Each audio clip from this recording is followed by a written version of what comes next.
This is Sindh Madressatul Islam University, one of the oldest institutions of South Asia and Pakistan. Its history stretches through 3 centuries full of splendid achievements. Right after its commissioning on 1st September 1885, Sindh Madressatul Islam's foundation was laid down by the Viceroy of India, Lord Dufferin. The great social reformer of Sindh, Khan Bahadur Hassan Ali Afandi, founded Sindh Madressatul Islam with the objective to educate the deprived young Muslim generations of the land. One of the great alumni of the institution is the founder of Pakistan, Quaid-e-Azam Muhammad Ali Jinnah. He studied in Sindh Madressatul Islam from July 1887 to January 1892. In later days, Quaid-e-Azam Muhammad Ali Jinnah, being alumnus, elevated his alma mater to a college on 21st June 1943. Quaid-e-Azam's attachment with his alma mater can be gauged from his last will, in which he bequeathed his 1/3 of the property to Sindh Madressatul Islam, Karachi.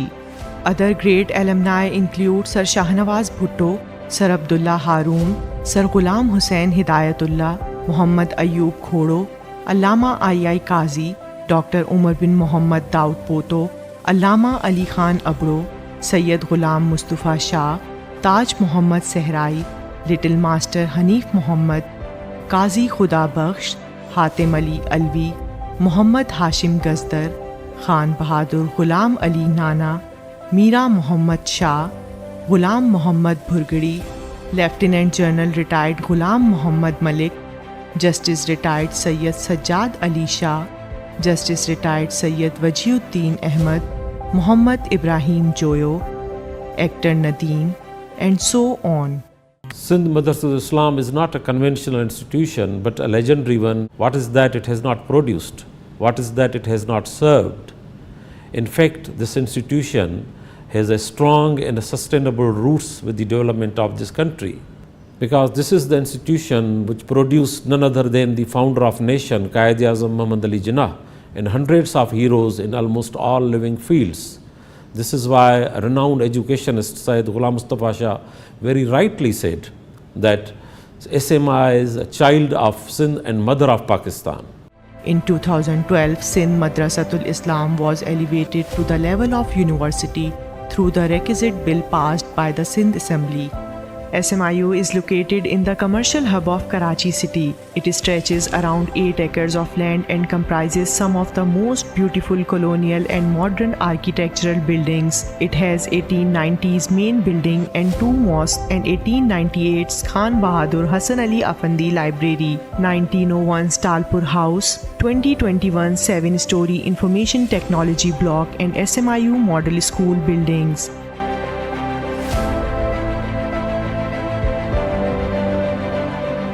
Today, Smiu is one of the top quality education imparting institutions of Pakistan. It imparts modern education to its students in BS, MS and PhD disciplines in morning and evening shifts. It has 10 departments, namely computer science, software engineering, artificial intelligence and mathematical sciences, business administration, accounting, banking and finance, media and communication studies, social and development studies, English linguistics and literature, environmental sciences and education. The SMI University is the paramount example of quality education and best practical opportunities that it strives to provide students. Some evidences of this fact includes fully air-conditioned classrooms equipped with multimedia projectors and digital smartboards.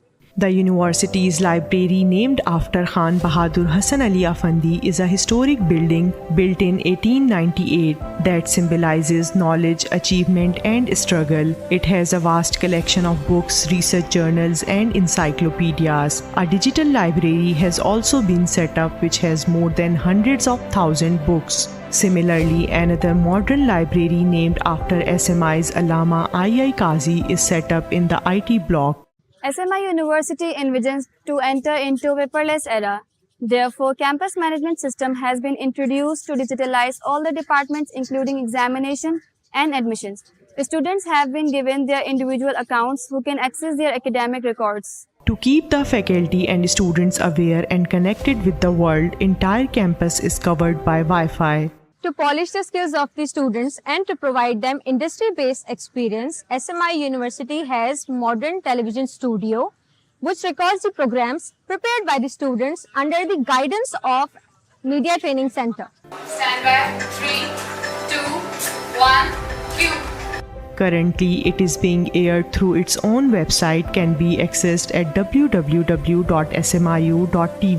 FM radio station is also part of this endeavor to enhance the skills of the students. Sindh Madressatul Islam university के campus radio FM 96.6 के साथ मैं हूं आपकी मेजबान दीबा इरशाद. It is aired at the frequency of 96.6 and can also be accessed at www.smiu.fm. The university has also Jinnah Museum, which contains the educational records and possessions of Father of the Nation Quaid-e-Azam Muhammad Ali Jinnah. Along with other resources, SMIU houses Sir Shahnawaz Bhutto Auditorium, which is equipped with 150 square feet, large SMD video wall and high-tech surround sound system for film screening and presentations.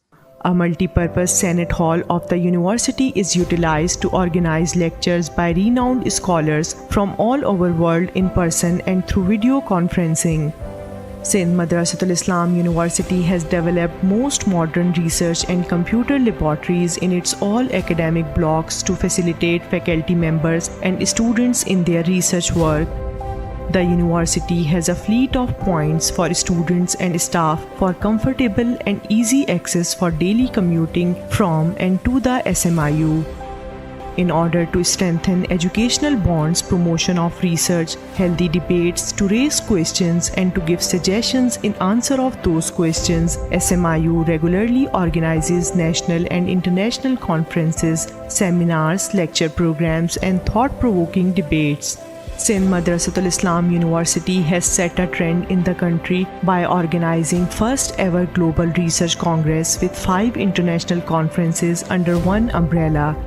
SMIU has always emphasized on the quality research work, and which is why most of the research publications of the faculty in the national and international journals have seen significant growth in last 3 years. Likewise, SMIU faculty has been working on number of research projects funded by different government organizations.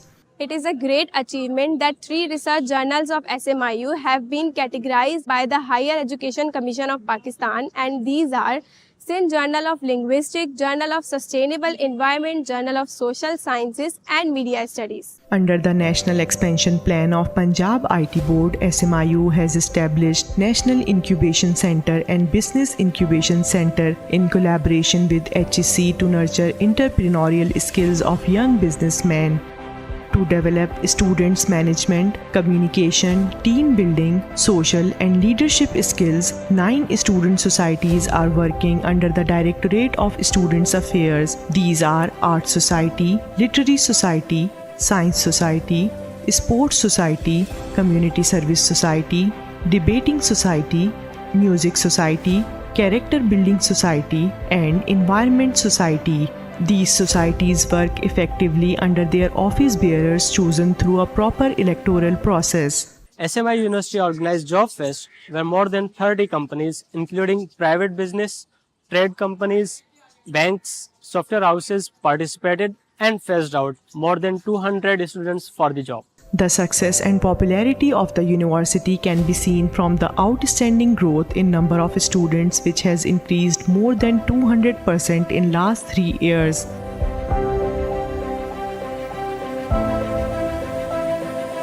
SMI University is in process of establishing its world-class campus over 100 acres of land in Education City in Maleed near DHA City. In this wake, foundation stone laying ceremony was held on 25th December 2017. Its construction work is in progress. With a strong dedication of our faculty, officers and staff, we are truly following our classic motto, enter to learn, go forth to serve. And I say, receive the student as a customer and send off as a quality product. With all these features, SMIU is a very well poised to become an internationally acclaimed institution in near future, making Pakistan proud of its achievements and services.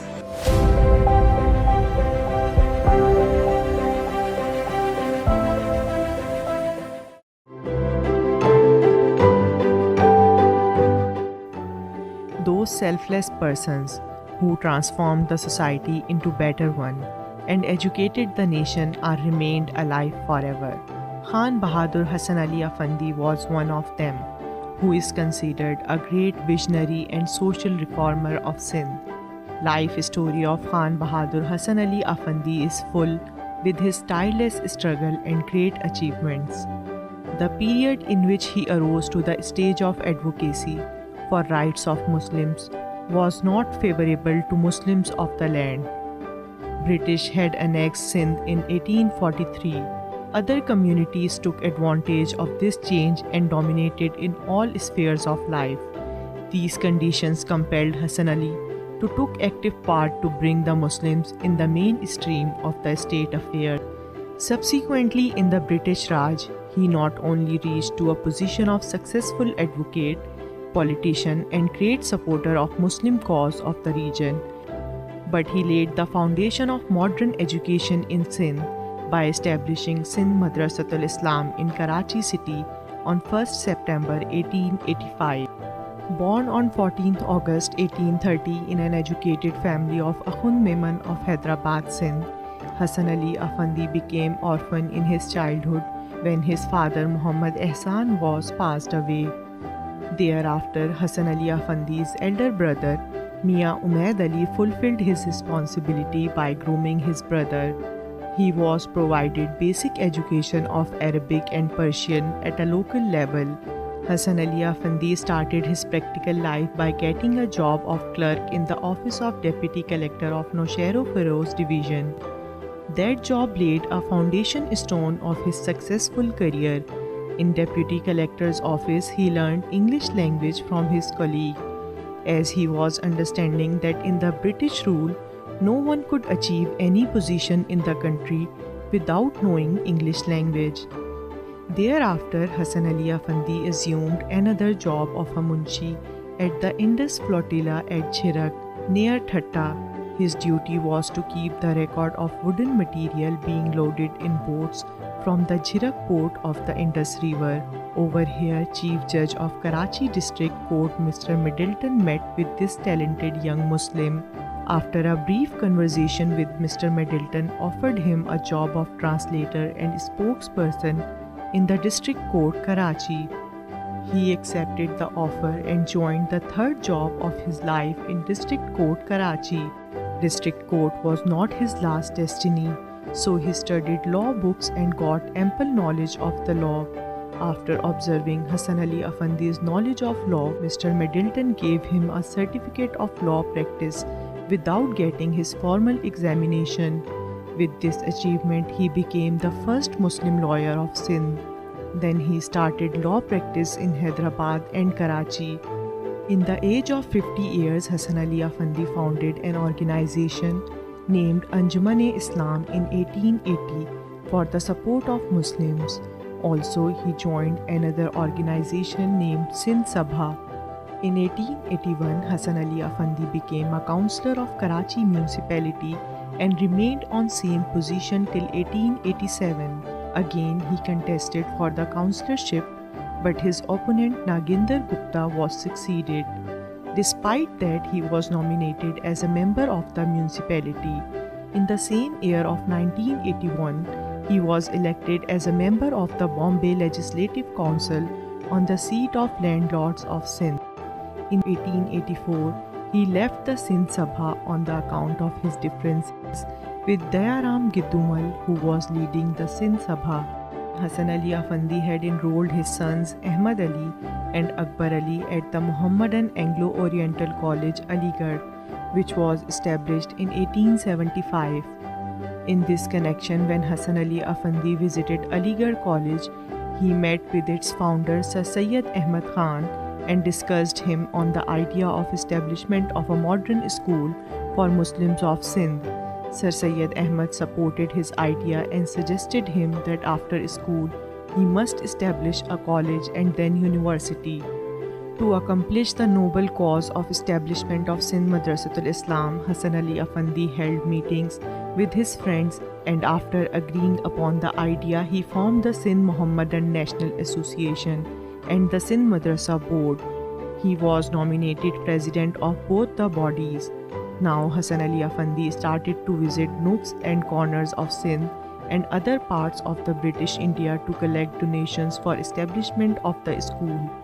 At the same time, he faced bitter opposition from some bigotries as they were not in favor of establishment of a modern school with English medium. But some other religious scholars of Sindh, like Maulvi Allah Bakhsh Abujo, fully supported him. Ultimately, Khan Bahadur Hasan Ali Afandi achieved his goal and founded a most modern school, Sindh Madressatul Islam, on 1st September 1885. Firstly, the school was opened in a double-story building located on the Bandar Road, now M.A. Jinnah Road, just opposite the Bolton Market. It was hired on rent. It was a great day, especially for the Muslims of Sindh, when Sindh Madressatul Islam was opened. Inauguration ceremony was held at the venue of the school. Hasan Ali Afandi presided over the ceremony, which was attended by almost 40 persons. On that occasion, Hasan Ali Afandi, in his speech, informed the audience about the aims and objectives of the Sindh National Mohammedan Association. He also appealed the people for support of Sindh Madrasatul Islam. Now, another phase of his struggle started. He took efforts to get a separate piece of land for Sindh Madrasatul Islam. He successfully crossed this milestone too and got more than 8 acres of land from Karachi municipality. Before it, this place was used as a kafla serai for traders who were used to come to this port city of Karachi for their business activities and were living here. After advent of railway service, this plot remained abandoned. These were the days when Hasan Ali Afandi had emerged as most popular personality of Sindh. He had also a great advantage of being a councillor of Karachi municipality. When he applied for the plot at Karachi municipality, 2 British officials, include President of the Karachi municipality, Mr. James Grant, and engineer Mr. James Strachan, extended their full support to Hasan Ali Afandi. On 4th November 1887, Hasan Ali Afandi invited the then Viceroy of India, Lord Dufferin, for a stone-laying ceremony of the Sindh Madrasatul Islam's building. Again, Hasan Ali Afandi took hectic efforts to collect funds for construction of Sindh Madrasa's building. He approached the well-wishers of Sindh's Muslims. The main building was completed in the period of 3 years with the cost of 1,97,188 rupees. Then the Sindh Madrasatul Islam was shifted to the newly constructed building on 14th November 1890. It was also a great day for Khan Bahadur Hasan Ali Afandi in his life. The British government, while recognizing his services for promotion of modern education in Sindh, gave him title of Khan Bahadur in 1888. Khan Bahadur Hassan Ali Afandi also received the titles of Afandi and Bey Majidi from the Sultan of Ottoman Empire, Sultan Abdul Hamid II, for his support to the Ottoman Empire in Russo-Turkish War. During the war, Mr. Afandi had collected donations from British India and had sent these to Turkish government. Sultan of Turkey had also nominated Khan Bahadur Hassan Ali Afandi as the Turkish Consul General in Karachi in 1889 with the approval of the Queen Victoria. Hassan Ali Afandi added 2 more buildings to SMI. One of them was of the Sunni Mosque and the second was Shia Mosque. These were built in 1893 and 1894. Quaid-e-Azam Muhammad Ali Jinnah had also remained a student of Sindh Madressatul Islam in the presence of Hassan Ali Afandi from 1887 to January 1892. That is why we can say that Quaid-e-Azam Muhammad Ali Jinnah would have seen and listened to Khan Bahadur Hassan Ali Afandi on many times. When Khan Bahadur Hassan Ali Afandi materialized his dream into reality and when his child Sindh Madressatul Islam became 10 years old, then its father Hassan Ali Afandi left this world on 20th August 1895 and was laid to rest in Hyderabad in the Hassan Ali Afandi Garden. Khan Bahadur Hassan Ali Afandi now enjoys an immortal life and the nation always presents him a great tribute in multiple ways. His planted sample of Sindh Madressatul Islam now has become university today, which gives more recognition to the services of this great man, Khan Bahadur Hassan Ali Afandi. Sindh Madressatul Islam University has established a corner of Hassan Ali Afandi in its Jinnah Museum, where some important relics of Hassan Ali Afandi are displayed.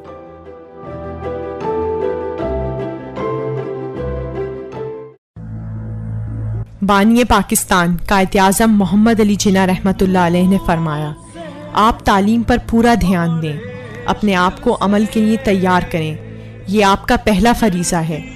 आपकी तालीम का एक हिस्सा ये भी है कि आप दौरे हाजिर की सियासत का मुताल्ला करें, ये देखें कि आपके इर्द गिर्द में क्या हो रहा है। हमारी कौम के लिए तालीम मौत और ज़िंदगी का मसला है।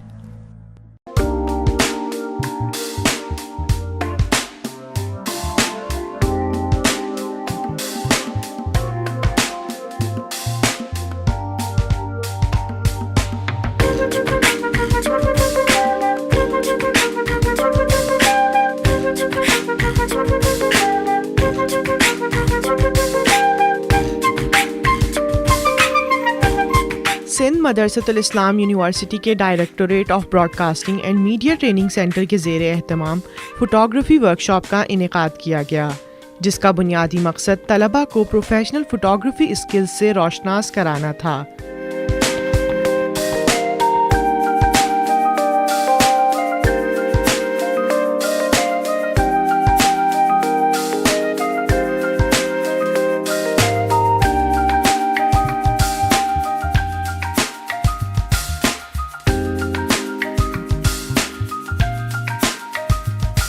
ट्रेनर उमर काजी ने तलबा को high speed photography, product photography, fashion photography और लैंडस्केप फ़ोटोग्राफ़ी के बुनियादी उसूल बताए और तलबा से प्रैक्टिकल काम करवाया। वर्कशॉप के इख्तिताम पर शुरका में सर्टिफिकेट्स भी तकसीम किए गए।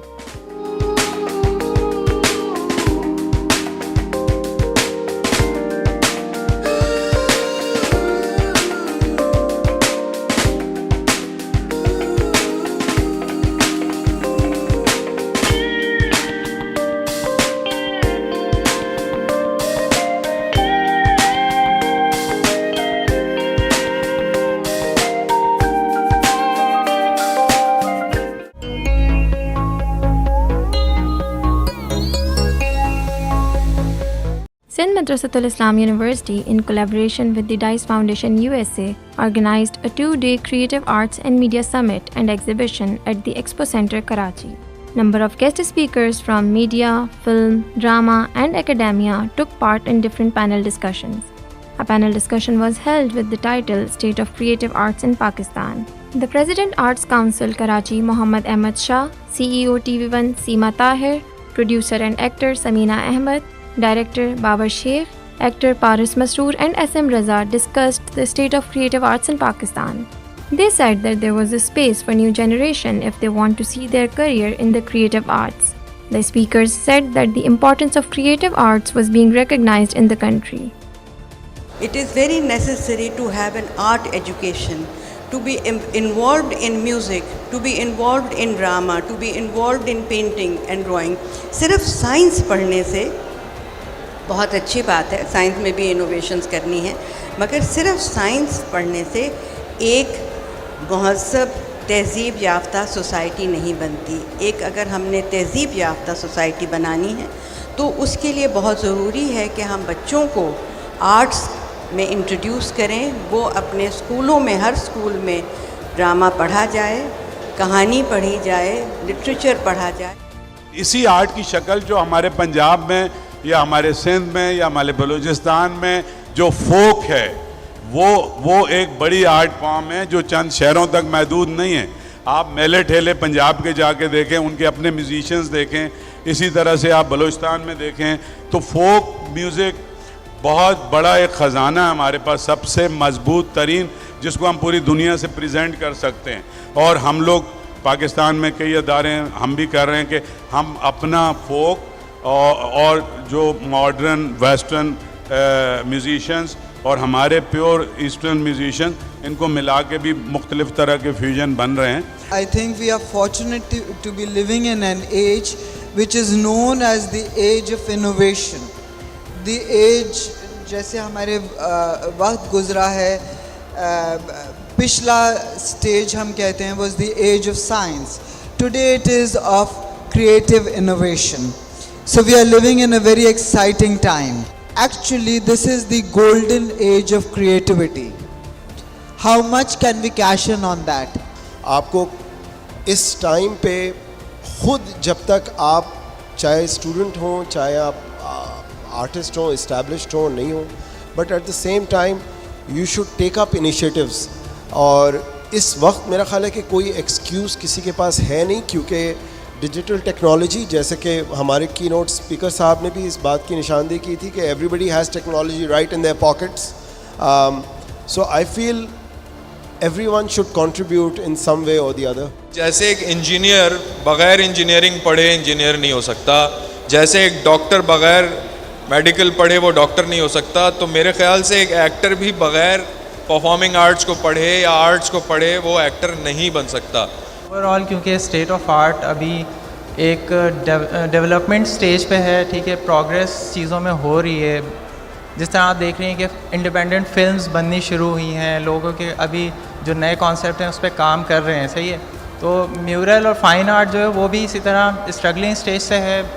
انڈیپینڈنٹ آرٹسٹ کر رہے ہیں جو کر سکتے ہیں، جن کی جتنی اپروچ ہے وہ اپنے طور پہ جتنا کر سکتے ہیں کر رہے ہیں.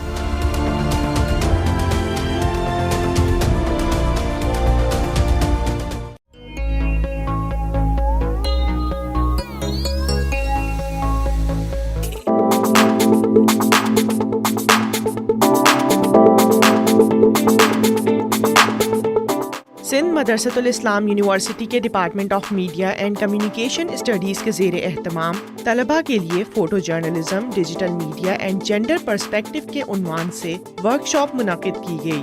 3 روزہ ورک شاپ کا مقصد طلباء میں ڈیجیٹل میڈیا کے تناظر میں فوٹو جرنلزم کے حوالے سے آگاہی فراہم کرنا تھا.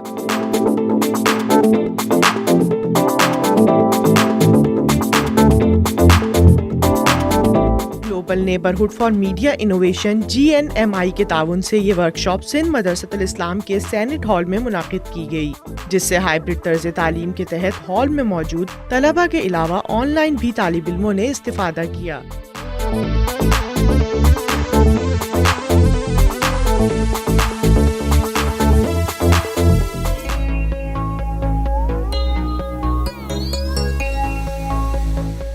Yeah, today I feel very happy. I'm very privileged to be here today to see the Smiu University. I have seen the traces of the founder of the nation, Muhammad Ali Jinnah, and as well as the founder of this university, Hassan Ali Effendi. It's really given me immense pleasure to witness, to see the place on the spot, personally with my own eyes, it's marvelous to be here. We call it brotherly relations because we are brothers, and then our relation is very deep and stems from for centuries. It's not, this year we are now celebrating the 75th of our diplomatic relations, but our relations did not start 1947.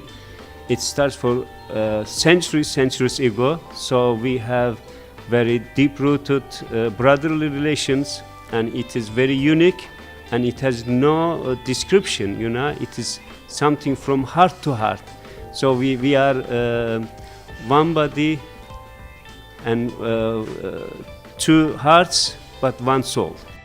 Youth and students, they are very privileged to be in such a excellent and well-established historical university. I have seen with my eyes, so they should get the benefit to be a student here. They must be very lucky, and they are the future of Pakistan, and education is very important, so they should work very hard. They should work for this country, and then they should study hard. So the Pakistan's future is there in their hands. So they should be very aware of this, and then get benefit of being students this marvelous institution. बच्चों, आपकी खुशी और हिफाजत हमारे लिए बहुत ज़रूरी है। आपको पता होना चाहिए कि हर बड़ा काबिल एतमाद नहीं होता। इसीलिए आज हम आपको गुड टच और बैड टच के बारे में बताएंगे। गुड टच में शामिल है डॉक्टर का आपको सेहतमंद रखने के लिए चुना, वालिदैन का आपको साफ रखने के लिए चुना, दोस्तों के साथ हाथ मिलाना, टीचर का आपके सर पर या पीठ पर थपकी देना, दादा दादी या नाना नानी के साथ गले मिलना। बैड टच में शामिल है किसी का आपकी शर्मगाह को छूना, छुपकर हाथ लगाना, अजनबियों का छूना, ऐसा छूना जिसका आपको बताया जाए कि अच्छा है लेकिन आपको बुरा और शर्मनाक महसूस हो, ऐसा छूना जो आपको गलत लगे। अगर आपको लगता है कि आपको बैड टच का निशाना बनाया गया है तो फौरन अपने वालिदैन या फिर किसी काबिल एतमाद बड़े को बताएं। मजीद मालूमात और शिकायत के लिए आप मिनिस्ट्री ऑफ ह्यूमन राइट्स की हेल्पलाइन 1099 पर कॉल कर सकते हैं। इसके अलावा आप उनके साथ लैंडलाइन, व्हाट्सएप या ईमेल के जरिए राब्ता कर सकते हैं।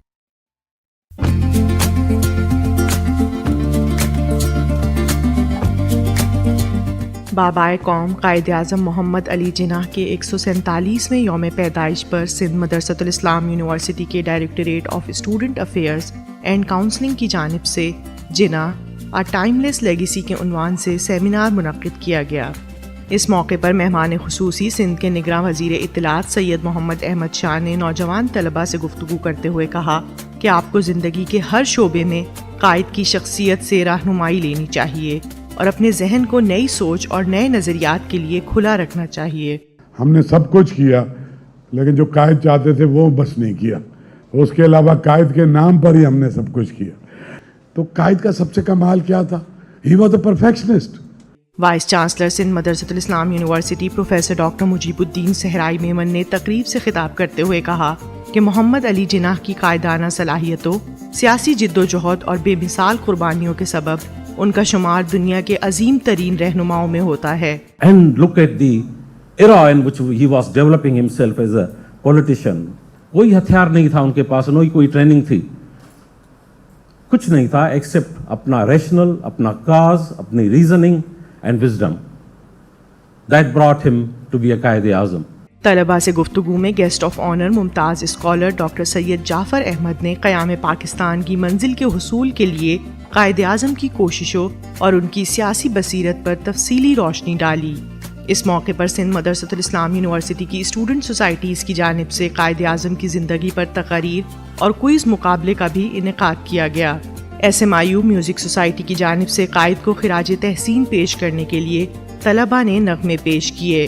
कायद आज़म मोहम्मद अली जिन्नाह के 147वें यौम पैदाइश पर vice chancellor Sindh Madressatul Islam university professor doctor Mujeebuddin Sahrai Memon ने मेहमान खुसूसी सूबाई निगरां वज़ीर इत्तलात Syed Muhammad Ahmed Shah, guest of honour doctor Syed Jafar Ahmed, senior faculty और एडमिनिस्ट्रेशन के हमरा केक काटा। तकरीब के अख्तिताम पर vice chancellor Sindh Madressatul Islam university professor doctor Mujeebuddin Sahrai Memon ने मेहमानों को सुवीनियर पेश किए।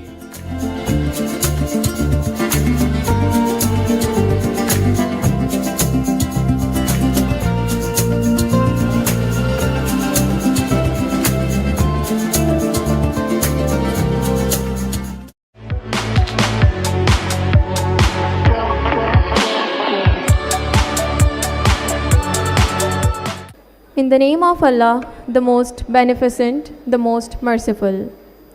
ہر چار طرف حق کی مخالف ہے ہوائیں، مسدود ہیں بہبودی اسلام کی راہیں، حق گواہی پہ حقداروں کو ملتی ہیں سزائیں، تقدیر بدلتی نہیں گھر بیٹھے دعائیں. Respected Deans, Principal Officers, Faculty Staff Members and dear students, Assalamu alaikum and a very pleasant morning to you all. I, on behalf of Directorate of Student Affairs and Counseling, welcome you all in the second day of our 3-day celebrations of the 144th birth anniversary of our great leader and distinctive alumnus of Sindh Madressatul Islam, Quaid-e-Azam Muhammad Ali Jinnah. So خواتین و حضرات، آج کا ہمارا سب سے پہلا programme ایک theatre performance ہے جو کہ ہمارے اسٹوڈنٹ کاؤنسل کے ممبرز نے آرگنائز کی ہے. So over to the Art Society. Beginning with the name of Allah, who is the most beneficent and merciful.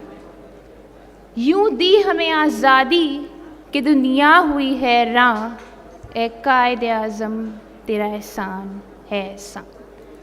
Honorable Deans, respected faculty and my dear friends, Assalamu alaikum.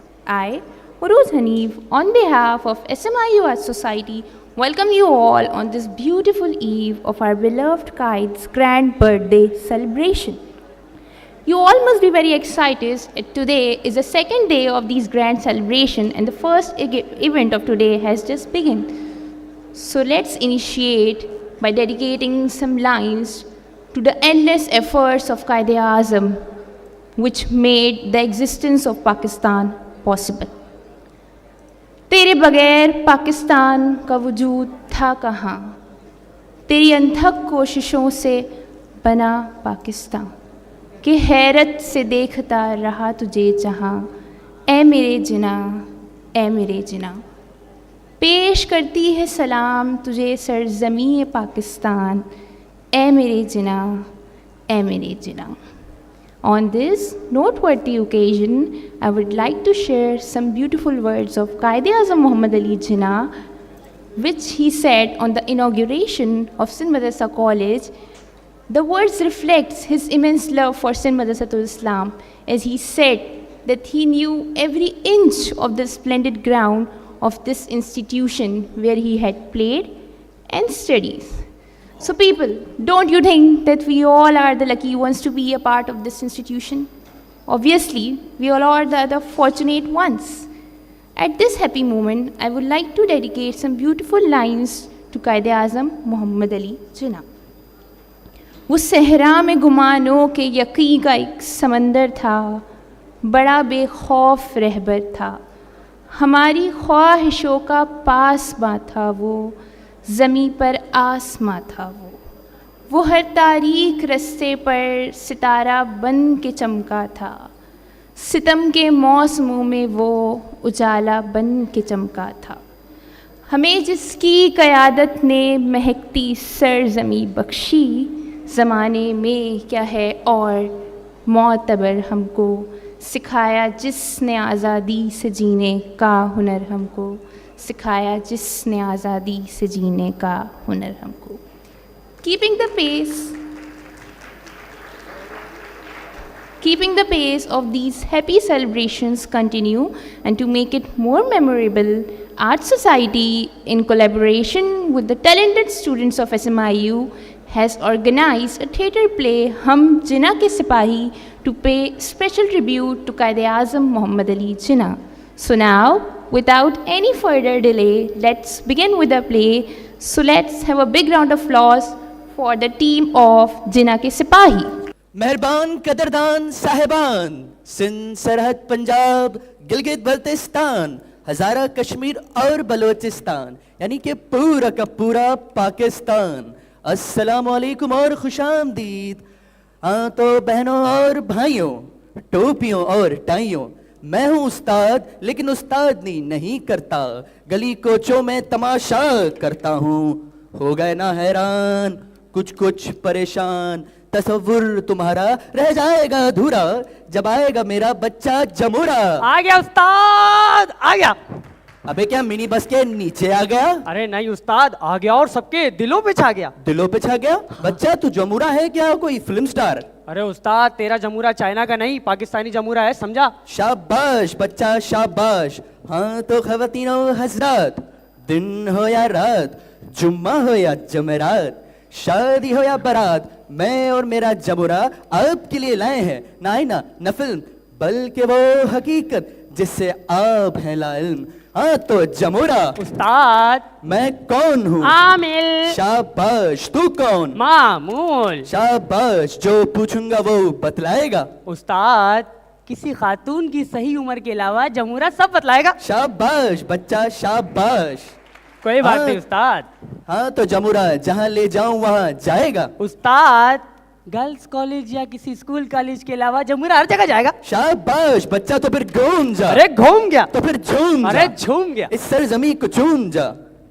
بتا بچہ کہاں پہنچا؟ استاد دور, بہت دور. ایک صدر کے بعد وزیر اعلیٰ, پھر گورنر, اور وہاں سے ہوتے ہوئے ایک خاکی عالیشان عمارت کا صحن میں عجیب الیے کا مداری ہاتھ میں ڈگڈگی, بغل میں بچہ لیے کہہ رہا ہے کہ کیا کہہ رہا ہے؟ گھوم جا جھوم جا. بس کر بچہ, استاد کی نقل کرتا ہے. ارے استاد نقل نہیں کروں گا تو پاس کیسے ہوں گا؟ استاد کے پاس آؤ بچہ, استاد تجھے پاس کرے گا. شاباش. گھوم جا. استاد گھوم گیا. جھوم جا. ارے جھوم گیا. بتا اب کہاں پہنچا؟ استاد بولٹن مارکیٹ. شاباش. لنڈے کا مال لے رہا ہے لڑکے. ارے نہیں استاد, ایک مدرسے کے سامنے کھڑا ہوں. مدرسہ؟ ارے بچہ نکل جا وہاں سے, وہاں کے ماسٹر نے تجھے پکڑ لیا تو مولا بخش تجھے بخشے گا نہیں. ارے نہیں استاد, یہ مدرسہ نہیں, یہ تو بنیاد ہے اس وطن کی. کیا مطلب؟ مطلب سمجھانے کے لیے استاد تاریخ میں جانا پڑے گا. چل پھر گھوم جا. گھوم گیا. جھوم جا. استاد جھوم گیا. بتا اب کہاں پہنچا؟ استاد وزیر مینشن. وزیر؟ ارے بچہ کیا دیکھتا ہے وہاں؟ استاد ایک دبلا پتلا بچہ رات کے اندھیرے میں لالٹین کی روشنی میں پڑھ رہا ہے. The conqueror of the heart is the conqueror of the world. The conqueror of the heart is the conqueror of the world. The conqueror of the... بھائی اتنی رات کو کیا کر رہے ہو؟ دیکھ نہیں رہی, میں پڑھ رہا ہوں. پورا محلہ بلکہ کراچی سو رہا اور آپ پڑھے ہو, کیوں؟ کیونکہ میں ایک بڑا آدمی بننا چاہتا ہوں. انشاءاللہ بھائی آپ ایک دن بڑے آدمی ضرور بنیں گے. دیکھا استاد, چھوٹی سی عمر کا بڑا آدمی. ہاں بچہ, تاریخ گواہ ہے کہ اس بچے کو تعلیم سے بہت محبت تھی, تبھی تو قدرت اسے مادر علمی لے آئی. ارے پر استاد مادر علمی؟ ہاں جانا چاہتا ہے وہاں. چل پھر گھوم جا. استاد گھوم گیا. جھوم جا. ارے جھوم گیا. بتا اب کہاں پہنچا؟ استاد علم حاصل کرنے کے لیے آؤ اور خدمت کے لیے جاؤ. Enter to learn and go forth to serve. ہاں بچہ, لہٰذا اس بچے نے اسی کو اپنا نسب العین بنا لیا, تبھی تو قدرت نے اسے ساتھی بھی وہی دیے جو سرے کارواں بنے. ہاں استاد, سر شاہ نواز بھٹو, اے کے بروئی, عبداللہ ہارون. شاباش بچہ. چل پھر گھوم جا. استاد گھوم گیا. جھوم جا. جھوم گیا. بتا اب کہاں پہنچا؟ استاد مادر علمی کے دانش قدم میں, جہاں دو نوجوان طالب علم مملکت خدا داد کی باتیں کر رہے ہیں. ہاں بچہ, دکھا دے سب کو تاریخ کے جھڑوکوں سے ان ہم جماعتوں کے عزائم.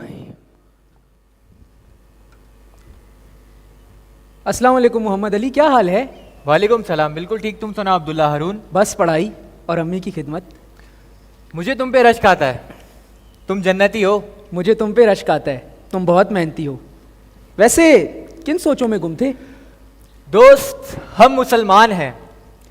سر سید نے ہندو مسلم کی جو تفریق بتائی, ساتھ ہی ساتھ ہمیں یہ بھی بتایا کہ ہم انگریزوں سے تعلیم میں کہیں پیچھے نہ رہ جائیں. جبھی انہی کے نقش قدم پر چلتے ہوئے ہمارے اس ادارے کے بانی حسن علی آفندی نے اسے قائم کیا. ہاں بالکل ٹھیک. سر حسن علی آفندی بھی وکیل تھے, میں بھی وکیل بنوں گا. واہ بہت خوب. ویسے وکیل بن کے سب سے پہلا مقدمہ کس کا لڑو گے؟ میں مملکت خدا داد کا. شاباش بچہ شاباش. ہاں تو خواتین و حضرات, آپ نے دیکھا بچپن سے لڑپن تک بڑا آدمی بننے کی جستجو. ہاں تو استاد وہی تھے محمد علی جو وکیل بنے, اور جنوبی ایشیا کے مسلمانوں کا مقدمہ لڑے. پر استاد عوام جاننا چاہتی ہے کہ وہ وکیل بنے یا مسیحا. ارے بچہ اس عوام کی پیڑھی جانتی ہے کہ وہ وکیل ہو کے مسلمانوں کا مسیحا بنا. ارے استاد پر ایک وقت میں 2 ڈگریاں, یہ کیسے؟ بچہ یہ باتیں سمجھنے کی ہیں, سمجھانے کی نہیں. شاباش, گھوم جا. استاد گھوم گیا, جھوم جا. جھوم گیا. بتا اب کہاں پہنچا؟ استاد مسلم لیگ کے اجلاس میں, جہاں یہ نوجوان سارے مسلمانوں کی امیدوں کا مرکز ہے. ہمیں جو دکھ دیا گیا ہے اس کا مثال تاریخ میں نہیں ملتا, مگر ہمیں پاکستان کو قائم رکھنے کے لیے ابھی اور قربانی کرنا ہوگی. مسلمان مصیبت میں گھبرایا نہیں کرتا.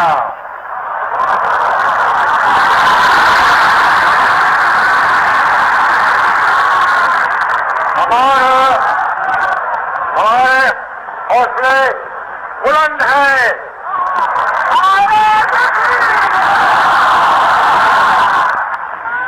اگر اسی طرح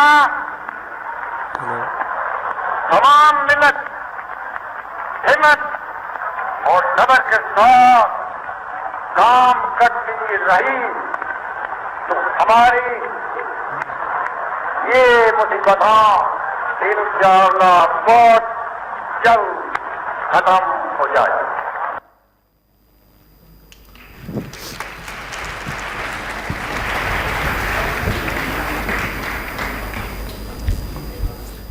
ارے سائیں, قائد تم زیادہ تر انگریزی میں کتاب کرتے ہیں. ہاں تو ہم وہ بھی بڑے شوق سے سنتے ہیں, بلکہ شروع سے آخر تک سنتے ہیں. واہ جی واہ, تم کو سمجھ بھی آتی ہے کہ وہ کیا کہتے ہیں؟ نہ جی نہ, سمجھ تو نہیں آتی, لیکن اتنا ضرور جان لیتے ہیں کہ وہ جو بھی بولتے ہیں سچ بولتے ہیں, اسی لیے تو وہ قائد اعظم کہلاتے ہیں. قائد اعظم زندہ باد, جنہوں نے دیا پاکستان زندہ باد. ہاں تو استاد وہ تھے دبلے پتلے محمد علی جو وکیل بنے, مسلمانوں کا مقدمہ لڑے, قائد اعظم بنے اور نعرہ دیا پاکستان زندہ باد, اور جنہوں نے اس مادر علمی سندھ مدرسۃ الاسلام کا سبق علم حاصل کرنے کے لیے آؤ اور خدمت کے لیے جاؤ کو ایسا لیا کہ آخری سانس تک نبھایا. ہاں بچہ, قائد کے نقش قدم پر چلنا چاہتا ہے. استاد چلنا چاہتا ہوں. علم حاصل کرنا چاہتا ہے. استاد کرنا چاہتا ہوں. چل پھر گھوم جا. استاد گھوم گیا. پھر جھوم جا. جھوم گیا. بتا اب کہاں پہنچا؟ استاد سندھ مدرسۃ الاسلام. ہاں بچہ, بتا وہاں کیا دیکھتا ہے؟ استاد دیکھتا ہوں کہ یہاں کچھ طالب علم پڑھ رہے ہیں. میں اس ادارے کا ایک ادنا سا طالب علم ہوں. یہ ادارہ میرے لیے ایک درسگاہ تو ہے, لیکن اس کے کچھ ممتاز پہلو ایسے ہیں جو اسے ہر ادارے سے ممتاز کرتے ہیں. اس میں قائد اعظم نے تعلیم حاصل کی ہے. میں نے کتابوں میں پڑھ رکھا تھا کہ اس کی سنگ و خشت کی عمارتوں میں وہ ہوائیں رقم ہیں جن میں کبھی قائد اعظم ہوا لیا کرتے تھے, سانس لیا کرتے تھے. اس کے باغیچوں میں, اس کی درسی جماعتوں میں, اس کے در و دیوار میں وہ تاریخ رقم ہے جو قائد اعظم سے وابستہ ہے. وہی قائد اعظم جس کی اس مادر علمی نے 4 سال تربیتی پرورش کی ہے, اور پھر جب وہ بلندیوں کی پرواز کو نکلے تو اس ادارے کا تعارف بن گئے. ہاں, میں اس ادارے کا ادنا سا طالب علم ہوں, لیکن اب یہ ادارہ میرا بھی تعارف بن گیا ہے, اور مجھے یہاں قائد اعظم کا دست شفقت براہ راست اپنے سر پہ معلوم ہوتا ہے. پاکستان زندہ باد, پاکستان زندہ باد.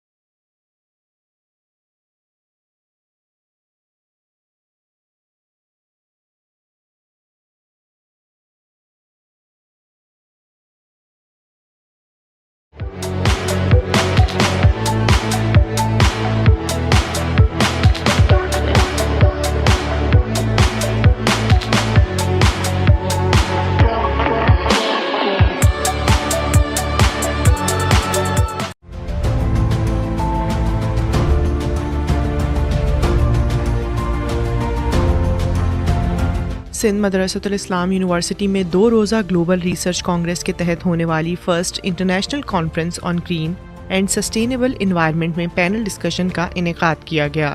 انوائرمنٹل سینیریو ان پاکستان کے عنوان سے منعقدہ پینل ڈسکشن کی میزبانی کے فرائض lecturer department of environmental sciences miss Amreen Aziz نے سر انجام دیے۔ Chairman department of environment and energy management institute of business management Karachi doctor Shahid Amjad نے پینل سے گفتگو کرتے ہوئے پاکستان میں موسمیاتی تغیر کی مختلف وجوہات پر روشنی ڈالی۔ And especially for Pakistan, we have glacier melts, we have sea level rise, we have erosion of coastal areas, there is erosion. Also there is a problem with some of these coastal areas, coastal communities might be feeling that. So all these are factors that can impact globally. جدید technology کی مدد سے ماحول دوست اشیاء کے استعمال پر بات کرتے ہوئے chairman department of textile engineering Mehran university Jamshoro doctor Zeeshan Khatri نے کہا کہ ہر شعبے میں ریسرچرز کو چاہیے کہ زیرو ویسٹ اسٹریٹجی پر کام کریں۔ If I'm the textile engineer, so I should contribute something as the fabric or the clothing that can address the environmental issues. At least we should be responsible. We do not produce waste. Yes. At least if we are not, if we are not producing something green, at least we should consume green, right? We should have an approach of the green consumption, I would say. For example, the use of the PET bottles, use of the straws. I think as a researcher, if we can produce the materials, or I belong to textile, or if we are an environmentalist, we should contribute to the zero waste strategy. Panel میں شریک ماہر ماحولیات محمد علی نے شرکا کو زیر زمین پانی کی سنگین صورتحال سے آگاہ کیا۔ Water scarcity is a global phenomena. First you have to understand the thing in the right perspective. Currently اگر آپ بات کریں تو 1% ڈپلیشن ہے گراؤنڈ واٹر کا ورلڈ وائڈ۔ اب آپ کہتے ہیں بارشیں ہوئی ہیں، یہ ہو رہا ہے، وہ ہو رہا ہے، تو پانی ڈپلیٹ کیوں ہو رہا ہے؟ اصلی بات یہ ہے کہ آپ کیا ہسٹری کی بات کریں، 2023 میں 2000 میں آپ پیچھے چلے جائیں، موزس کے ٹائم میں -1400 BC پہ چلے جائیں گے، اور پیچھے چلے جائیں 10,000 50,000 -50,000. What has taken millions of years for the water to go into the ground. آپ کی پاپولیشن جس طریقے سے اس کو کھینچ رہی ہے پانی کو استعمال کے لیے، it's a reasonably cheaper source than going end point Karachi to purchase water. اگر آپ کو صاف پانی گراؤنڈ سے مل رہا ہے آپ نکال لیں. ماہر امور صحت ڈاکٹر منہاج احمد نے موضوع پر گفتگو کرتے ہوئے معاشرے پر ماحولیاتی تغیر کے اثرات پر اظہار خیال کیا. میں بیسیکلی انوائرمنٹ کو صرف گرین پرسپیکٹیو سے نہیں دیکھتا ہوں، میں انوائرمنٹ کو as a total societal perspective سے دیکھتا ہوں، کیونکہ انوائرمنٹ ہی ہماری سوسائٹی بناتا ہے. سوسائٹی میں ہی ہمارے بچے گرو ہوتے ہیں اور ان کو وہ تہذیب و رفتار مل رہی ہوتی ہے جو ان کو فیوچر کے لیے چاہیے ہوتی ہے. پینل کے اختتام پر chairperson school of communication studies university of Punjab professor doctor Bushra Rehman اور associate professor department of textile engineering Mehran university Jamshoro doctor Awais Khatri نے شرکا کو شیلڈز پیش کی.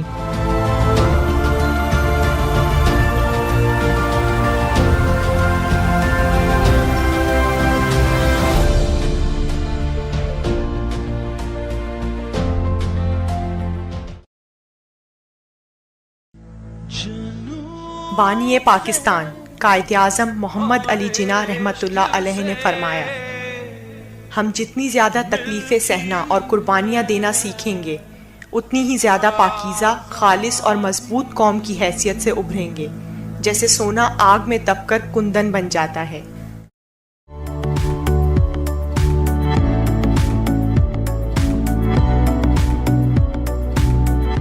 سندھ مدرسۃ الاسلام یونیورسٹی میں کوسٹل کلائمیٹ چینج چیلنج کے عنوان سے لیکچر پروگرام منعقد کیا گیا.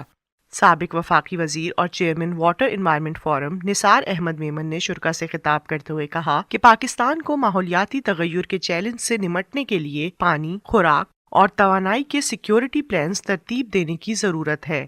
उन्होंने कहा कि पाकिस्तान की पोर्ट्स और साहिली पट्टी मुआशी तरक्की की रफ्तार तेज करने में मुआविन साबित हो सकती हैं। Indus ends up with a delta, and delta is so rich with mangroves, which is one of the heritage site, international UN site you have, the mangrove site, which is the large one. There are a couple of other countries which I also mentioned. 2 districts are covered with the mangrove. One is the Karachi district and the adjoining district of Thatta. And Thatta, another historic place where you have bamboo, you have all the rest of things. But in terms of the coastline, it is the part of the delta is coming into is the district of Thatta. I think we have one of the long coastline which is about 1,000 kilometers long. It is so rich, I sometimes wonder if only we could be rich in our economy and in various aspects as rich as the coastline is. Now in this you have also the 3 ports, one being the newer one, the Gwadar, which is coming up, visited several times, and Gwadar is one, and the 2 ports that you have is right here in Karachi, in Sindh. So out of those 250, you have 2 Karachi Port Trust, which is so close by, and Port Qasim on the other side. So these are the 2 ports. In my view, it is a gateway to the world, because whether you go to the Indian Ocean or whether you go to the Persian Gulf, whichever side you take, it is a gateway. तलबा को United Nations के sustainable development goals के बारे में बताते हुए निसार अहमद मेमन ने कहा कि अगर 2075 तक सस्टेनेबल डेवलपमेंट गोल्स को हासिल ना किया जा सका तो जमीन पर इंसान का रहना मुश्किल हो जाएगा। Clean water and sanitation. Just think how important they are for life. Clean water. This is a human right. This is not only requirement, but a human right internationally accepted, and in your constitution too. Then SDG 12 is responsible consumption. If you open the tap and you know it's my water, you are not being responsible. Renewable energy, which is 7th goal. Pakistan's hydel is, just remember, we have dams, we have these. Hydel, we only used 11% of the potential. The rest of the 89 is untapped. Just imagine. And hydel is the cheapest, cleanest form, but right now it's a lot of time consuming, therefore we have to go to the solar and the wind. उन्होंने कहा कि पाकिस्तान बहुत कम carbon emission के बावजूद आलूदगी से शदीद मुतासरा ममालिक की फहरिस्त में शामिल है। We, Pakistan, is 0.08% of the contributor to the carbon emission, but we are the 5th large, among the 5th. Sometimes 3, sometimes 8. Let's say among the 5 or 10 largest sufferers, affectees are we. So therefore we must be bullish about it. इस मौके पर तकरीब से खिताब करते हुए vice chancellor Sindh Madressatul Islam university professor doctor Mujeebuddin Sahrai Memon ने कहा कि हमारे पास नौजवानों की सूरत में बहुत बड़ी एनर्जी मौजूद है जिसे इस्तेमाल करते हुए हम माहौलियाती तब्दीलियों से बखूबी निमट सकते हैं। उन्होंने साबिक वफाकी वजीर निसार अहमद मेमन का शुक्रिया अदा किया और शील्ड पेश की।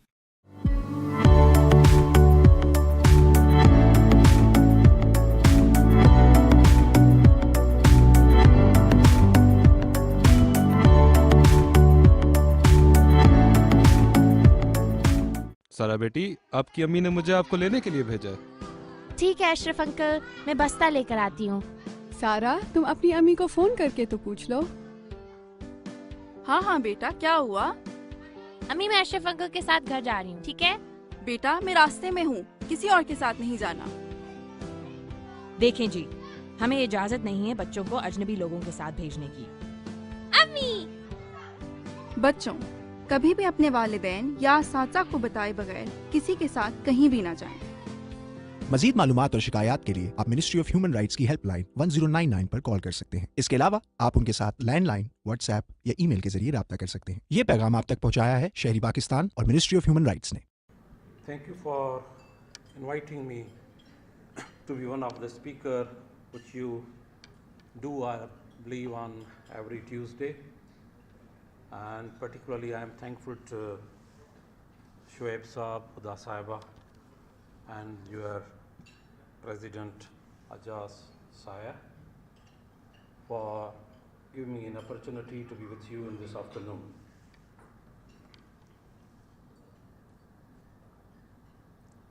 So this was just a thank you. I just wanted to say, don't want you to leave.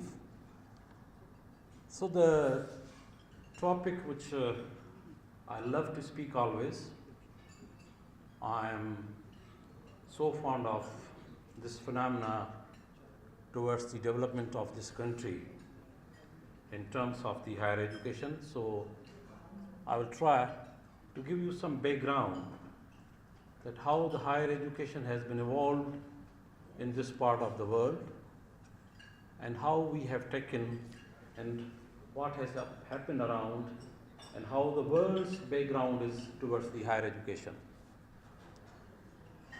Now when we talk about higher education, we assume that we get a child, we get a youth who has come across from the primary, secondary and higher secondary education.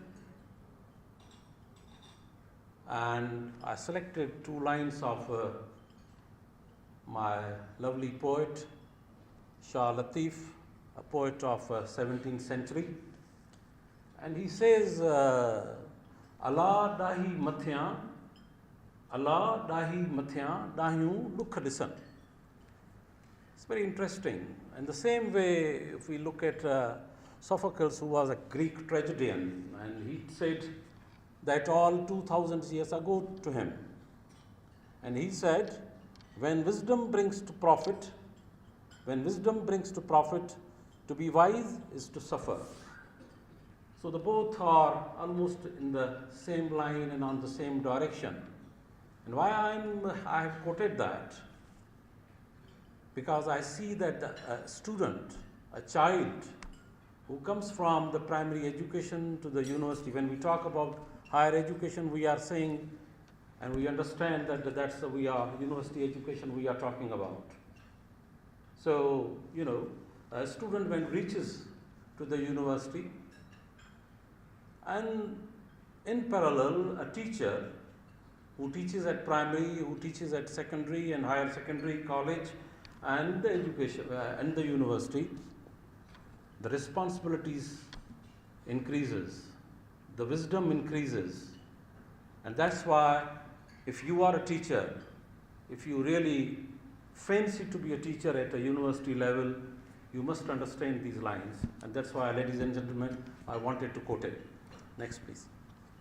Now, there are many definitions when we talk on the higher education, but I just wanted to have a formal definition to make you understand. I hope all of you understand, but just have a quick go through that.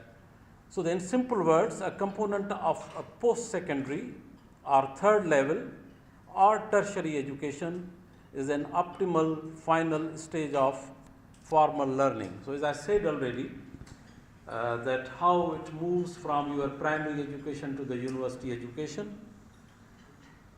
And then according to the UNESCO 2011 declaration, the undergraduate's study terminates, and which we call as a level 6, then the master's at a level 7, and the doctoral at level 8, whereas 4 to 5 are related to the non-degree level education, which comes through the continuing education and the further education.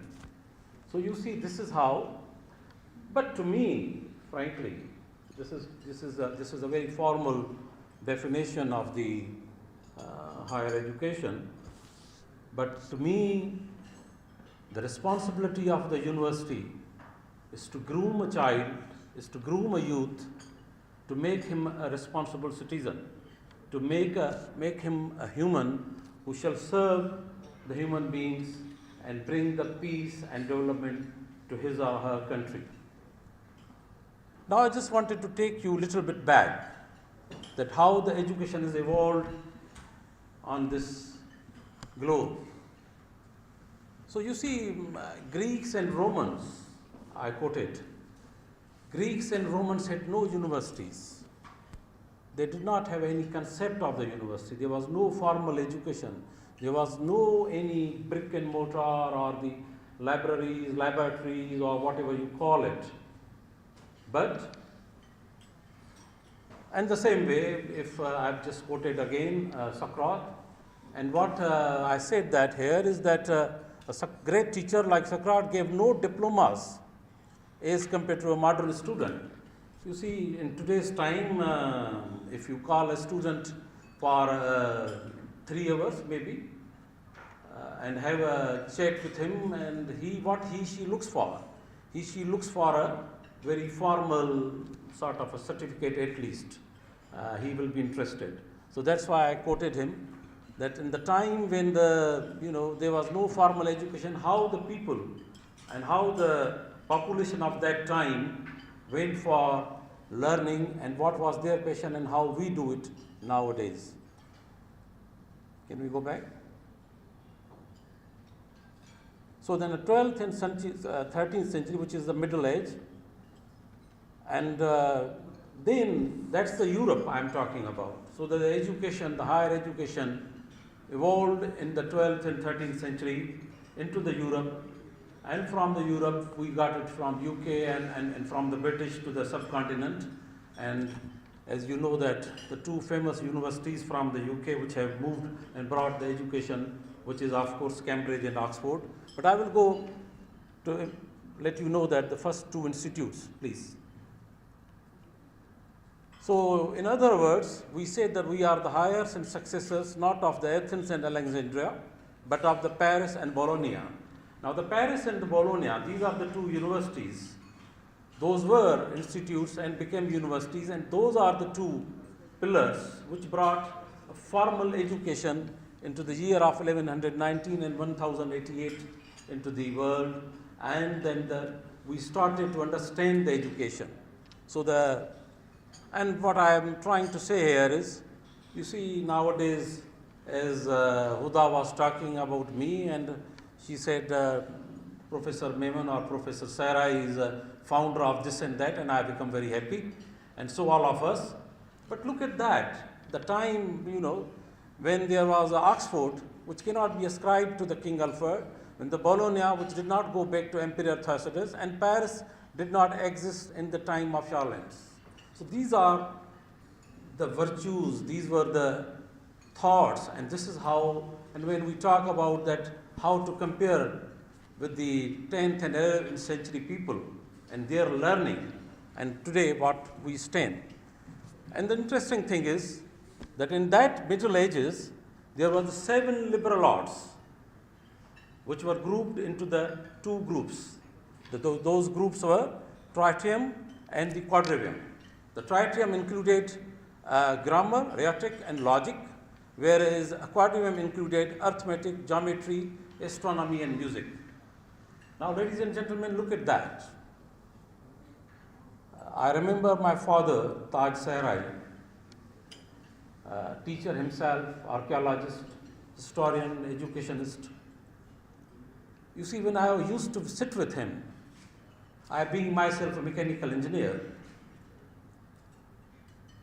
and when he started to talk, and when he used to talk with me, you name it, he will talk on music, he will talk on art, he will talk on astronomy, leaving aside his interests, which was archaeology, culture, and history.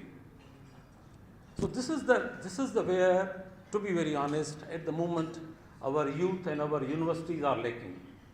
We are just trying to build, and we are just trying to groom. Of course, these are the requirements of the 21st century, where the people are living in this challenging world, and they look for shortcomings and having a quick outputs. But then, to be very honest, we are not producing a university graduate.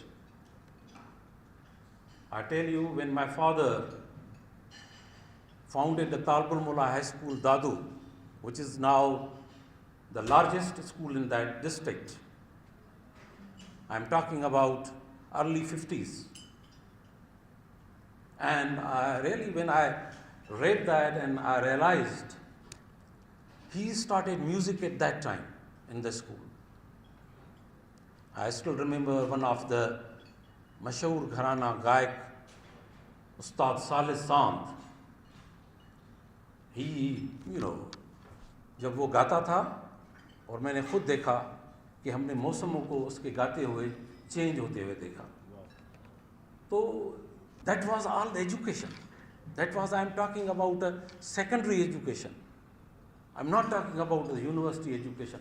और अब मुझे बताएं, I am the part of this whole business, but tell me which university has a music is optional, even not compulsory, I shall say. Anyway, I have a little time, I'll go forward, please. Now coming to the Pakistan, because that's what we have to look at. Look at that. We have, when Pakistan came, we had only the two universities. That was the Punjab University, which had around 700 students. And then 4 months before existence of Pakistan, one of the famous university, which is the mother universities of the Sindh province, which is Sindh University, was established in April 1947. But that university at that time when Pakistan created was just a machinery to monitor the performance of the colleges, was involved in academics. But anyway, then in the first decade, we see here, there were only 4 universities. Then in the next decade, we see 10, number reaches to 10, then it reaches to 18. Now this is the period, frankly speaking, which is between 68 to 77. I hope you recall Shaheed Zulfikar Ali Bhutto, who came into 1971. And that gentleman brought a lot of changes in education. That's a debate, we can debate on many other aspects of that educational time as well. But the good thing was that the number of the universities increased, the budgets of the universities increased, the VN created. There was no VN. Before I will take to the next, that was the Qaid-e-Azam, and how he saw the conditions at 1947. But before, I will go that, but at the moment, because I'm sharing this where we have, so this was a good period, frankly speaking, between 68 and 77. The universities, though reached at a still low number, 18, but then, there's an era which is 1988 to 1997, 43 universities. Then in the next decade, we reached to the 110. But now, if you ask me how the higher education came into the Pakistan, I have no doubt and I have no hesitation, and I must appreciate the vision of Dr. Ataur Rahman. If anything happening today, or if there is any development today, we see credit goes to him. Credit goes to I was talking with the gentleman here when he talked about that the gentleman is coming from Boston. So I told him that the Boston think tank, which brought US and Pakistani citizens together, and that think tank basically forwarded a lot of recommendations for the development of higher education, and those recommendations were given to the government. Zubaida Jalal was then education minister, and she actually made a 21-member task force headed by Qasim Lakha and Ishrat Hussain and some more. And so the Higher Education Commission came into existence, which is still existing. Then today, as a situation is that in the 2023, at the moment we have 247 universities in this country. Out of that, 100 are private and 147 is public. If we come to the Sindh, excluding Karachi, then we have 41 private universities. Total in Sindh, we have 41 private universities and 30 public sector universities. And if we talk about Karachi, then we have 38 private universities and 9 public sector universities. The only thing went in that era was the mushroom growth of private sector universities. It is a debatable again, and we don't forget the Aga Khan is also a private university. The Habib University is also a private university. IOBM is also a private university. These are the universities for which all of us are proud. Doesn't matter if we look into the various other aspects. But universities were established, and similarly, one of the, we talk access of the education at doorstep. And I always give my example. This is Mujib, and I did my primary and matriculation education from Dadu. As I said, I was a student of my father as well. I did my matriculation from the same school. But then one or other way, I don't know, and still I don't know. My father, we were very well settled in Dadu, and there was a very good college. He decided that I shall move to Karachi. And I came to Karachi and I did my intermediate from DJ Science College in 1981. And I tell you, ladies and gentlemen, if my father would have not decided that, and if I would have not come to the Karachi, I don't know what would I have been. Leave aside then, I went to the university, leave aside that I went for higher education to the UK. But the decisive role in my career was a move from Dadu to Karachi. Though there were many things. I shall skip because of the time. So, there is a phenomenon, there is a very common and a political slogan. A person wake up in the morning and say, I want to establish a university. I want to make this campus to the university. And this is how, unfortunately, we have enclosed ourselves in a huge net where there is no ventilation. We are consuming a lot of our budgets, which are very restricted otherwise, on the mushroom growth of the campuses and the universities, which are not really being monitored. Their quality is highly debatable. So anyway, I will go forward. So the education policies, I just wanted to give you a quick review. So the first education conference, and I wanted to quote Qaid-e-Azam. There's a speech in November 1947. And what he says, look at that. In 1947, there is immediate and urgent need for giving scientific and technical education to our people in order to build up our future economic life and to see that our people take to science, please. Hello. Take to science, commerce, trade, and particularly well-planned industries. We should not forget that we have to compete with the world, which is moving very fast in this direction. This is what he said in 1947. Unfortunately, he did not remain much with us. I am being the Vice Chancellor of his alma mater. He remained in Sindh Madressatul Islam for 5 years, from 1887 to 1892. The highest period of his academic career he spent with us, and there's another lecture I will give inshallah sometime. Next. So the education policies have moved, and all these education policies have involved the higher education. It has a component of the higher education. So we saw, 1959, 72 to 80, these were all the VNs and all the policies, 79, 92, 89 to 2010, 2001 to 2004, 2009. So, under these all, of course, some outputs were achieved. Some outputs were distinguished. During that time, we shall not forget, Pakistan went through a very rough political, economical, and lot of tragedies and lot of calamities. We saw wars, we saw flood, we saw political setups. We went through the 3 constitutions and around 4 supra-constitutions. So education is a part of your life. Whether it's the primary, secondary, or higher secondary, or a university, it's the part of your life. It's the part of the country. I remember when I applied for the post of,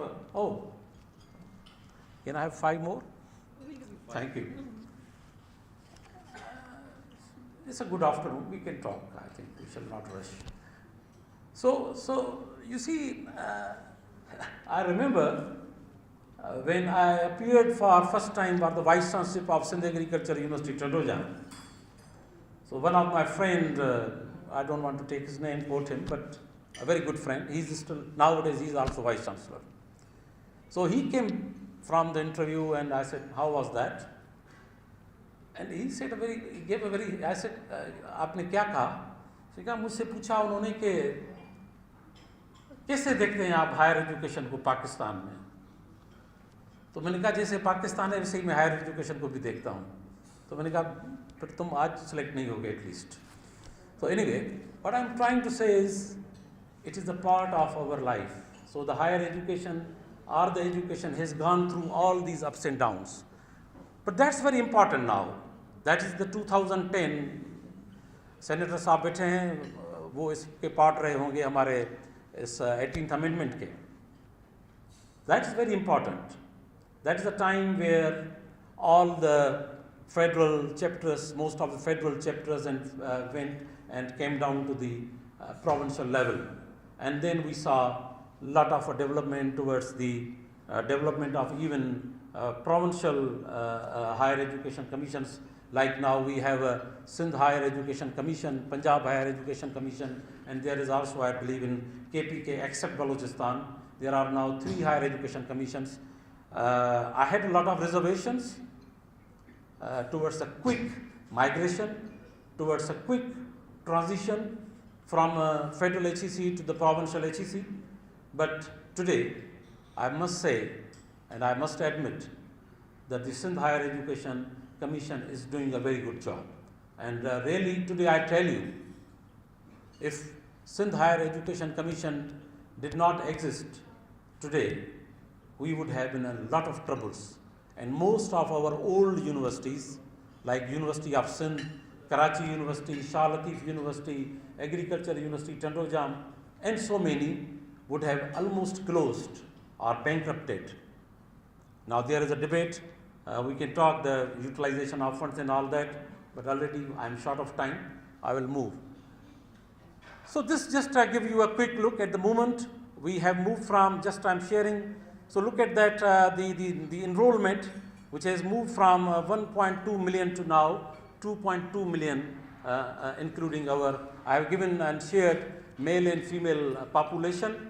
And again, you see, it's a very good thing to see that our female population is also going side by side with our male population. It's not quite away from the male population. Next. This is also very interesting figures. I wanted to share the faculty. At the moment, we have around 57,000 faculty, and out of that, we have 20,000 PhDs. So which is like a 35% of the around the whole country. The faculty which exists in the universities is PhD. अब ये मुझसे नहीं पूछिएगा कि PhD में फिर क्या क्या होता है. That's another thing, and we'll talk sometime, or maybe on the lighter side, have a cup of coffee. But majority of the things are in a good direction, in a good track, and that's where I will say that we are not in a, it's in better shape. So you see how we have moved from 17 to the 2021. At that time we had a PhD faculty 30%, and the male faculty were like 75%, and female faculty, PhD faculty was 24. Overall female was 36 and the male 63. So it's a good sign. I see, and I'm very happy to see our female population is taking interest towards the teaching, and they have become a very vibrant part of the universities, and they are really serving in a very right direction. Next, please. This is also very alarming, very alarming. This is how the survey I have quoted here. This is how when we say people ask you a very famous question, what is the literacy rate of the country? And we have a lot of figures to share and different definitions. In Pakistan, let me tell you, ladies and gentlemen, that the definition of the literacy is, can you read whatever in your mother tongue? That is the definition of the literacy, which is still even 57 to 58%. But look at that figure. You know, leaving aside the pre-primary, which is maybe a post class, maybe a classified class, which has a 14.4 million, but we drop, you see, primary education, this is where we start, 25.7 million, and the next stage is the middle section, where 63% child drop. This is how we are moving in present times. 63% children are dropped from the primary education to the middle education. Then we reach to the 9.3 million, 4.9 million, where again in secondary education we have a 47% drop. Then if we come to the higher secondary education, we have still 28% drop. Then if we come to the university education, which is just 21% again drop. But the interesting thing is on your left side, see, we start from 25.7 million from the primary, and we reach in that university is just a mere figure of 2.76 million, which is like 87% students from the primary education to the university do not reach to the university. I have shared with you the number of the universities and the mushroom growth of universities, I must admit that. But then the other side is also very alarming. Whatever the situation is, whatever the reasons and rationale are, but it is the fact that you are just 13% student basically reach from your primary education to the university education. And when I was talking about the various policies which are being driven and which are being designed and to a certain extent were implemented, then one of the major factor was that we shall have 20% population from primary education to the university, which still we have not achieved. Next please. This is just wanted to share, वो मैंने सिर्फ दो मुल्क नहीं रखे यहाँ पर, हम always we are interested to compete with the India. मुझे याद है एक गांव में दो दोस्त थे, गुल्लू एंड वल्लू. तो Mr. I'll take 2-3 minutes. I know you are very restricted administrator. It's just, तो वहाँ पर दो होते थे, गुल्लू और वल्लू, गुल मोहम्मद एंड वली मोहम्मद. तो जब इम्तिहान हुआ तो गुल्लू फेल हो गया, गुल्लू फेल हो गया, कोई है तो नहीं गुल्लू यहाँ. तो वो जब गुल्लू फेल हो गया तो उसके माँ बाप बड़े परेशान हुए, उन्होंने बड़ा उसको प्रेस किया कि तुम ऐसे हो वैसे हो, सारा दिन उसके सबक लेते रहे, मारपीट भी थोड़ी सी की. नेचुरली वो बच्चा रोने लगा. तो वो जब शाम हो गई, कहा बाबा अब चलो ठीक है, अब सब ठंडे हो गए, गुल्लू रो रहा है, गुल्लू रोना बंद ही नहीं कर रहा है.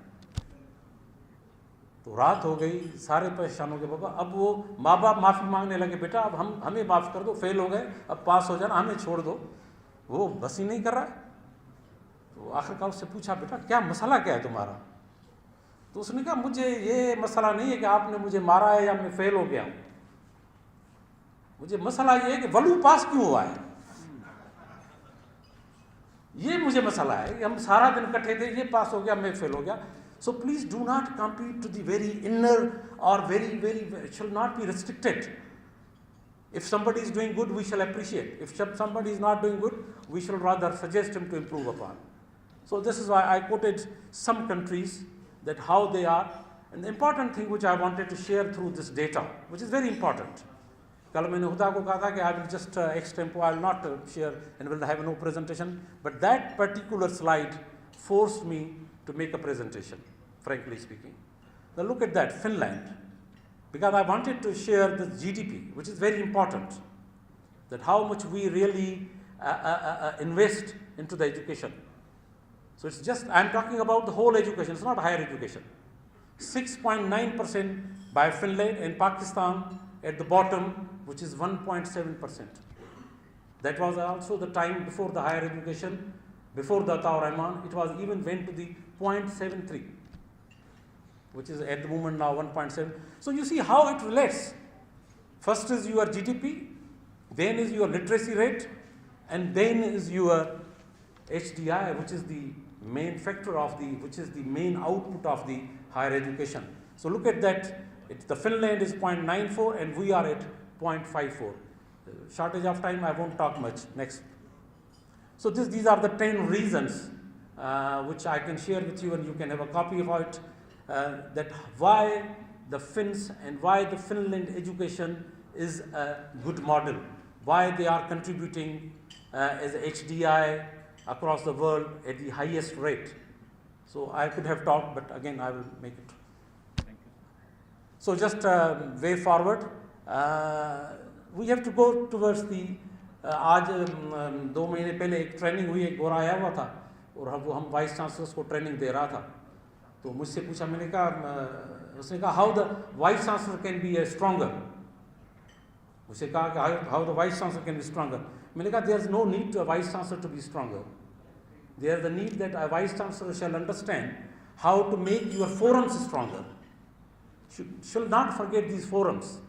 अगर आप इन फोरम्स को लेकर चले तो आपकी हायर एजुकेशन भी अच्छी होगी, आपका इदारा भी अच्छा होगा. So the board of studies, board of faculties, academic council, FPC, syndicate and senate, all are the part of the your act of the university. इनको फॉलो कीजिए, हम सबको फॉलो कीजिए, करना चाहिए जो जहाँ पर बैठा हुआ है. Next please. The second is the strengthening the office. ये बड़ा अच्छा हुआ है रिसेंट टाइम्स में. We have a QEC, we have ORIC, which is our research, innovation and commercialization, youth development center and university development office. ये जो offices HEC के through almost सब यूनिवर्सिटीज़ में डेवलप हुई हैं, they are really playing a very decisive role.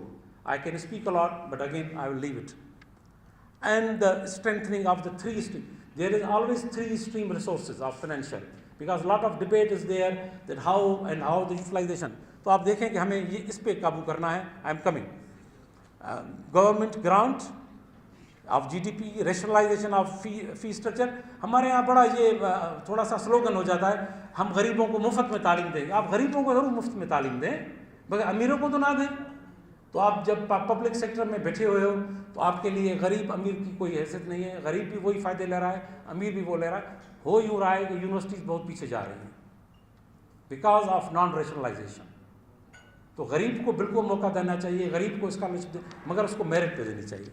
And the last one is the sustainability of university autonomy. आजकल हमारे buses बहुत हो गए हैं, पाकिस्तान में बासेस बहुत हो गए हैं यूनिवर्सिटीज़ के. मेरे बास बताऊँ आपको कितने हैं. मेरा बास पहले फेडरल एजुकेशन मिनिस्टर है, फिर मेरा boss chairman higher education commission Pakistan है, फिर मेरा बास चीफ मिनिस्टर सिंध है, फिर मेरा बास minister of universities and boards है, फिर मेरा बास चेयरमैन सिंध HEC है, फिर मेरा बास सेक्रेटरी यूनिवर्सिटीज़ एंड बोर्ड्स है, और नीचे तो बहुत सारे हैं जिनको मैं बास तो नहीं कह सकता, लेकिन दे प्ले लाइक दैट. तो वहाँ पर हमें कंट्रोल करना है. यूनिवर्सिटीज़ ऑटोनॉमी, जब ये जो मैंने आपके साथ शेयर किया, जो ग्रीक और अलेक्जेंड्रिया मैंने शेयर किया, उसका पर्पज़ ये था. और जो 2 यूनिवर्सिटीज़ मैंने, university of Bologna and university of Paris मैंने कोट की, तो ये वो यूनिवर्सिटीज़ हैं जो बड़ी ऑटोनॉमी और बड़े लिबरल तरीके से पढ़ाया, और आज तक उन्हीं के फ़िलासफ़र, उन्हीं के थियोलॉजिस्ट, उन्हीं के एक्टर्स, उन्हीं की म्यूज़िक हम सब सुनते हैं. Thank you very much for your time and I am extremely sorry. मुझे पता है यहाँ पे बड़ा टाइम का रिस्ट्रिक्शन होता है. प्रोफेसर को जब खड़ा करते हैं तो वो बड़ा मुश्किल होता है उसको रोकना. Thank you very much. God bless you Pakistan. Thank you.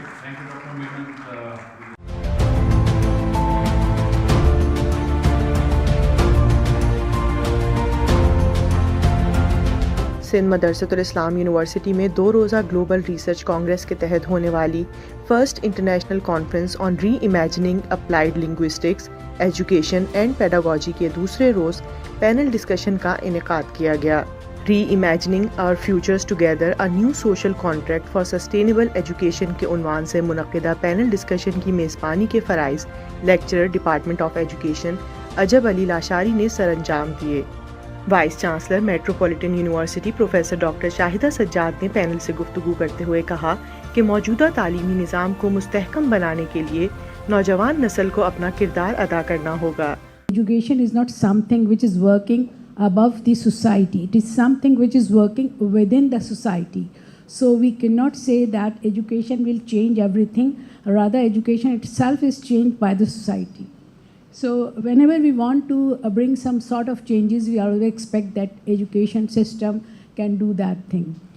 If we talk about the sustainable development, sustainable education, then we should remember that the education system itself should be sustainable, and we should bring certain policies, and we should prepare our young generation to be responsible citizen. Associate professor department of education ZABIST doctor Najmun Nisa ने मौजू पर गुफ्तगू करते हुए कहा कि हमें अपने तदरीसी तरीक़ाकार को मज़ीद बेहतर बनाने की ज़रूरत है। Sustainable education is all about promoting global citizenship. Sustainable education is all about inculcating the concept of life skill based curriculum or life skill based education in curriculum, because now the learner is a global learner. Now the economy is considered as a global economy, so we need to improve our curriculum, we need to improve our teaching practices. Assistant professor university of Karachi doctor Bushra Khurram ने अपने ख्यालात का इजहार करते हुए कहा कि दौरे हाजिर में दरपेश ग्लोबल चैलेंजेस से निमटने के लिए सबसे पहले हमें असातिज़ा के नज़रिए को बदलने की ज़रूरत है। All emergencies, whether they are educational emergencies or all kinds of challenges and gaps, whether they are educational or of any other kind, can be dealt with what we call vision, planning and care. I think these are the three key words, because if we have the vision, if we plan according to our vision, and if we care to put it into action, then any challenge or learning gap can be met and dealt with. As far as teacher training is concerned and classroom is concerned, what I would say is, to be able to address any gap or any challenge, you need to acquire the relevant knowledge, skills, attitude, as well as the values that value that challenge or closing the gap, so that you can put it into the classroom and into the education scenario. शोबा तालीम इकरा university Karachi की सरबराह professor doctor Anjum Bano Kazmi ने panel से गुफ्तगू करते हुए कहा कि अक़वाम मुत्तहिदा के सस्टेनेबल डेवलपमेंट गोल्स को तलबा तक पहुँचाने के लिए असातिज़ा को पेशावराना तर्ज़ अमल अपनाने की ज़रूरत है। Two things are needed: professionalism in teachers and resourcefulness. A teacher should be resourceful, a teacher should be a professional in her conduct, in her duties and all this. Through that process, we can convey and mold our students to fulfill these goals. Panel के इख्तिताम पर dean faculty of social sciences doctor Zahid Ali Channar ने शुरका को shields पेश की।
جی ناظرین کو تازہ ترین خبروں سے آپ کو آگاہ کرتے ہوئے چلتے ہیں کہ پاکستان کے مختلف علاقوں میں بارشوں کا سلسلہ جاری. بارشوں کی وجہ سے سندھ کے کافی علاقے سیلاب کا شکار ہو چکے ہیں. سیلاب کی لپیٹ میں آنے والے علاقے حیدرآباد، ٹنڈو محمد خان، کنڈیارو لوگ ریسکیو کے منتظر ہیں.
سر तुम परेशान न हो, ये नाकानी आफत तो टल जाएगी।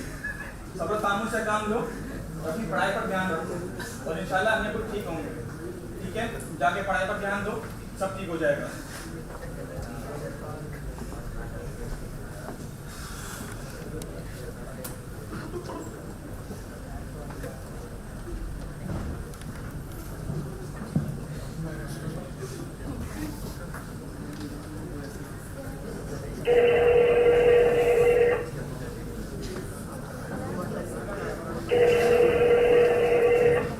आपका मतलूबा नंबर इस वक्त बंद है, बराए मेहरबानी कुछ देर बाद कोशिश कीजिए।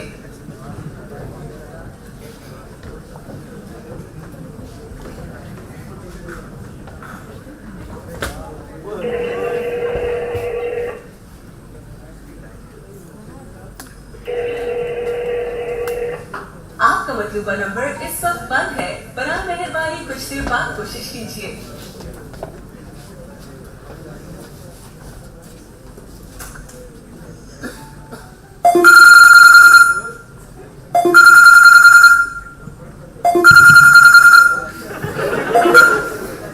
हेलो, अस्सलाम वालेकुम। जी आबिद, मेरी बात सुने। शाहिद भाई से बात हुई है मेरी, वो बहुत परेशान थे। ठीक तो है ना, अम्मी तो ठीक है ना? अम्मी और शाहिद भाई ठीक है, लेकिन गांव के हालात बहुत बुरे हैं। हर जगह सैलाब आ चुका है और जो हमारा घर था वो भी बह चुका है। मुझे लगता है आपको गांव जाना चाहिए। अच्छा चलो ठीक है, मैं देखता हूँ, करता हूँ कुछ। चलिए ठीक है, अल्लाह हाफिज।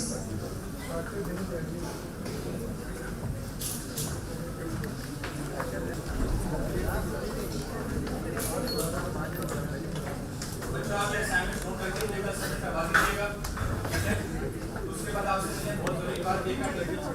जैसा आप सबको पता है सूरत के बारे में हर तरफ सैलाब है, बहुत सारे गांव, बहुत सारे घर पानी के अंदर हो चुके हैं। तो इस मुश्किल घड़ी में अपने प्यारों का और उनके प्यारों का साथ देना चाहिए। इसीलिए हमने ये फैसला किया है कि कल से हम अपनी यूनिवर्सिटी में एक ब्लड रिलीफ कैंप लगाएंगे। उस कैंप के अंदर हम डोनेशन और कुछ जरूरी सामान इकट्ठा करके कंडियाल के लिए निकलेंगे। मुझे आप बच्चों से उम्मीदें हैं कि आप इस कैंप के लिए बढ़कर हिस्सा लेंगे और सबको इस नेकी काम में सबका साथ देंगे। ठीक है बच्चों, अल्लाह हाफिज़। अल्लाह हाफिज़ सर। सर ने वैसे जेब भरने का आइडिया अच्छा निकाला है। आज पैसे लेंगे और कल किसी को पता भी नहीं चलेगा क्या था फ्लड रिलीफ ये सब। चल यार, बिरयानी खाते हैं। वही की नहीं, शेख की बिरयानी।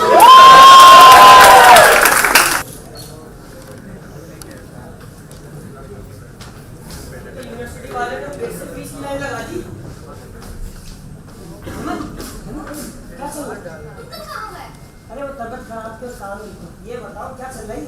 सर ने परसों अनाउंसमेंट की थी ना, डोनेशन के लिए फ्लड रिलीफ कैंप लगेगा, ये हुआ कि माल जमा करने की इसलिए मतलब है। हम सब तैयार जा रहे हैं, ये सब सामान इंतजाम कर रहे हैं। तुम जाओ। चल लूंगा, थोड़ी तफरी हो जाएगी, क्या कहती हो? तुम कर लो।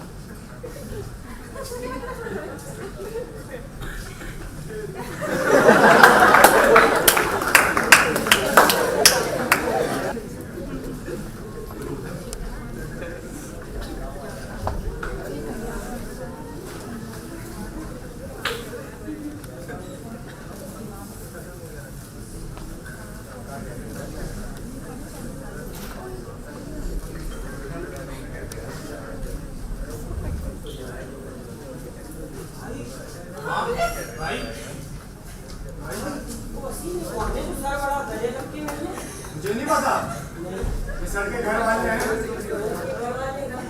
इस शराब में सर का घर भी टूट गया, लेकिन फिर भी सर ने खुद से पहले बच्चों के बारे में सोच रहे हैं जिनका इस शराब में नुकसान हुआ है। हम कितने खुश नसीब है ना, हमें ऐसा साथी मिले जो खुद से पहले हमारे बारे में सोचते हैं। सच कहते हैं उस्ताद वालिदैन की जगह होते हैं। चल यार, बहुत बातें हो गई, अब काम करने से।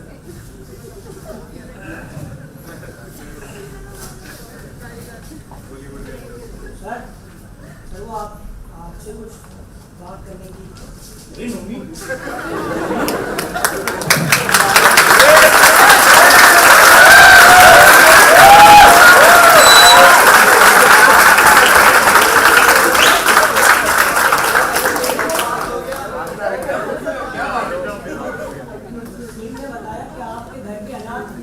बिल्कुल भी इस चीज़ का अंदाज़ा नहीं था, वरना पूरे टाइम आप पे इल्ज़ाम तराशी करते रहे, आपका मजाक बनाते रहे। हमें सच में खुद पे बहुत शर्मिंदगी महसूस हो रही है। प्लीज़ सर, अगर हो सके तो हमें माफ़ कर दिएगा आप हमारा। मिस्टर शर्मिंदा मत होंगे, मुझे इस बात की खुशी है कि तुम्हें अपनी गलती का एहसास हो गया और तुम सबको सीधी राह दिखाना, नेकी और बदी में फर्क बताना, यही तो मेरा फर्ज है और मैं अपने इस फर्ज से मुंह नहीं मोड़ सकता। मुझे इस बात की खुशी है कि तुम बच्चों ने मेरा साथ दिया और इस नेकी काम के लिए बढ़ चढ़ कर हिस्सा लिया और इंशाल्लाह उम्मीद है आगे भी करते रहोगे। चलें, कैसे चलते हैं।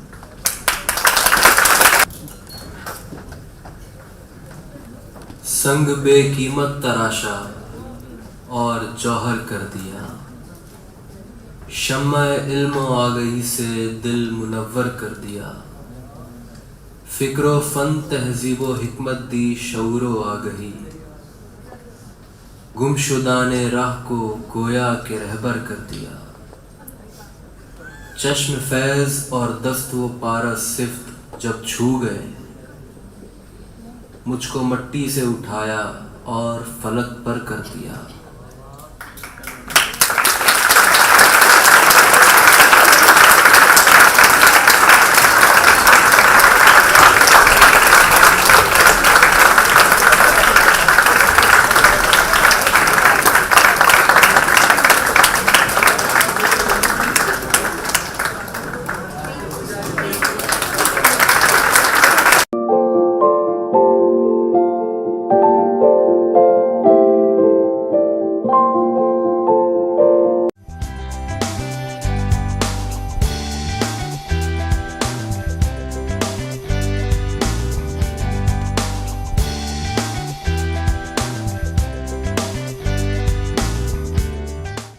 अस्सलामुअलैकुम नाजरीन, प्रोग्राम वॉइस ऑफ SMIU में खुश आमदीद। मैं हूँ आपकी मेज़बान इकरावान।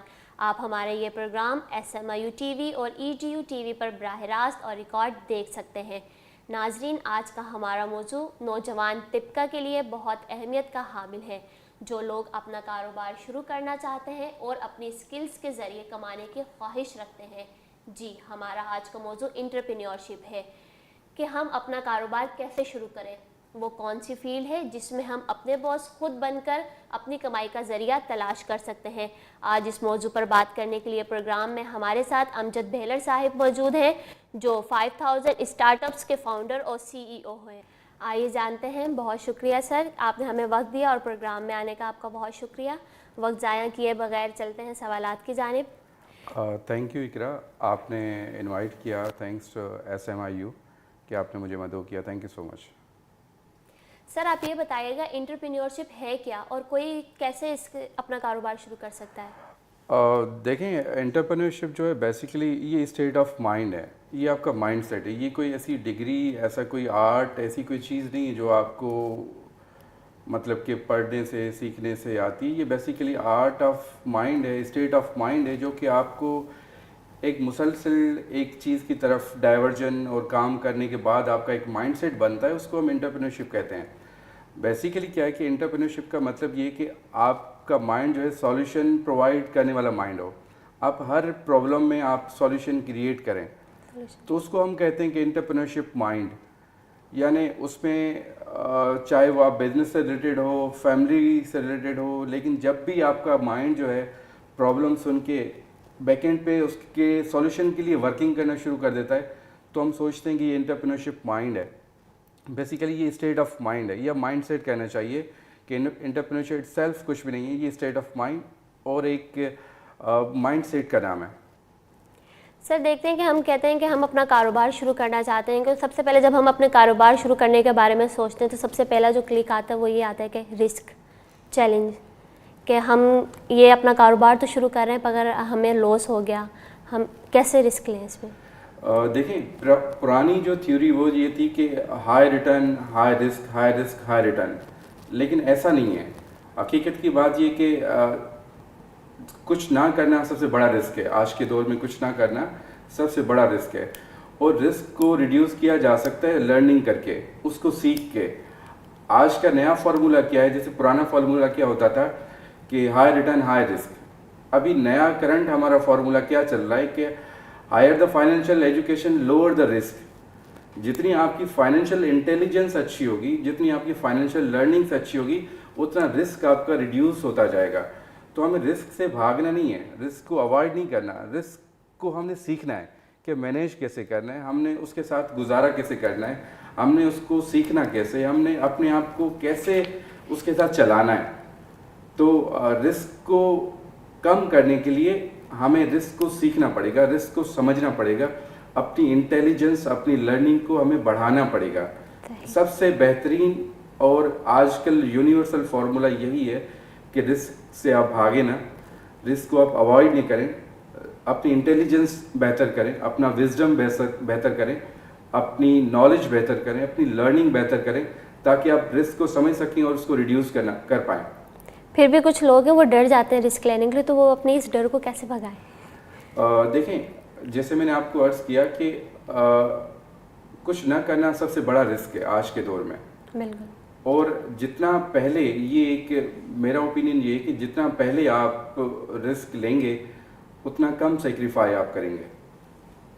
ये मैं बड़ी आपको एक डीप बात बता रहा हूँ कि देखें, जितना जल्दी आप, जितना अर्ली आप किसी बिजनेस में जंप इन करेंगे, उतना कम आपको सेक्रीफाई करना पड़ेगा, उतना कम आपको लॉस बियर करना पड़ेगा। सो जितना अर्ली आप गेम में आ जाते हैं, उतना अर्ली आप गेम में विनर हो के आप निकल पाते हैं। जितना आप लेट करेंगे, उतना रिस्क जो मार्जिन है वो बढ़ता जाएगा। आप ये बताएं कि आपको कब ख्याल आया कि मुझे नौकरी नहीं करनी, अपना काम करना है, और आईटी ही क्यों? देखें, प्रीवियस मेरा बैकग्राउंड जो है वो एज अ बैंकर है, एज अ एवीपी लेवल पे, सीनियर पोजीशन पे मैंने सरेंडर किया था।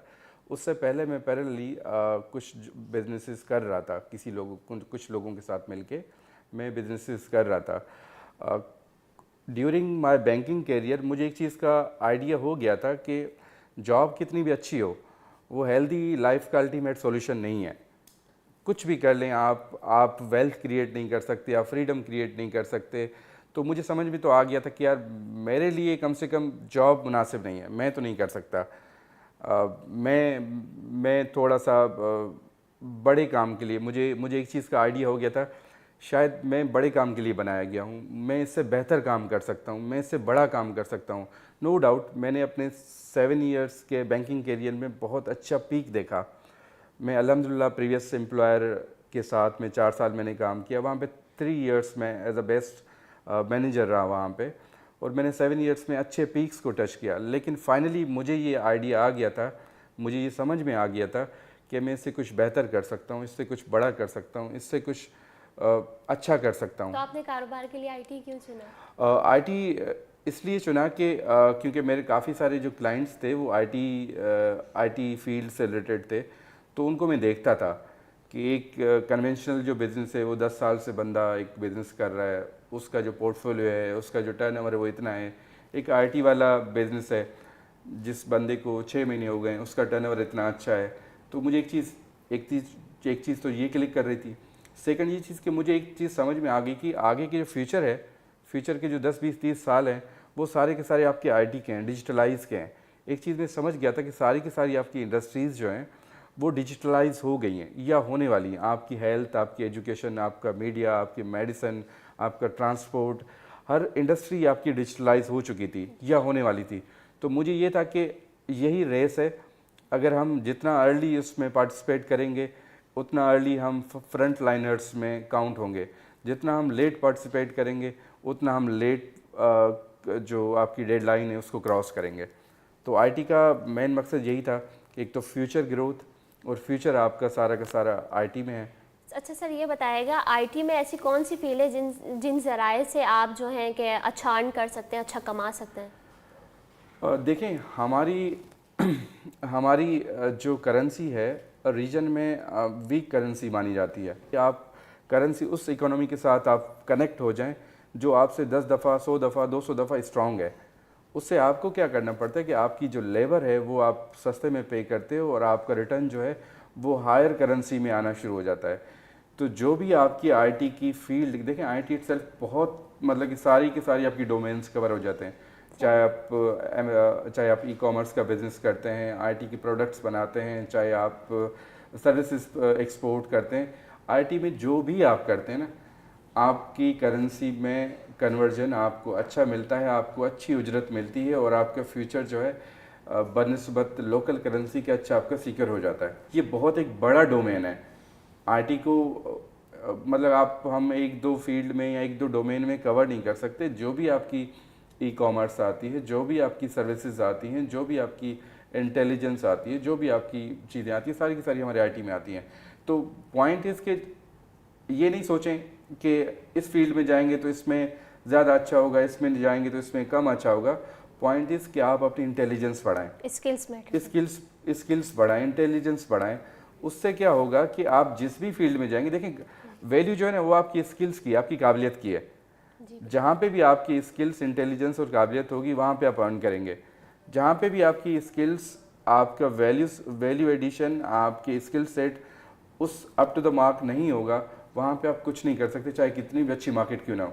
ये चीज़ हम सबको जितना जल्दी समझ में आना चाहिए उतना जल्दी समझना चाहिए कि देखें जो डिमांड है, जो एक्चुअल क्या कहना चाहिए कि जो आपकी वर्थ है वो आपकी काबिलियत की है। अच्छा सर, ये बताइएगा फ्रीलांसिंग को आप कैसे समझते हैं कि फ्रीलांसिंग के ज़रिए आप एक अच्छी इनकम जनरेट कर सकते हैं? जी बिल्कुल कर सकते हैं। देखें फ्रीलांसिंग एक वो टूल है जो कि लेटेस्ट मॉडर्न टूल है और हम लोग एज अ पाकिस्तान 4th और 5th नंबर पे as a country wide, world wide हम लोग काउंट होते हैं as a freelancer resource provider. Freelancer के बाद आपको क्या करना चाहिए, जो बिगनर्स हैं उनको क्या करना चाहिए कि उसके आगे एक मिनी एजेंसी बनाएं या एक स्टार्टअप बनाएं। देखिए फ्रीलांसर का मतलब कि मैं इंडिविजुअल हूँ, मैं अपने आप को फीड कर रहा हूँ, ठीक है, अपनी फैमिली को फीड कर रहा हूँ।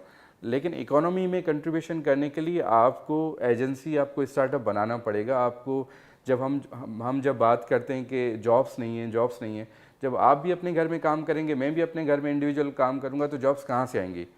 जॉब्स वहीं से आएंगी कि जब आप फ्रीलांसर समझ जाते हैं कि यार नहीं, अब मैं अच्छा फ्रीलांसर हो गया हूँ, अब मैं 4 बंदों की टीम को चला सकता हूँ।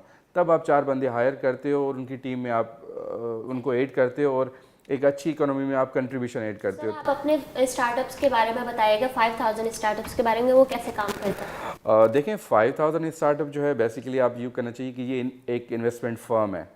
इसको हम अपने टर्म में वेंचर कैपिटलिस्ट कहते हैं, ठीक है, जो कि स्टार्टअप्स पे इन्वेस्ट करती है। स्टार्टअप्स पे इन्वेस्ट कैसे करती है? बेसिकली आप यूँ समझें कि आपने देखा होगा कि हर यहाँ पे बंदा जो बिज़नेस शुरू करना चाहता है उसका सबसे मेन जो पहला चैलेंज आता है कि पैसे कहाँ से आएंगे, पैसे कहाँ से आएंगे। और जब वो बैंक्स में जाते हैं, क्योंकि मैं बैंकर था तो मुझे पता है, जब वो बैंक्स में जाते हैं कि भाई मुझे लोन चाहिए, मुझे फाइनेंशियल सपोर्ट चाहिए, तो बैंक्स बोलते हैं अभी तो आपने बिज़नेस शुरू ही नहीं किया, ठीक है, बिज़नेस शुरू कर। बैंक्स हैं इस्टेब्लिश बिज़नेस को तो फर्दर इस्टेब्लिश करने के लिए फाइनेंशियल सपोर्ट देते हैं, लेकिन किसी स्टार्टअप के लिए, किसी स्टार्टअप को या किसी बिगनर को वो सपोर्ट नहीं करते। नहीं ऐसा कोई हमारे पास इदारा है। इंक्यूबेशन सेंटर्स भी हैं, वो 3 महीने की आपको ट्रेनिंग्स देते हैं। उनके पास एक सर्टेन 1 साल का एक कोटा होता है कि इतने बेजेस आपने पास करने हैं, ठीक है। वो 3 महीने आपको बेजेस को ट्रेनिंग देते हैं, कुछ सिखाते हैं, उसके बाद फिर मार्केट में छोड़ देते हैं। वो जो बिगनर होता है वो उसी जगह पे रहता है कि वो बिजनेस शुरू कैसे करेगा। वहाँ पे हमारे 5000 स्टार्टअप का बीच में कॉन्सेप्ट आ जाता है कि एक्सपर्टीज़ आपकी, इन्वेस्टमेंट हमारी, मिलके पार्टनरशिप में काम कर लेते हैं। ये सिंपल हमारे बैंक्स में भी, इस्लामिक बैंकिंग में, इसको हम मुदारबा का कॉन्सेप्ट कहते हैं, जिसमें एक पार्टनर होता है वो अपनी एक्सपर्टीज़ लगाता है, दूसरा पार्टनर होता है अपनी इन्वेस्टमेंट लगाता है, दोनों मिलके काम करते हैं। ये बैंक के मॉडल में, हमारे इस्लामिक बैंकिंग के मॉडल में भी यही हमारा कॉन्सेप्ट है। तो यही 5000 का कॉन्सेप्ट भी यही है, इन्वेस्टमेंट हमारी, एक्सपर्टीज़ आपकी, मिलके काम करते हैं पार्टनरशिप बेसिस पे। कुछ चीज़ें हम देखेंगे बैकएंड पे, कोर एक्सपर्टीज़ आप देखेंगे। तो जो मेन चैलेंज है, जो आपका हिच है, जो कि बिजनेस तो शुरू करें लेकिन पैसे कहाँ से आएंगे, तो 5000 उस चैलेंज को जो है ख़त्म करता है। उसके साथ आपको कोचिंग देता है, उसके साथ आपको मेंटोरिंग देता है, उसके साथ आपको रोड मैप भी देता है, सीखने के मौके भी फराहम करता है। मौके देता है। हमारे साथ सीनियर जो CEOs हैं, मेंटोर्स हैं, उनके साथ आपकी लाइव डिस्कशंस हो रही होती हैं, जो आपसे पहले की स्टार्टअप्स हैं। अच्छा सर, ये बताइएगा कि अक्सर फ्रीलांसिंग प्लेटफॉर्म्स को लेकर कन्फ्यूजन पाई जाती है, जैसे अपवर्क, फाइवर वगैरह, तो क्या कोई इंसान इन छोटी छोटी ऐप से या कोई अबूर हासिल कर सकता है? देखिए बिल्कुल कर सकता है। ये जितने भी प्लेटफॉर्म्स हैं, देखें ये इस पे दुनिया काम करती है। मैं सबको ये कहता हूँ कि हमारी जो IT की मार्केट है उसका ग्राउंड बहुत बड़ा है, पूरी दुनिया इसकी मार्केट है। और ये भी हमें समझना चाहिए कि अल्टीमेटली جو کام آپ کے پاس سستی کرنسی میں لیبر جو آپ کی یوٹیلائز ہونی ہے. دیکھیں سمپل ایک کیلکولیشن میں آپ کو بتاؤں, ایک گورے کو جو کام وہاں $50,000 میں US میں کر کے ملتا ہے, اس کو ہم $20,000 میں سپوز جی تھینک یو کر کے کر دیتے ہیں. تو کوئی بھی ایسا بزنس سینس جو ہے وہ کبھی بھی 50,000 والا کام وہ 50,000 میں نہیں کرائے گا. وہ تو سوچے گا کہ میں اپنی کاسٹ کٹنگ کہاں سے کروں. ٹھیک ہے, تو وہ الٹیمیٹلی آپ کے پاس کام آپ ہی کے پاس آنا ہے. آپ کے جو بھی ریجنس ہیں جہاں پہ لیبر سستی پائی جاتی ہے, چاہے آپ کا انڈیا ہو, فلپین ہو, سری لنکا ہو, بنگلہ دیش ہو, پاکستان ہو, ٹھیک ہے, تو سارا کام آپ ہی کے پاس آنا ہے. جہاں تک بات ہے جتنے ہمارے پلیٹ فارمز ہیں, بالکل پوری دنیا اسی سے کام کرتی ہے, اور پلیٹ فارم کی بھی رینکنگز ہوتی ہیں. پلیٹ فارم اپنے اسٹارز دیتے ہیں, اپنے جو ہائی پرفارمرس ہوتے ہیں ان کی رینکنگ اپ کر کے ان کو اسٹارز دیے جاتے ہیں, اور ان کی رینکنگ کے بہاف پہ ہی بیسیکلی ان کو کام ملتا ہے کہ آپ کی ریٹنگ اچھی ہے تو کام کا ڈائیورژن آپ کے پاس اچھا ہوگا. یہ بیسیکلی وہی سروس ماڈل ہے کہ آپ کسی کو ٹائم پہ کام کر کے دیتے ہیں, کمٹمنٹ پورا کرتے ہیں, پرائز اچھی کرتے ہیں, آفٹر سیل سروس دیتے ہیں, تو جو پورٹل ہے آپ کی رینکنگ اچھی بناتا ہے, اور اس کے اگینسٹ پھر کام کی ڈائیورژن بھی آپ کی طرف زیادہ آ جاتی ہے. ناظرین, گفتگو کا سلسلہ جاری رکھیں گے, لیکن یہاں وقت ہوا ہے ایک بریک کا. ہمارے ساتھ رہیے.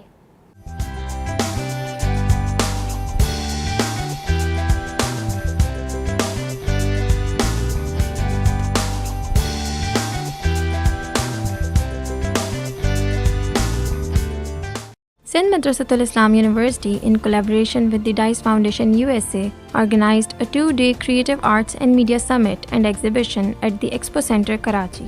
Number of guest speakers from media, film, drama and academia took part in different panel discussions.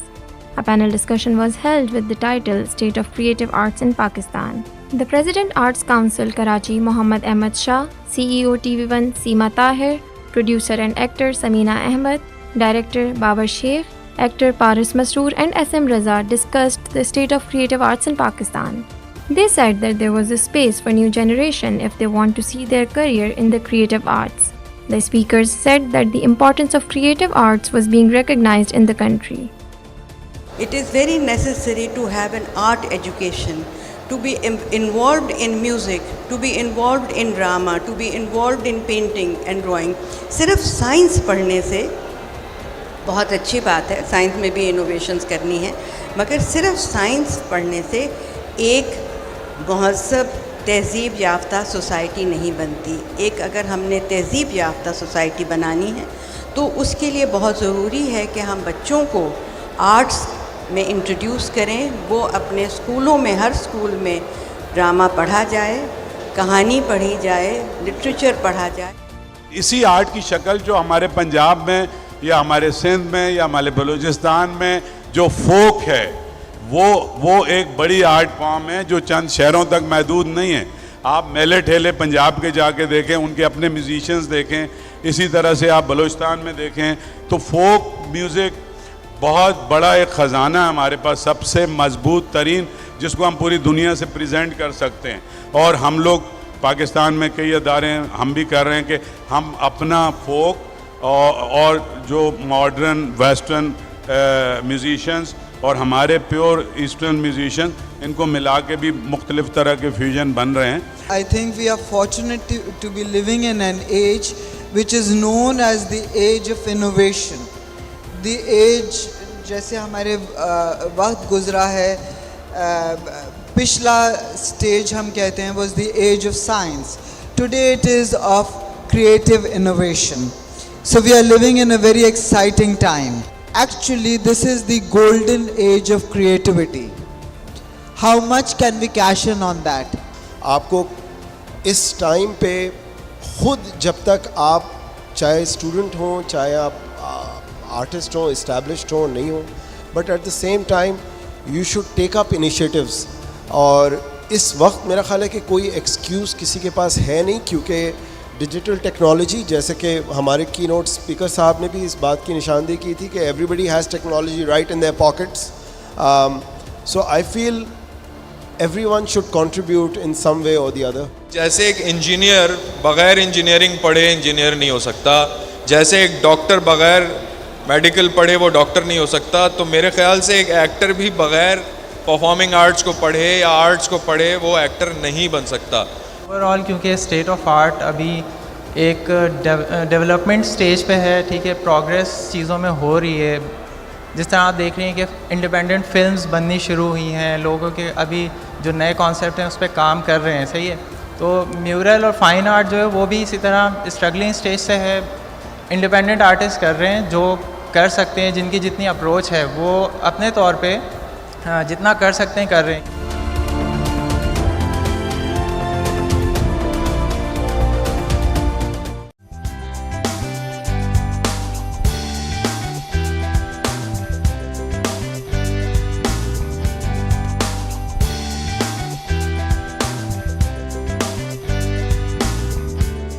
سوالات جوابات کا سلسلہ جاری کرتے ہیں. جی امجد صاحب, یہ بتائیے گا کہ ہم آئی ٹی میں آنے کے لیے ہمیں پراپر ایجوکیشن کی ضرورت ہوتی ہے یا پھر جو شارٹ کورسز وغیرہ ہوتے ہیں وہی ہیلپ فل ثابت ہوتے ہیں؟ دیکھیں, ایک چیز ہمیں سمجھنی پڑے گی کہ اس میں ہم جتنے بھی ایجوکیشنل انسٹیٹیوٹ ہیں ان کو اس چیز کو سمجھنا پڑے گا کہ ہم پریکٹیکل اور بکش کے بیچ میں اچھا خاصا گیپ ہے. نہ صرف آئی ٹی لیکن ہر فیلڈ میں جو پریکٹیکل ہم لوگ کرواتے ہیں اور جو بک میں ہم لوگ پڑھتے ہیں اس کے بیچ میں اچھا خاصا ڈسٹینس ہے. سب سے پہلے تو وہ ہمیں کور کرنا پڑے گا, چاہے آپ کی 4 ایئر ایجوکیشن ہو, 2 ایئر ایجوکیشن ہو, چاہے آپ کا شارٹ کورسز ہوں. اس میں 4 ایئر ایجوکیشن جہاں تک میں سمجھتا ہوں 4 ایئر ایجوکیشن مینڈیٹری نہیں ہے. ایسے بھی ہمارے پاس بچیاں آتے ہیں جو 2 مہینے 4 مہینے 6 مہینے کے شارٹ کورسز کر کے کام پہ لگ جاتے ہیں اور اچھی ارننگ کر لیتے ہیں. تو پوائنٹ اس کہ جتنا آپ پریکٹیکل ہوں گے اتنا آپ کلوزر ٹو ارننگ ہوں گے اور بیٹر ارننگ کی طرف آپ جا چکے ہوں گے. ایسے بھی کچھ اسٹوڈنٹ ہیں جو کہ 4 6 سال کی ایجوکیشن پوری کر کے آتے ہیں لیکن ان کو جابس نہیں ملتی. ایسے بھی کچھ اسٹوڈنٹ ہمارے پاس آتے ہیں جن کا 6 مہینے کا کورسز ہوتے ہیں لیکن وہ اچھی جابس پہ کام کر رہے ہوتے ہیں. پوائنٹ اس کہ جتنا آپ پریکٹیکل ہوں گے, جتنا آپ اسکلفل ہوں گے اتنا آپ کے لیے اچھا ہے. اور میں پرسنل میرا اوپینین ہے کہ شاید یہ ٹائم اسپیشلی آئی ٹی میں کہ ایبسلیٹ ہونے والا ہے کہ آپ کی 4 سال کی ڈگری 6 سال کی ڈگری اس کے بعد آپ کر کے آپ پھر مارکیٹ میں اترتے ہیں. شاید یہ وہ ٹائم نہیں ہے. آپ کو جلدی ویل اکوپڈ ہونا پڑے گا. 6 مہینے میں 1 سال میں 8 مہینے میں ویل اکوپڈ ہونے پڑے گا. ایسے کورسز آپ کو لانچ کرنے پڑیں گے جو آپ کو زیادہ جلدی شارپ کریں, زیادہ جلدی اکوپ کریں اور آپ فوراً مارکیٹ میں آ جائیں. اس ٹائم گیم ونر وہ ہے جو جتنی جلدی مارکیٹ میں آتا ہے. گیم ونر وہ نہیں ہے کہ جو کہ 6 سال کی ڈگری کر کے 6 سال کے بعد مارکیٹ میں آئے گا. گیم ونر وہ ہے کہ جو جلدی اکوپڈ ہو کے مارکیٹ میں آتا ہے اور 6 سال کا 5 سال کا ایکسپیرینس لے کے فلی اکوپڈ ہو جاتا ہے. تو بہتر یہ کہ آپ جلدی سے شارٹ کورسز کریں, اپنے آپ کو ویل پریپیئر کریں, جو لیٹسٹ ٹیکنالوجیز ہیں جو اسکلز ہیں وہ سیکھیں اور آپ آ جائیں. جی آپ مجھے یہ بتائیے گا کہ ہم میڈیا والے ہیں تو مطلب میڈیا اسٹوڈنٹس جو ہوتے ہیں کہ وہ اس فیلڈ میں کیسے آ سکتے ہیں, وہ کیسے کام کر سکتے ہیں اس فیلڈ میں؟ دیکھیں, میڈیا والوں کے لیے آپشنس اچھے خاصے ہو سکتے ہیں. سب سے پہلے یہ کہ آپ ڈیجیٹل مارکیٹنگ سے اپنا ایک برانڈ بنا سکتے ہیں. دیکھیں, اس ٹائم جو بھی بزنس ہوگا اس کو مارکیٹنگ چاہیے ہوتی ہے, ٹھیک ہے. تو آپ ایک یوٹیوب چینل بنا سکتے ہیں, آپ ڈیجیٹل مارکیٹنگ کا ایک برانڈ بنا سکتے ہیں, آپ گوگل ایڈسن کے تھرو آپ کر سکتے ہیں. باقی کافی سارے پلیٹ فارمس ہیں جہاں پہ آپ ایک اپنا اسٹارٹ اپ بنا کے چیزوں کو پروموٹ کر سکتے ہیں. پوائنٹ ایسا نہیں ہے کہ آپ ڈے 1 پہ ہی سکسیزفل ہو جائیں گے. پوائنٹ یہ کہ آپ جتنی جلدی مارکیٹ میں ان ہوں گے اتنی جلدی آپ جو چیک لائن ہے اس کو آپ کراس کریں گے. تو start with digital marketing, start with YouTube, start with Google AdSense, اور آہستہ آہستہ دیکھیں ہر جو بھی برانڈ ہو نا, جو بھی بزنس ہو, اس کو مارکیٹنگ چاہیے ہوتی ہے. آپ بہتر ریٹس میں اچھی کوالٹی میں مارکیٹنگ ان کے ساتھ کریں. اور ہوتا کیا ہے کہ آپ اپنے کلائنٹ کے ساتھ, جیسے آپ کا کلائنٹ گرو کرتا ہے اس کے ساتھ آپ بھی گرو کرتے ہو. آج آپ کی کلائنٹ کی والیٹ سائز 1 لاکھ روپے ہے, 1 سال کے بعد اس کا والیٹ سائز جو ہے 5 لاکھ کا ہو جائے گا اور آپ بھی گرو کر جاؤ گے. تو کچھ ایسے اچھے کلائنٹ دیکھیں, آپ کی کمپنی یا میری کمپنی یا کسی اور کی کمپنی چلانے کے لیے ہمیں کوئی لاکھوں کروڑوں لوگ نہیں چاہیے ہوتے.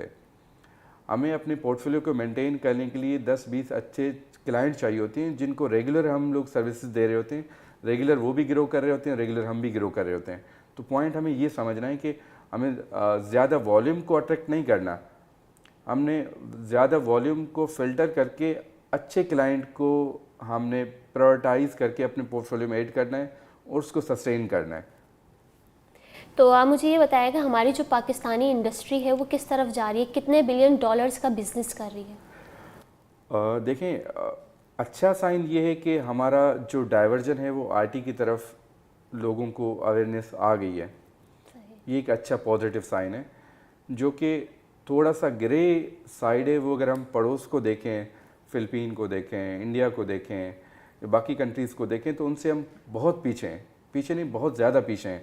اگر ہم انڈیا کی بات کر لیتے ہیں, دیکھیں انڈیا کی میں بات اس لیے کر لیتا ہوں, ہم دونوں کی جو ہم انڈیا اور پاکستان کا جو برتھ ایئر ہے وہ سیم ہے, ہم لوگوں کی ایگزسٹنس سیم ہے. تو اسی وجہ سے, اور انڈیا کی پاپولیشن یا انڈیا کا جو عوام ہے اور ہمارا عوام تقریباً ایک ہی جیسا, ایک ہی کلچر پایا جاتا ہے.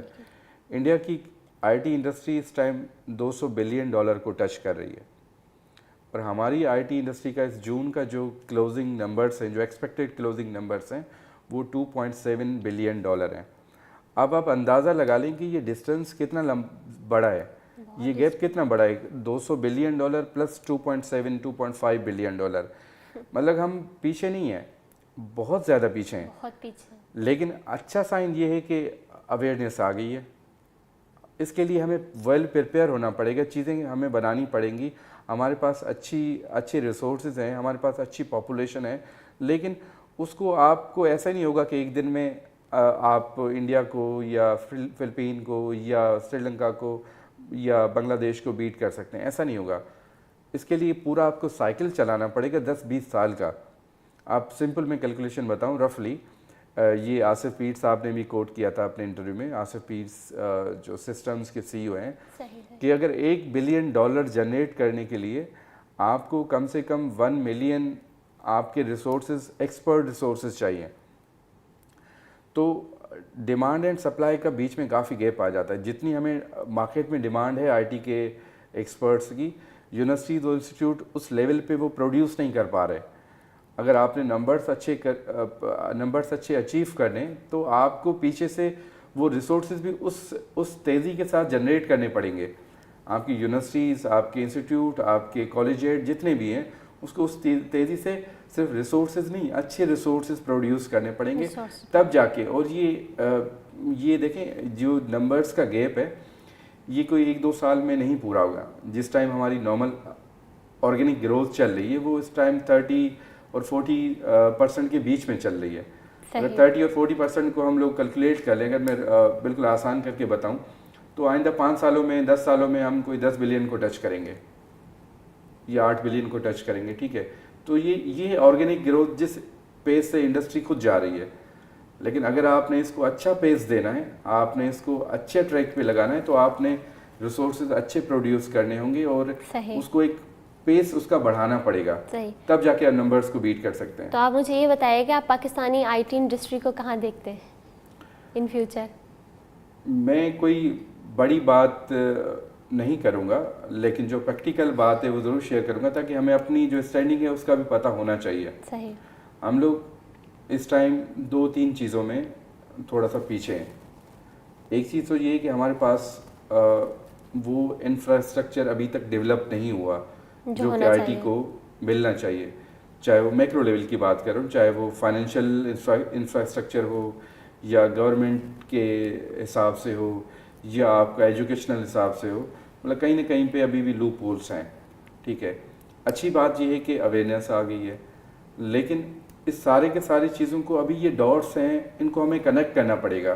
ایک پراپر ایک ڈسپلین, ایک کمپوز طریقے سے پورا روڈ میں بنانا پڑے گا.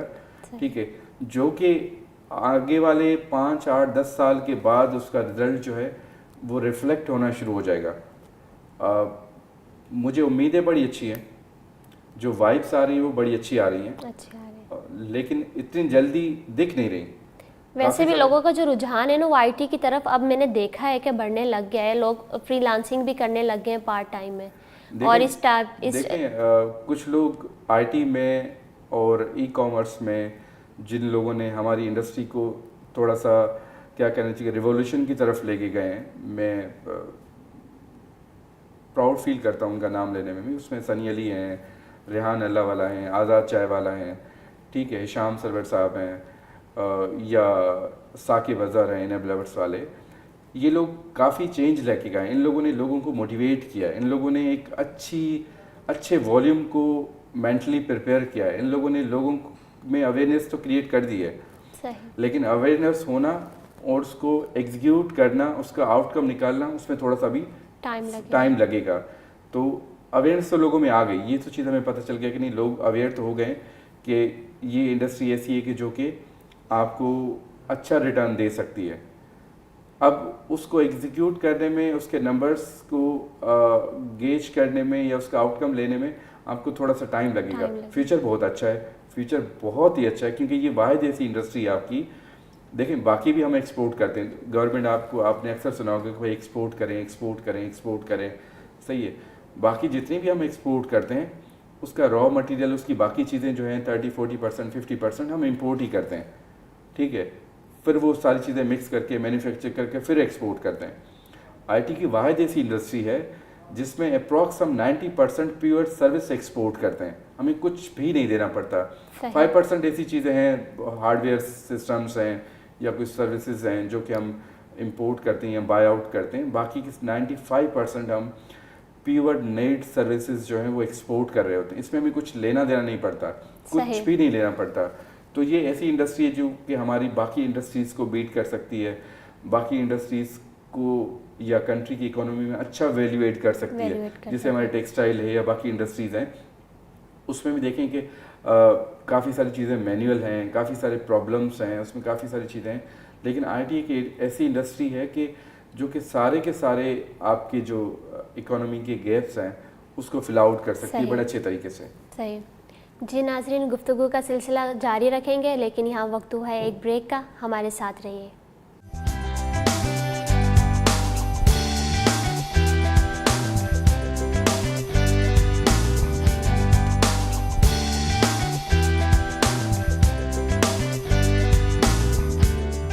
बच्चों, आपकी खुशी और हिफाजत हमारे लिए बहुत ज़रूरी है। आपको पता होना चाहिए कि हर बड़ा काबिल एतमाद नहीं होता, इसीलिए आज हम आपको गुड टच और बैड टच के बारे में बताएंगे। गुड टच में शामिल है डॉक्टर का आपको सेहतमंद रखने के लिए छूना, वालिदैन का आपको साफ रखने के लिए छूना, दोस्तों के साथ हाथ मिलाना, टीचर का आपके सर पर या पीठ पर थपकी देना, दादा दादी या नाना नानी के साथ गले मिलना। बैड टच में शामिल है किसी का आपकी शर्मगाह को छूना, छुपकर हाथ लगाना, अजनबियों का छूना, ऐसा छूना जिसका आपको बताया जाए कि अच्छा है लेकिन आपको बुरा और शर्मनाक महसूस हो, ऐसा छूना जो आपको गलत लगे। अगर आपको लगता है कि आपको बैड टच का निशाना बनाया गया है तो फौरन अपने वालिदैन या फिर किसी काबिल एतमाद बड़े को बताएं। मजीद मालूमात और शिकायत के लिए आप मिनिस्ट्री ऑफ ह्यूमन राइट्स की हेल्पलाइन 1099 पर कॉल कर सकते हैं। इसके अलावा आप उनके साथ लैंडलाइन, व्हाट्सएप या ईमेल के जरिए राब्ता कर सकते हैं।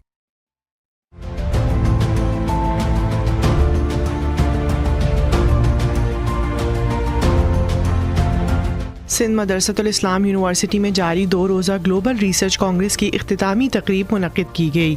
Vice chancellor Sindh Madressatul Islam university professor doctor Mujeebuddin Sahrai Memon ने तकरीब से खिताब करते हुए उम्मीद जाहिर की कि ग्लोबल रिसर्च कांग्रेस जामियात में रिसर्च कल्चर के फ़रोग़ में अहम किरदार अदा करेगी।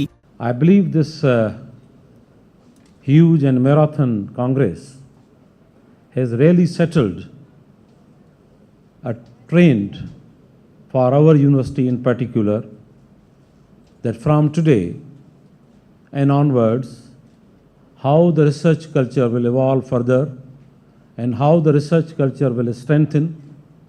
And I hope that the networking between the scholars have definitely will play its role in the coming times. I really praise my faculty, from the deans to the lecturers. So I believe we shall have a bundle of applauses for all the faculty, all the officers, and all the staff who have played a very effective role for the success of this conference. Global research congress के convener professor doctor Zahid Ali Channar ने congress के हवाले से report और तजावीज़ पेश की। The total number of the abstracts which were submitted was 293. Out of those, 239 were accepted. From those 239, the total papers which were submitted were 210 and 187 were accepted. Thus, the acceptance ratio of the papers was 58%, which is a very strict one. There are 5 slots of the technical sessions in the Congress. In all those 5 slots, in each of those slots, 14 sessions were conducted. Means there were 14 rooms or the halls in which the parallel sessions were conducted in all those 5 conferences. If we multiply those 14 with 5, it becomes 70 slots in which this whole Congress conducted the sessions. It's a huge one. 210 top-notch researchers were there to monitor and evaluate the research of the researchers. Besides those 9 panel discussions were conducted in the Congress, and averagely, if 5 persons were there, so there were 45 persons from different domains who talked about the themes of those conferences. And one panel discussion of the VCs was also conducted. University of West England UK से doctor Mehmet Aydin ने 2 रोज़ा global research Congress को बेहतरीन event करार दिया. I've seen so much passion in the eyes of the faces of the attendees as well as the organizers, and so much enthusiastic young researchers. They passionately wanted to demonstrate their results, and obviously they deserve to do that, and I appreciated all of their work, and really very well presented. National university of sciences and technology Islamabad से doctor Mumtaz Ali ने मुंतज़मीन को कांग्रेस के कामयाब इनेकाद पर मुबारकबाद पेश की. What an amazing event it was, at an absolute perfection. और मैं कहूँ कि perfection, और फिर वापस दोहराऊँ कि ये वाकई एक perfection थी, तो there is no doubt about it. And with my whole heart I can say that this conference was an absolute perfection. तकरीब के इख्तिताम पर secretary global research congress doctor Amir Umrani ने कांग्रेस में शरीक स्कॉलर्स और मेहमानों का शुक्रिया अदा किया.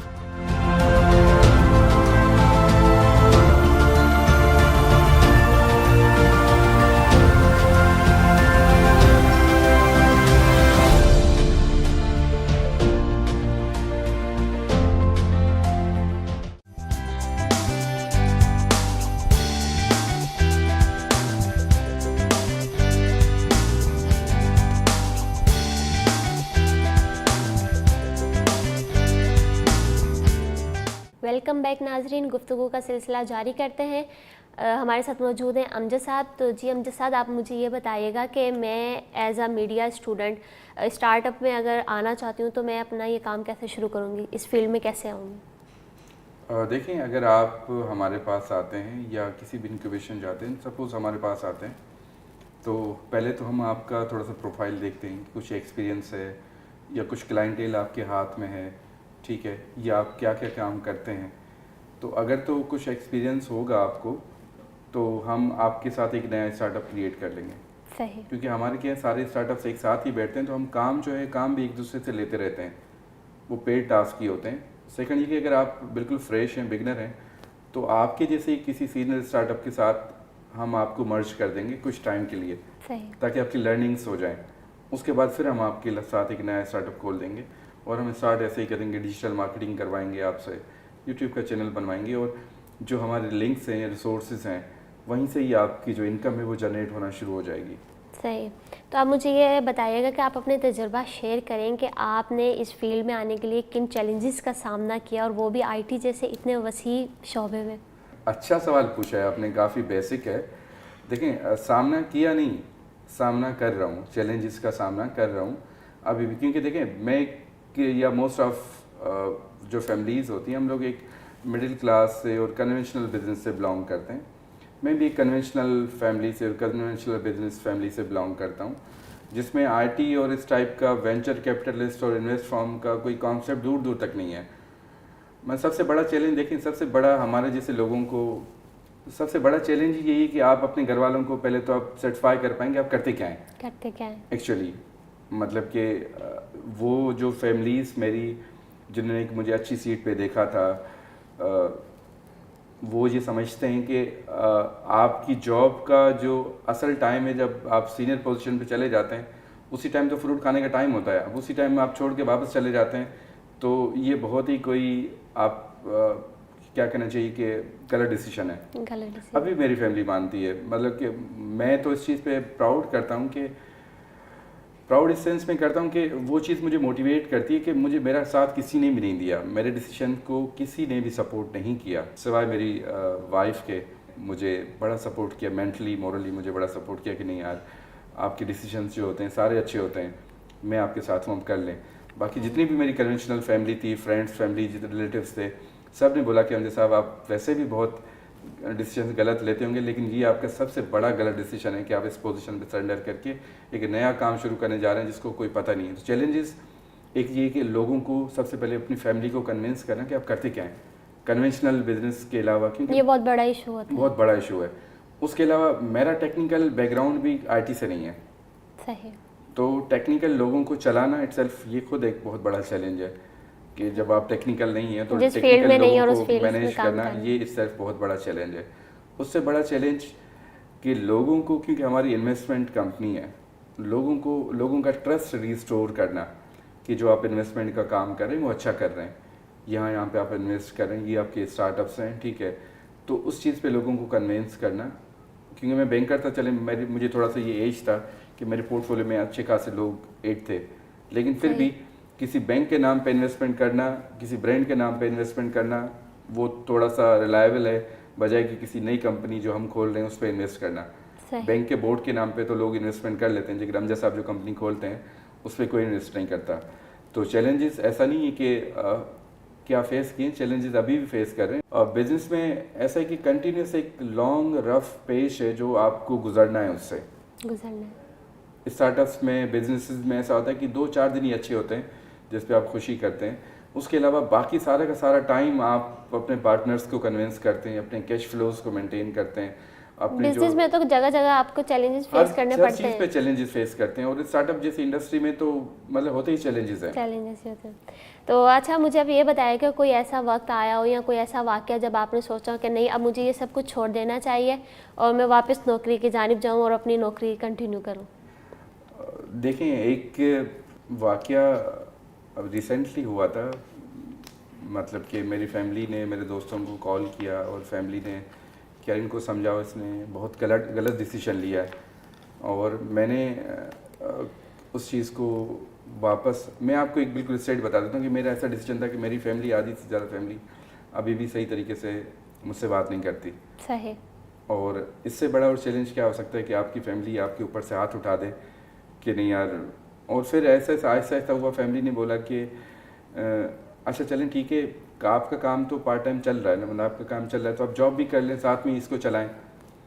تو سب سے جو میرے پاس ریگولر ایسا ٹائم آتا رہتا ہے, دیکھیں ابھی ہم لوگ انیشیل فیز میں, ابھی ہم لوگ اس فیز پہ نہیں ہے کہ چیزیں آٹو پائلٹ پہ چلنا شروع ہوئی ہیں, ابھی ہم گراؤنڈ بنا رہے ہیں, ابھی چیزیں سیٹ کر رہے ہیں.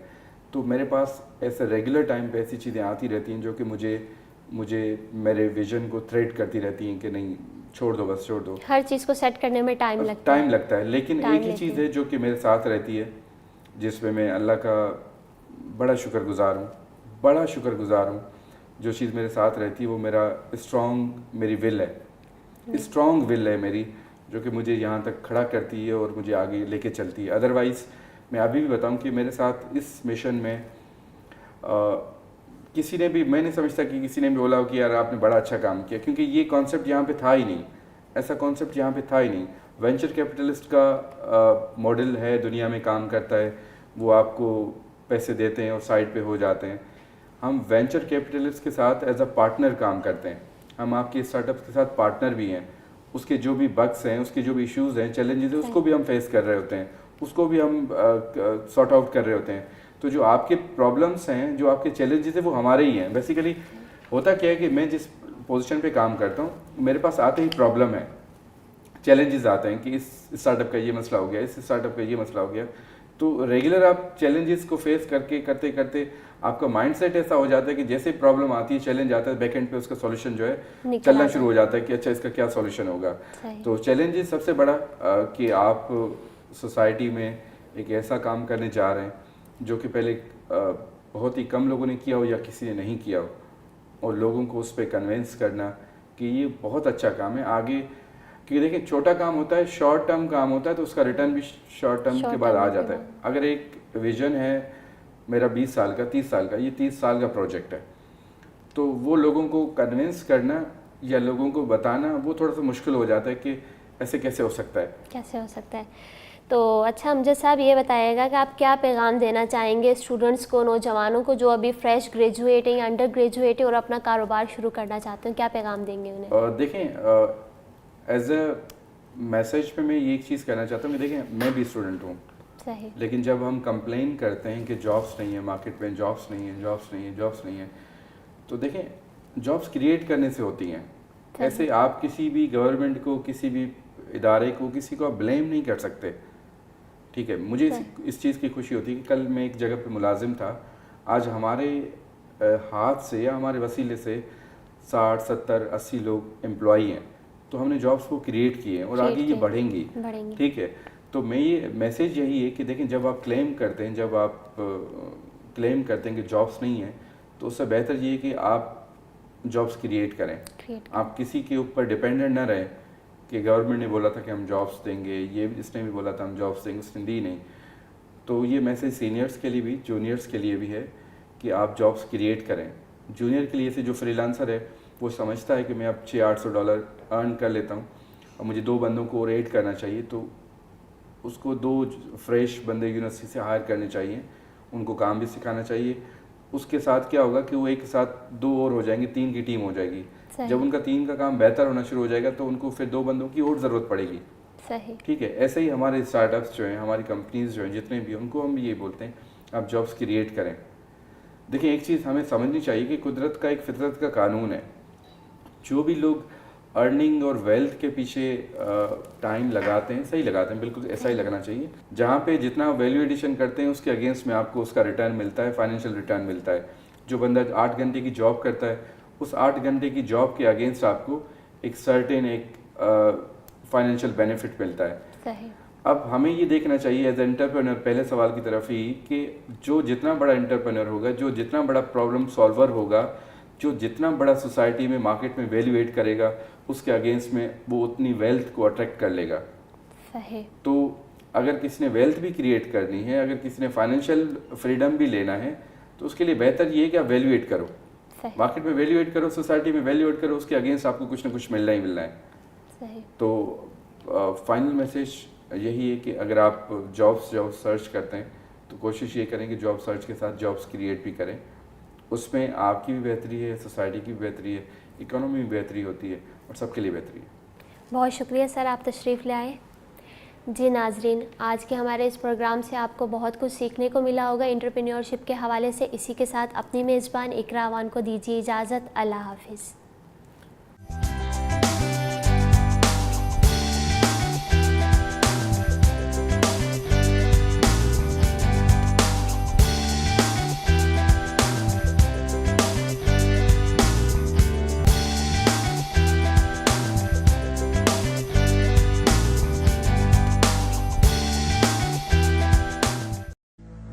بانی پاکستان قائد اعظم محمد علی جناح رحمۃ اللہ علیہ نے فرمایا، اپنی تنظیم اس طور کیجیے کہ کسی پر بھروسہ کرنے کی ضرورت نہ رہے، یہی آپ کا واحد اور بہترین تحفظ ہے. اس کا یہ مطلب نہیں کہ ہم کسی کے خلاف بدخواہی یا عناد رکھیں. اپنے حقوق اور مفاد کے تحفظ کے لیے وہ طاقت پیدا کر لیجیے کہ آپ اپنی مدافعت کر سکیں. میں ہوں آپ کی ہوسٹ کرتلان عارف. میں ہوں آپ کی میزبان ماہنور عدنان. میں ہوں اماد مرزا. میں ہوں فاقہ علی خان. میں ہوں Sameer Ahmad.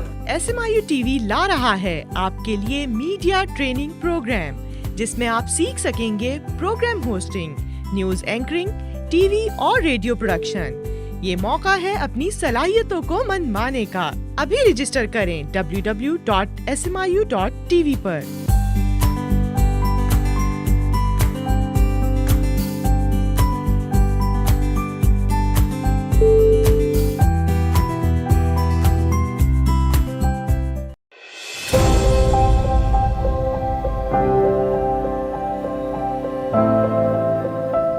This is Sindh Madressatul Islam University, one of the oldest institutions of South Asia and Pakistan. Its history stretches through 3 centuries full of splendid achievements. Right after its commissioning on 1st September 1885, Sindh Madressatul Islam's foundation was laid down by the Viceroy of India, Lord Dufferin. The great social reformer of Sindh, Khan Bahadur Hassan Ali Afandi, founded Sindh Madressatul Islam with the objective to educate the deprived young Muslim generations of the land. One of the great alumni of the institution is the founder of Pakistan, Quaid-e-Azam Muhammad Ali Jinnah. He studied in Sindh Madressatul Islam from July 1887 to January 1892.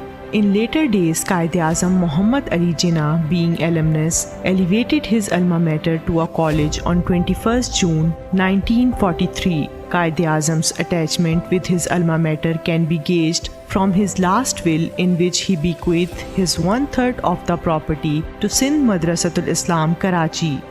Other great alumni include Sir Shahnawaz Bhutto, Sir Abdullah Haroon, Sir Ghulam Hussain Hidayatullah, Muhammad Ayub Khodo, Allama II Qazi, Dr. Umar bin Muhammad Daud Poto, Allama Ali Khan Abro, Sayyid Ghulam Mustafa Shah, Taj Muhammad Sehrai, Little Master Hanif Muhammad, Qazi Khuda Bakhsh, Hatim Ali Alvi, Muhammad Hashim Gazdar, Khan Bahadur Ghulam Ali Nana, Mira Muhammad Shah, Ghulam Muhammad Bhurgadi, Lieutenant General retired Ghulam Muhammad Malik, Justice retired Sayyid Sajjad Ali Shah, Justice retired Sayyid Wajiuddin Ahmad, Muhammad Ibrahim Joyo, Actor Nadeem, and so on. Sindh Madrasatul Islam is not a conventional institution but a legendary one. What is that it has not produced? What is that it has not served?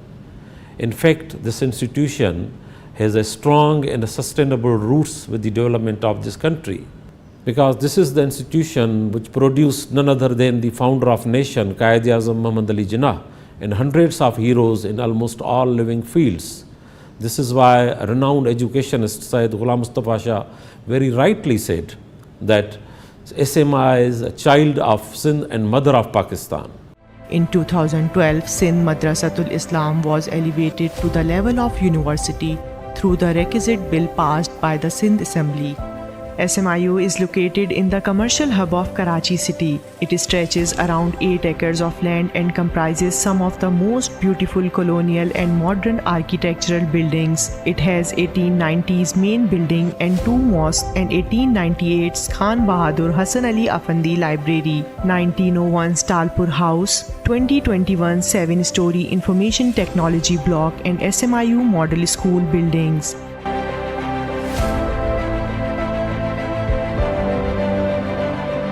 Today, Smiu is one of the top quality education imparting institutions of Pakistan. It imparts modern education to its students in BS, MS and PhD disciplines in morning and evening shifts. It has 10 departments, namely Computer Science, Software Engineering, Artificial Intelligence and Mathematical Sciences, Business Administration, Accounting, Banking and Finance, Media and Communication Studies, Social and Development Studies, English Linguistics and Literature, Environmental Sciences and Education.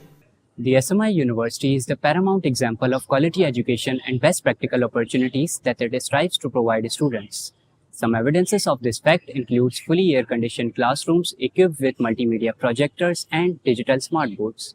The university's library, named after Khan Bahadur Hassan Ali Afandi, is a historic building built in 1898 that symbolizes knowledge, achievement and struggle. It has a vast collection of books, research journals and encyclopedias. A digital library has also been set up which has more than hundreds of thousands books. Similarly, another modern library named after SMI's Allama II Qazi is set up in the IT block. SMI University envisions to enter into paperless era. Therefore, campus management system has been introduced to digitalize all the departments including examination and admissions. The students have been given their individual accounts who can access their academic records. To keep the faculty and students aware and connected with the world, entire campus is covered by Wi-Fi. To polish the skills of the students and to provide them industry-based experience, SMI University has modern television studio which records the programs prepared by the students under the guidance of Media Training Center. Stand by. 3, 2, 1, cue. Currently, it is being aired through its own website, can be accessed at www.smiu.tv. FM radio station is also part of this endeavor to enhance the skills of the students. Sindh Madressatul Islam university के campus radio FM 96.6 के साथ मैं हूं आपकी मेजबान मुतीबा इरशाद. It is aired at the frequency of 96.6 and can also be accessed at www.smiu.fm. The university has also Jinnah Museum, which contains the educational records and possessions of Father of the Nation Quaid-e-Azam Muhammad Ali Jinnah. Along with other resources, SMIU houses Sir Shahnawaz Bhutto Auditorium, which is equipped with 150 square feet, large SMD video wall and high-tech surround sound system for film screening and presentations. A multi-purpose Senate Hall of the university is utilized to organize lectures by renowned scholars from all over world in person and through video conferencing. Sindh Madressatul Islam University has developed most modern research and computer laboratories in its all academic blocks to facilitate faculty members and students in their research work. The university has a fleet of points for students and staff for comfortable and easy access for daily commuting from and to the SMIU. In order to strengthen educational bonds, promotion of research, healthy debates, to raise questions and to give suggestions in answer of those questions, SMIU regularly organizes national and international conferences, seminars, lecture programs and thought-provoking debates. Sindh Madressatul Islam University has set a trend in the country by organizing first ever Global Research Congress with 5 international conferences under one umbrella. SMIU has always emphasized on the quality research work, and which is why most of the research publications of the faculty in the national and international journals have seen significant growth in last 3 years. Likewise, SMIU faculty has been working on number of research projects funded by different government organizations. It is a great achievement that 3 research journals of SMIU have been categorized by the Higher Education Commission of Pakistan, and these are Sindh Journal of Linguistics, Journal of Sustainable Environment, Journal of Social Sciences and Media Studies. Under the National Expansion Plan of Punjab IT Board, SMIU has established National Incubation Center and Business Incubation Center in collaboration with HEC to nurture entrepreneurial skills of young businessmen. To develop students' management, communication, team building, social and leadership skills, 9 student societies are working under the Directorate of Students' Affairs. These are Art Society, Literary Society, Science Society, Sports Society, Community Service Society, Debating Society, Music Society, Character Building Society, and Environment Society. These societies work effectively under their office bearers chosen through a proper electoral process. SMI University organized Job Fest, where more than 30 companies, including private business, trade companies, banks, software houses, participated and fetched out more than 200 students for the job. The success and popularity of the university can be seen from the outstanding growth in number of students, which has increased more than 200% in last 3 years.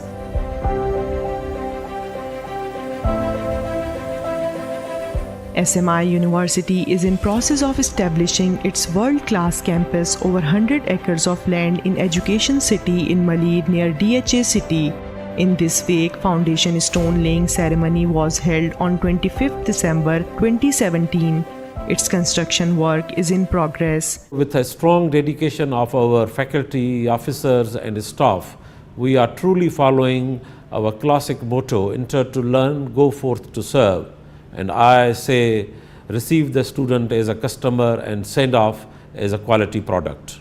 With all these features, SMIU is a very well poised to become an internationally acclaimed institution in near future, making Pakistan proud of its achievements and services.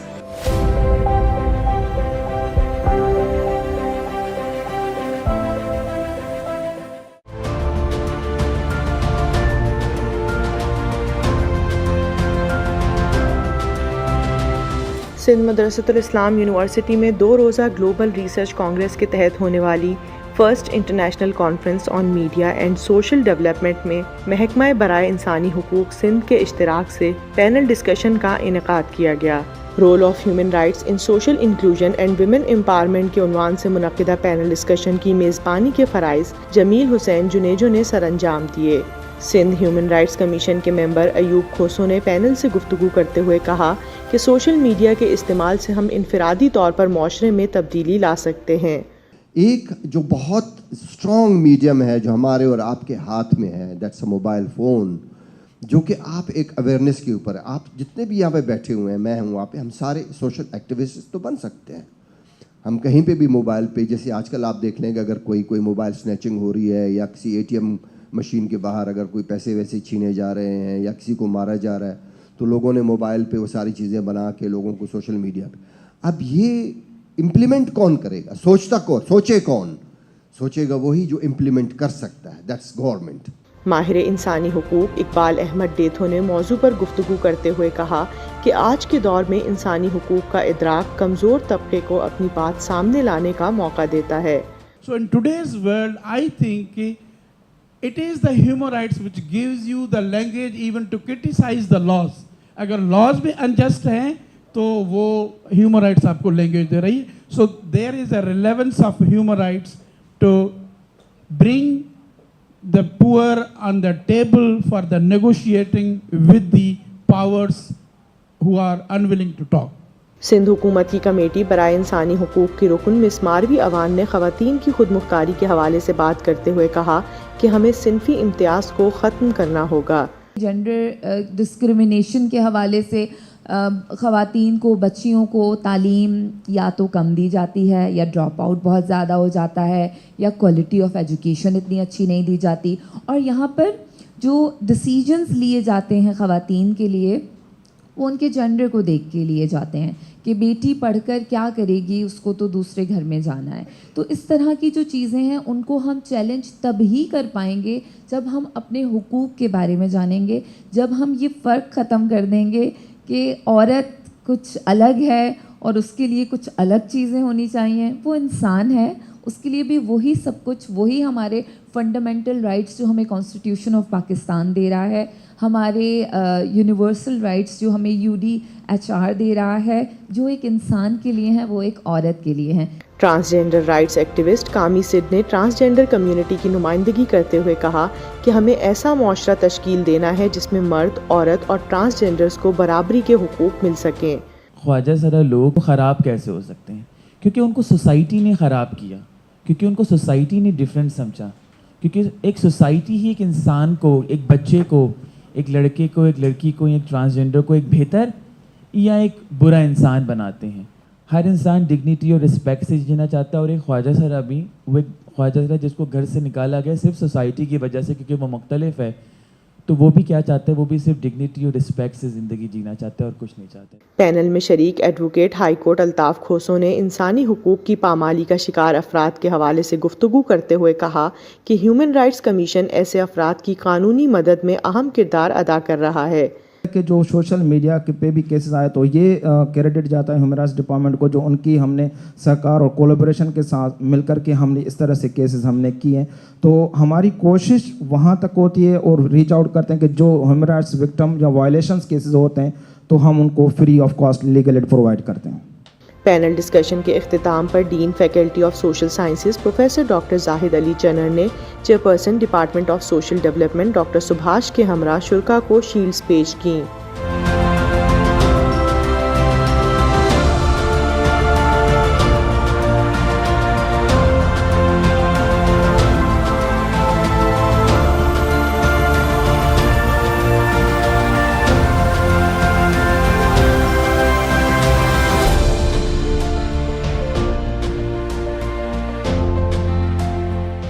My learned deans, chairpersons of the department, and the staff of the university, officers, and my dear students, on behalf of myself and my faculty and my staff, we all welcome you, very warmly welcome you at the Sindh Madressatul Islam University. I hope that before I join this session, you have already been aware of the history of the SMIU through its documentary, and I really appreciate Zunaira for sharing all the details of the university through her presentation.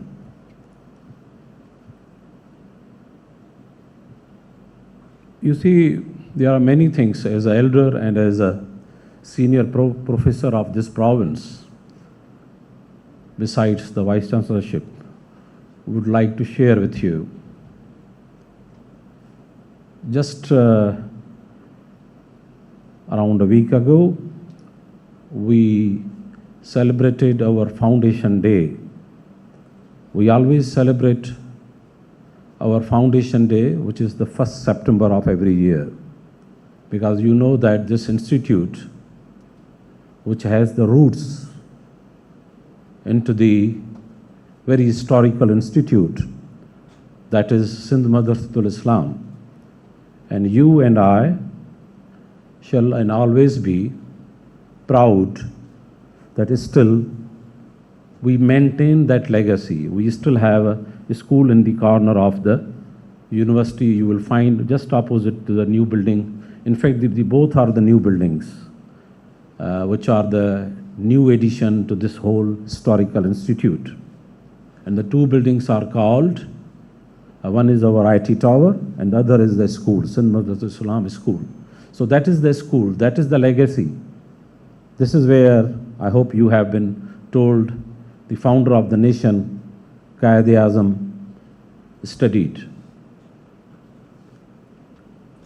So I was just referring the Foundation Day, and one of the speaker, a very learned gentleman of this country and of this region, I must say, Javed Jabbar, Senator Javed Jabbar, you might have heard about him. Besides congratulating and sharing a lot of good and positive things with us, one of the alarming things which he mentioned is that there are around 20 million children, 20 million children in the Pakistan who are still out of the school, out of the education. 20 million, 2 crore बच्चे इस वक्त भी, क्योंकि हम बात कर रहे थे कि 1885 में क्या हुआ, क्योंकि आपको पता है कि ये जो इदारा बना वो बना 1885, यानी अराउंड 140 ईयर्स अगो। तो उस ज़माने में क्या था और क्यों ये इदारा बना था, इसकी छोटी सी बात आपको बताता चलूँ कि क्योंकि वहाँ उस ज़माने में जब बॉम्बे यूनिवर्सिटी थी और उन्होंने यहाँ एग्ज़ाम लिया, तो not a single Muslim boy or girl passed the exam of matriculation. This is where our founder Hassan Ali Afandi got this turning point, and he went for the establishment of this institute. तो क्या था उस ज़माने में? उस ज़माने में ये था कि बहुत सारे बच्चे या तो आउट ऑफ स्कूल थे या आउट ऑफ मॉडर्न एजुकेशन थे. They were shy to adopt the new system, the British teaching system at that time.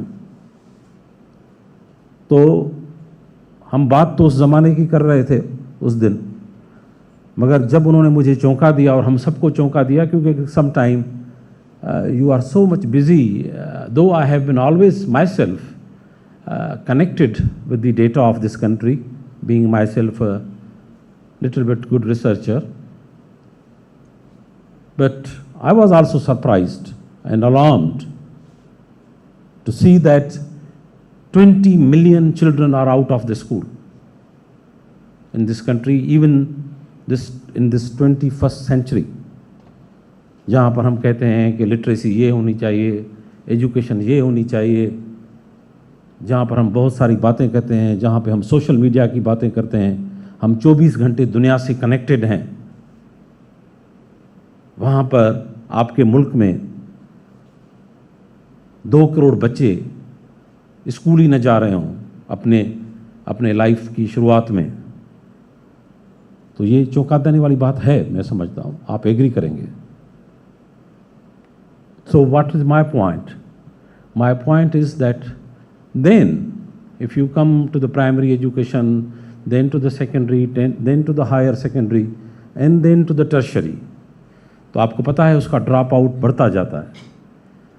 कुछ बच्चे जब, क्योंकि हमारी जो लिटरेसी रेट जिसको मैं कहता हूँ या हम काउंट करते हैं, वो क्या है, हम कहते हैं we are around 55% having a literacy rate. वो लिटरेसी रेट यूनिवर्सिटी का नहीं है, वो आपके सेकेंडरी एजुकेशन का नहीं है, वो आपके हायर सेकेंडरी एजुकेशन का नहीं है।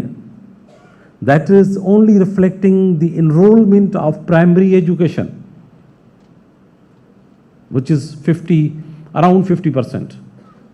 But then, 50 is the average. Don't forget that you are sitting in one of the best city of this country, which is Karachi. What to talk about Jhalmangsi? What to talk about Khuzdar? What to talk about Thano Bula Khan, which is just 30 kilometers away from here. 40 kilometers or maybe 60 kilometers away from your Karachi. But if you go and see the education facilities at Thano Bula Khan, you won't believe that. So you see, you people are lucky that you yourself have worked hard, I believe and I trust. And similarly, your teachers have played a great role to keep you and to sustain you and to make you aware towards the path of your life. And that's why you have reached to the tertiary education level. But on the top of that, I and we all respect your parents. It is them who have brought you, who have made everything possible and ensure that my child shall join tertiary education. So have a large applause for your family and your children, your parents. बच्चे भी हो जाएंगे आपके इंशाल्लाह.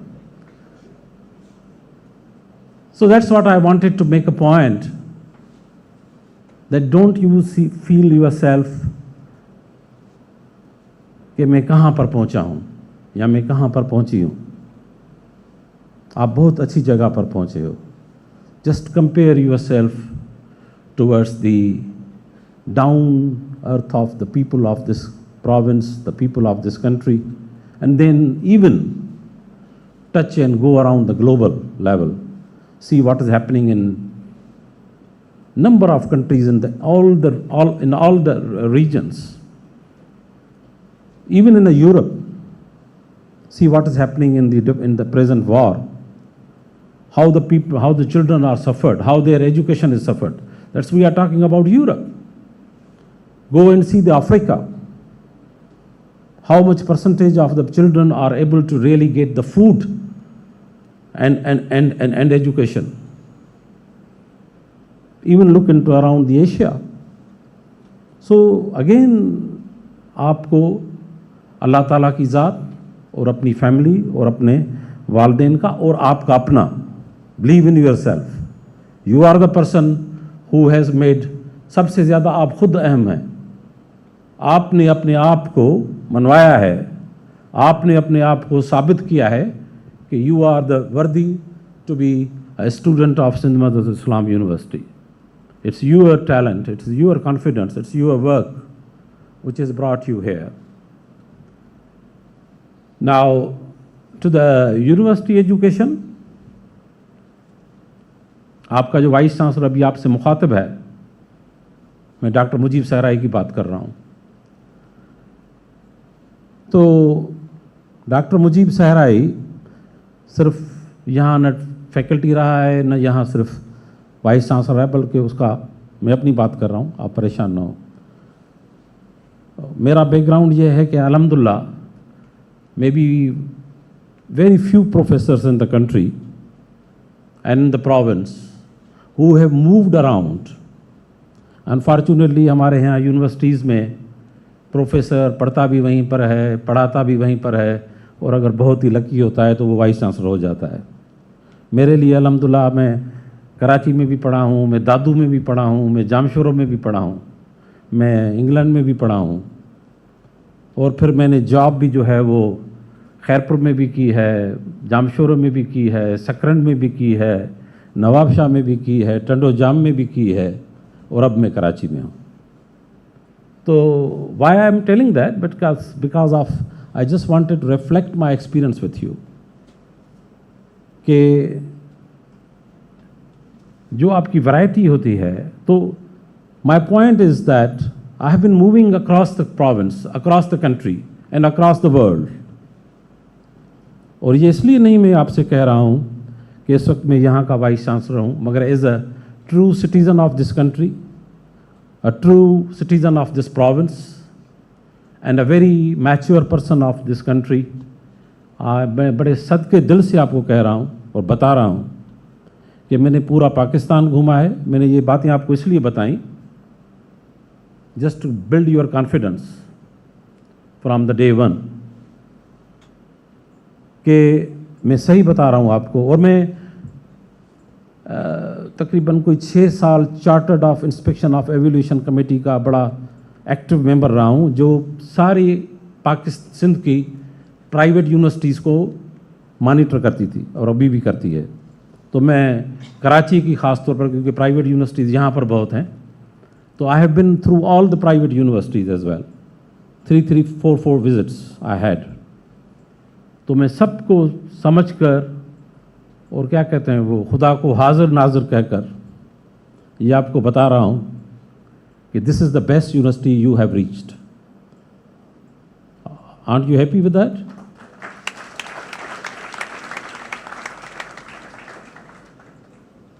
ये जैसे मेरे हमारी जुनेरा साहिबा ने और मेरे डीन साहबान और मेरे चेयरपर्सन्स ने आपको बताया, और जो उससे सबसे ज़्यादा अच्छी बात कि मैं जहाँ जहाँ भी रहा हूँ, मैंने आपको इतने शहर और इतने इंस्टीट्यूट्स बता दिए, तो यहाँ पर जो मुझे सबसे ज़्यादा अच्छी मखलूक लगती है, जब किसी यूनिवर्सिटी की मखलूक की बात की जाती है, तो वो फैकल्टी होती है, वो ऑफिसर्स होते हैं, वो एडमिनिस्ट्रेशन होती है, और वो स्टाफ होता है. और दूसरी कौन सी चीज़ होती है? Students.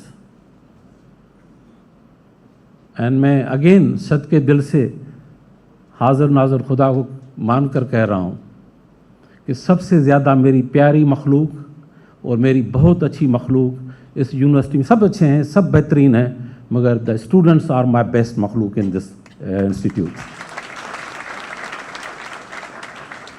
So don't disappoint me, because the students which I have in this institute, either you are going to be affected by them or they are going to be affected by you. ये भी एक viral है, हाँ? आप मिलोगे या आप अपनी वायरस दोगे या उनसे लोगे. तो be a good vibrant, be a good vibration, be a positive vibration, be a constituent of a positive energy, and dissipate that energy in a very positive direction. और इसको अपनी फैमिली समझिए. हम SMIU को SMIU फैमिली कहते हैं. तो be a part of and be active and be a right person in this family. We will always love you, we will always take care of you, and we will ensure that once you leave this institute, you shall be a quality product of this institute. मैंने कुछ लोगों को तो पता है जो मेरी faculty बैठी है, but I believe in one of my own theory, which I presented at various forums across the world, as a student of ISO certification, that a student shall be received as a customer in 21वीं सदी में, in 21st century. I say that we shall receive the student as a customer.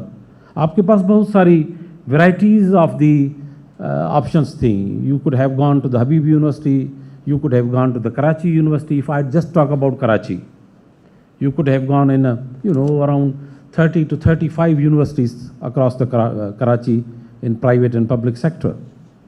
But one or other way, you opted SMIU. So now you have selected us. So you have been a customer of us. मगर आज के बाद ये जो मेरे यहाँ तो बहुत कम फैकल्टी आज बैठी हुई है क्योंकि everybody is busy for the upcoming academic session. But हमारे डीन साहबान बैठे हैं और कुछ चेयरपर्सन्स बैठे हुए हैं. बट ये फैकल्टी, ये ऑफिसर्स और मैं, हम सब की जिम्मेदारी है कि जब आप यहाँ से जाएं, so we shall have a quality product in you.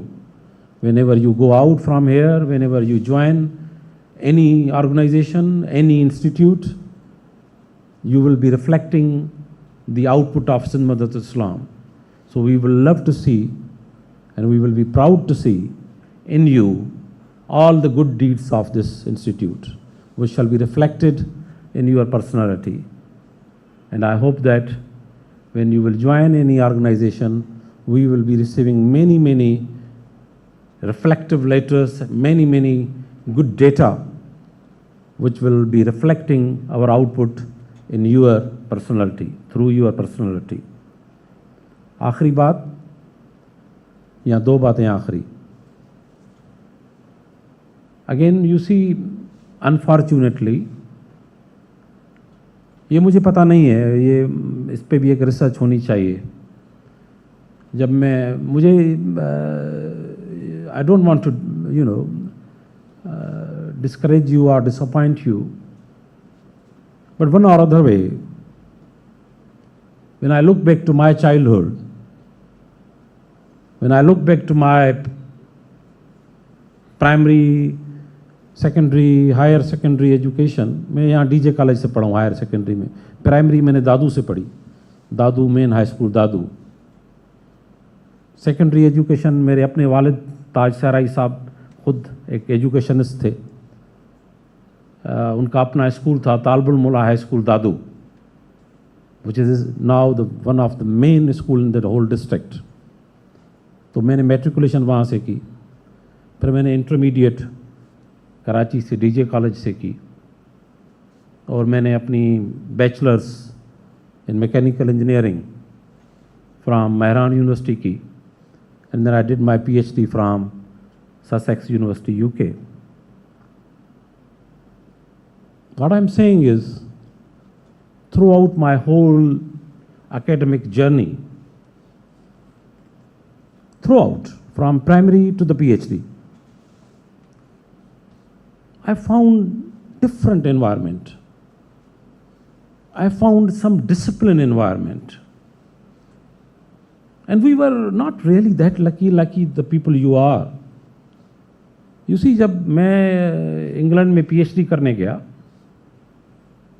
after having my bachelor's from Mehran, I'm talking about 1991. उस वक्त ना इंटरनेट थी, ना कंप्यूटर था, ना मोबाइल था, ना सोशल मीडिया था, नथिंग. और उस ज़माने में जब मुझे एडमिशन लेनी पड़ती, एडमिशन के लिए मैं अप्लाई कर रहा था, तो I have to wait for good 15 days to receive any communication from there, जो आपको अब 5 मिनट में मिल जाती है, 2 मिनट में मिल जाती है, मे बी मैंने भी पहनी हुई है, तो आधे सेकंड में भी मिल जाती है. But I am talking about 1991. और मुझे उस ज़माने में एक ख़त का इंतज़ार करना पड़ता था कि किस यूनिवर्सिटी से मुझे क्या मिल रहा है. एंड देन ये भी बताता चलूँ आपको कि जब मैं जा रहा था, जब मैं फाइनल ईयर में था, even my engineering at Mehran Jamshoro, तब तक हमने कंप्यूटर नहीं देखा था, पता ही नहीं था कंप्यूटर क्या है. हमें फोर्ट्रान पढ़ाया गया था बोर्ड पर, चाक एंड बोर्ड पर पढ़ाया जाता था कि ये फोर्ट्रान लैंग्वेज है. कंप्यूटर की लैंग्वेज को कुछ नहीं था, ब्लैक बोर्ड एंड चाक. तो वो अब आप समझ सकते हो कि हमने फोर्ट्रान क्या सीखी होगी.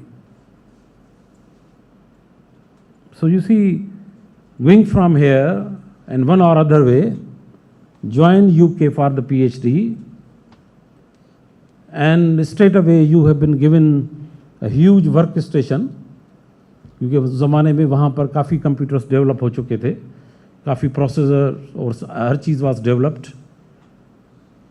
एंड बताया गया कि आप PhD आपको इस पे करनी है और ये टर्बुलेंस मॉडल आपको डेवलप करना है. So, you know, I did my PhD in computational fluid dynamics, CFD, अगर आप में से कुछ इंटरेस्टेड हों. But in the end, I developed my own turbulence model, low Reynolds model, which is Memons Reynolds model being known. And I was offered the Rolls-Royce job in Derby at UK, which I refused instantly and came back to Pakistan, joined my alma mater here. But what I'm saying is, ये जो कुछ मैंने आपको बताया, क्योंकि मैं चाहता हूँ, आज मैं बड़े शौक से आपके पास आया हूँ, मुझे किसी ने कोई फोर्स नहीं किया.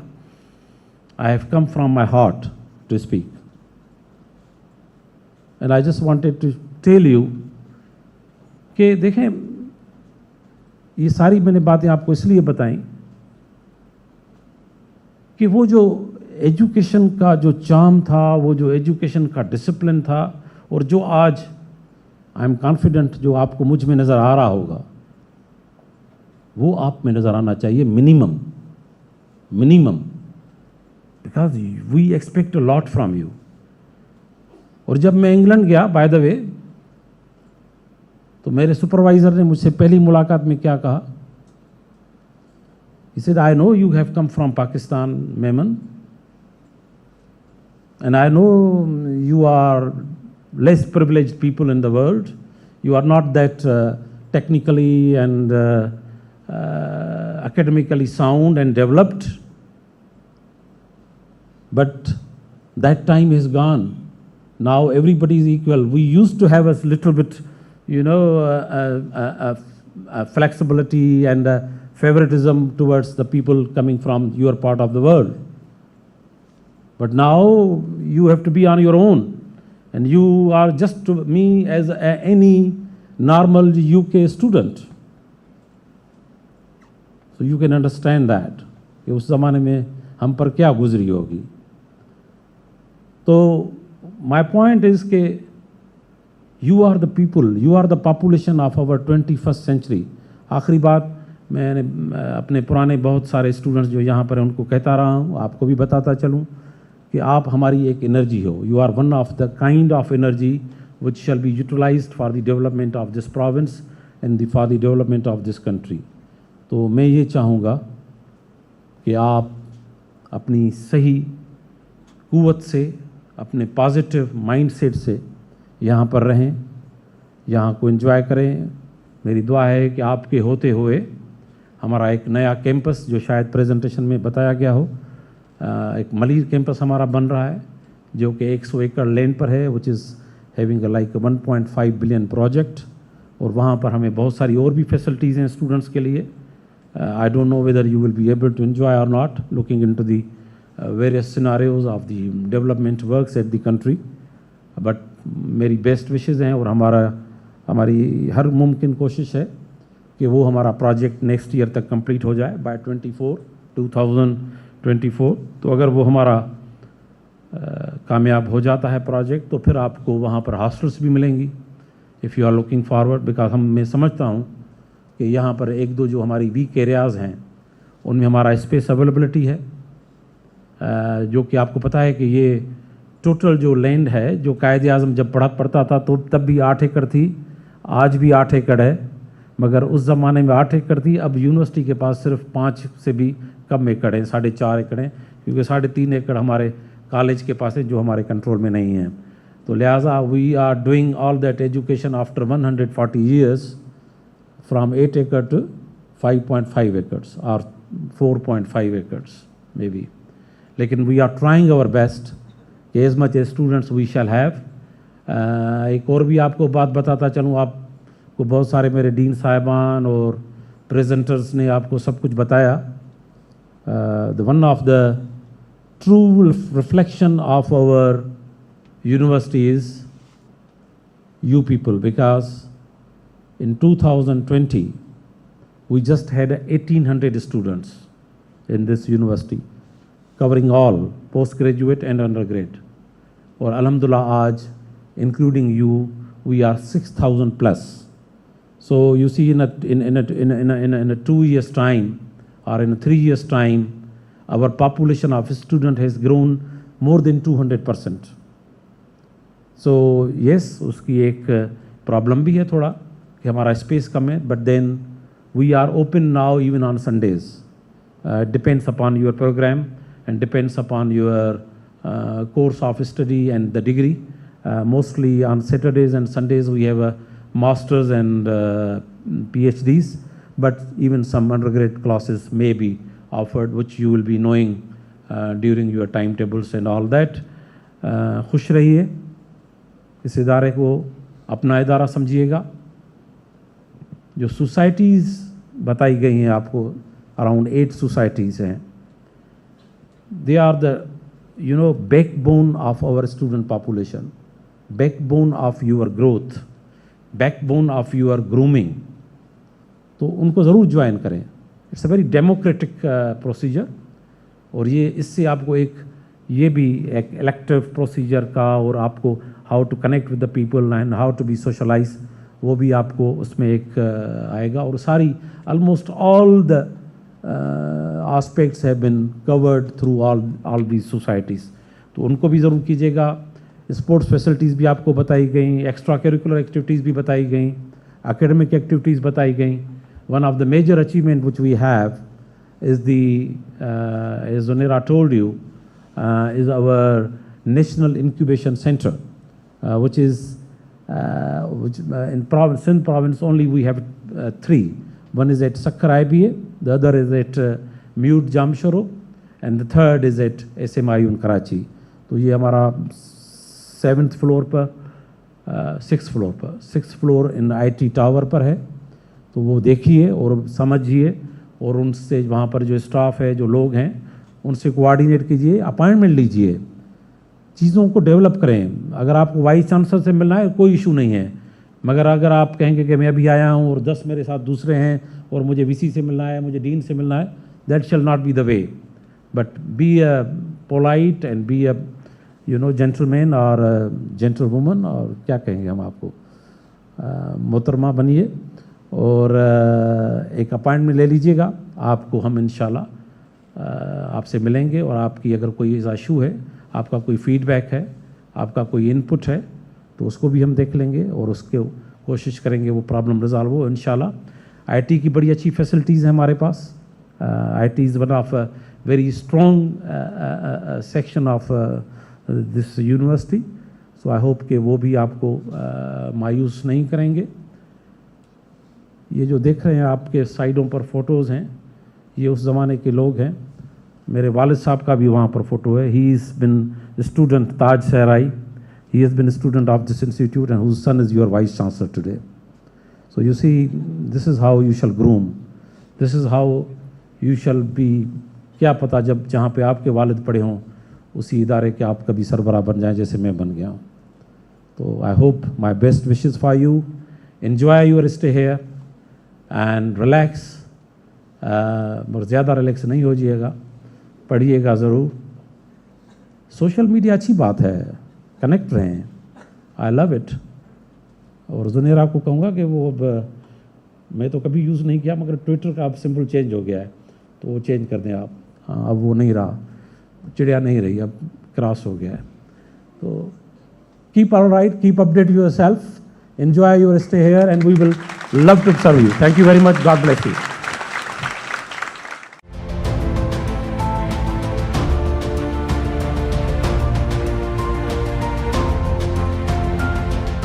सिंध मदरसतुल इस्लाम यूनिवर्सिटी में 2 रोज़ा ग्लोबल रिसर्च कांग्रेस के तहत होने वाली 2nd international conference on management, business and leadership में पैनल डिस्कशन का इनेकाद किया गया.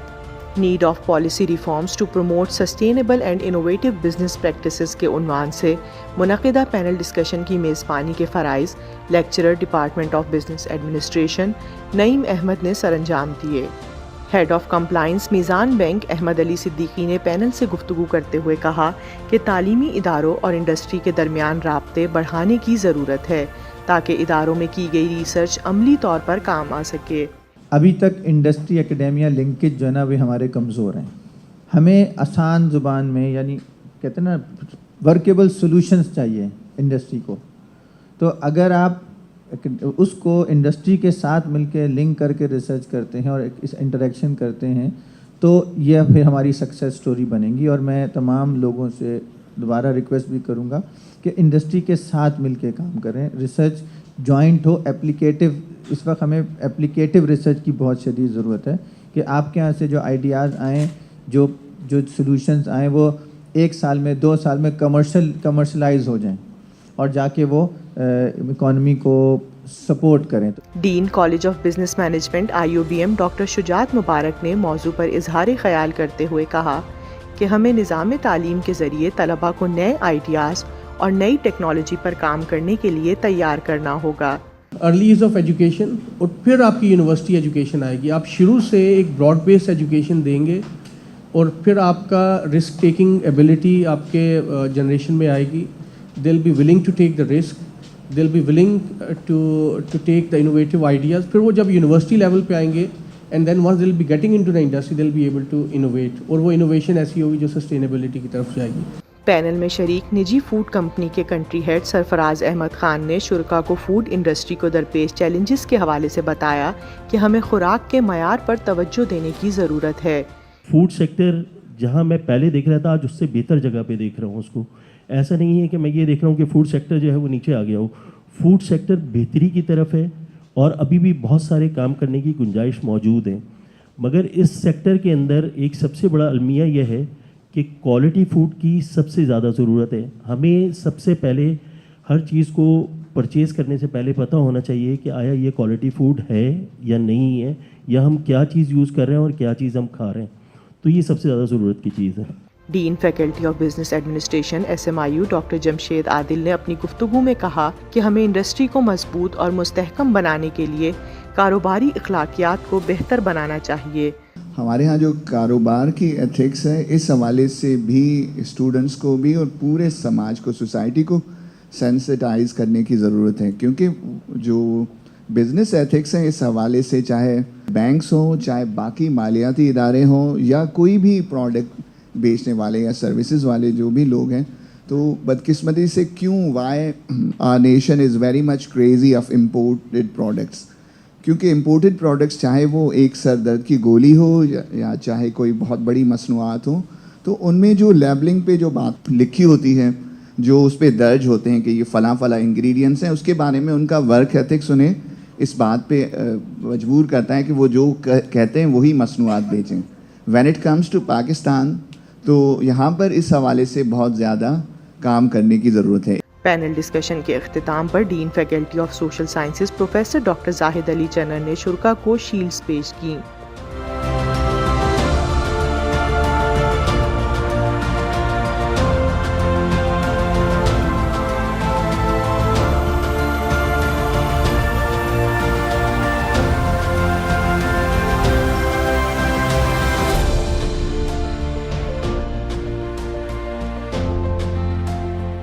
I'm Hadia Khalil from the Department of Media and Communication Studies. ہمارے اس پینل ڈسکشن کا موضوع ہے journalism of tomorrow.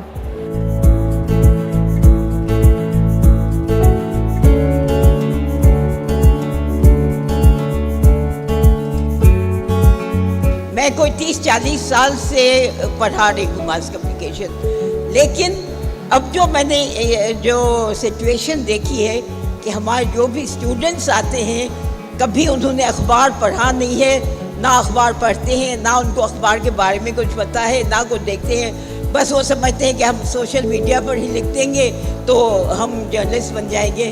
That's not the way, and I think بہت ہمیں کچھ کرنا چاہیے اس سے۔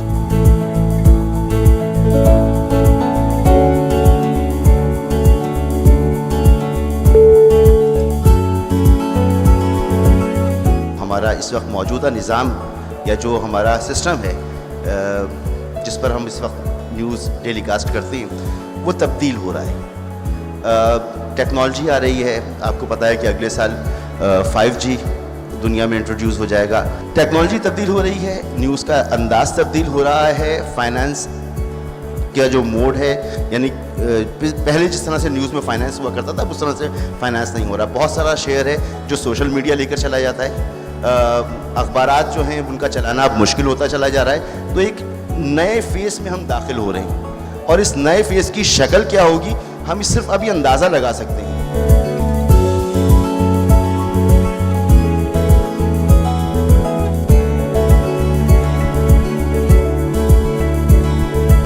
پہلے یہ ہوتا تھا کہ خبر بنتی تھی اور وہ سوشل میڈیا پہ آتی تھی. اب تھوڑا سا ٹرینڈ چینج ہوا ہے. پہلے سوشل میڈیا پہ چیز آ رہی ہے, وہ ٹرینڈ بن رہی ہے, وہ وائرل ہو رہی ہے, اب وہ پھر میڈیا پر آ رہی ہے. یعنی کہ اس کو پھر جو ہے میڈیا اس کو بعد میں اٹھا رہا ہے کہ جناب یہ چیز جو ہے امپورٹنٹ ہو گئی.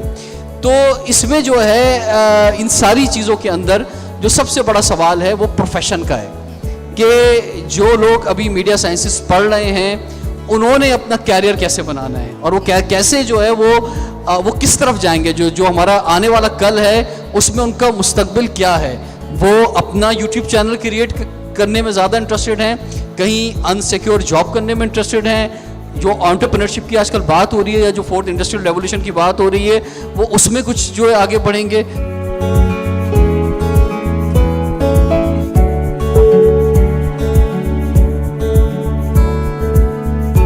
جس طریقے سے ٹیکنالوجی تیزی سے بڑھ رہی ہے آگے, اسی طریقے سے میڈیا میں بھی اس کا انفلوئنس بہت زیادہ ہو گیا. اینکرز جو ہیں خاص طور پہ وہ بھی اب اپنے پرسنل یوٹیوب چینلز اس طرح سے جو فیس بک کے پیجز ہیں وہ بنا رہے ہیں تاکہ وہ اپنی آڈینس سے اور زیادہ اچھے طریقے سے انٹریکٹ کر سکیں.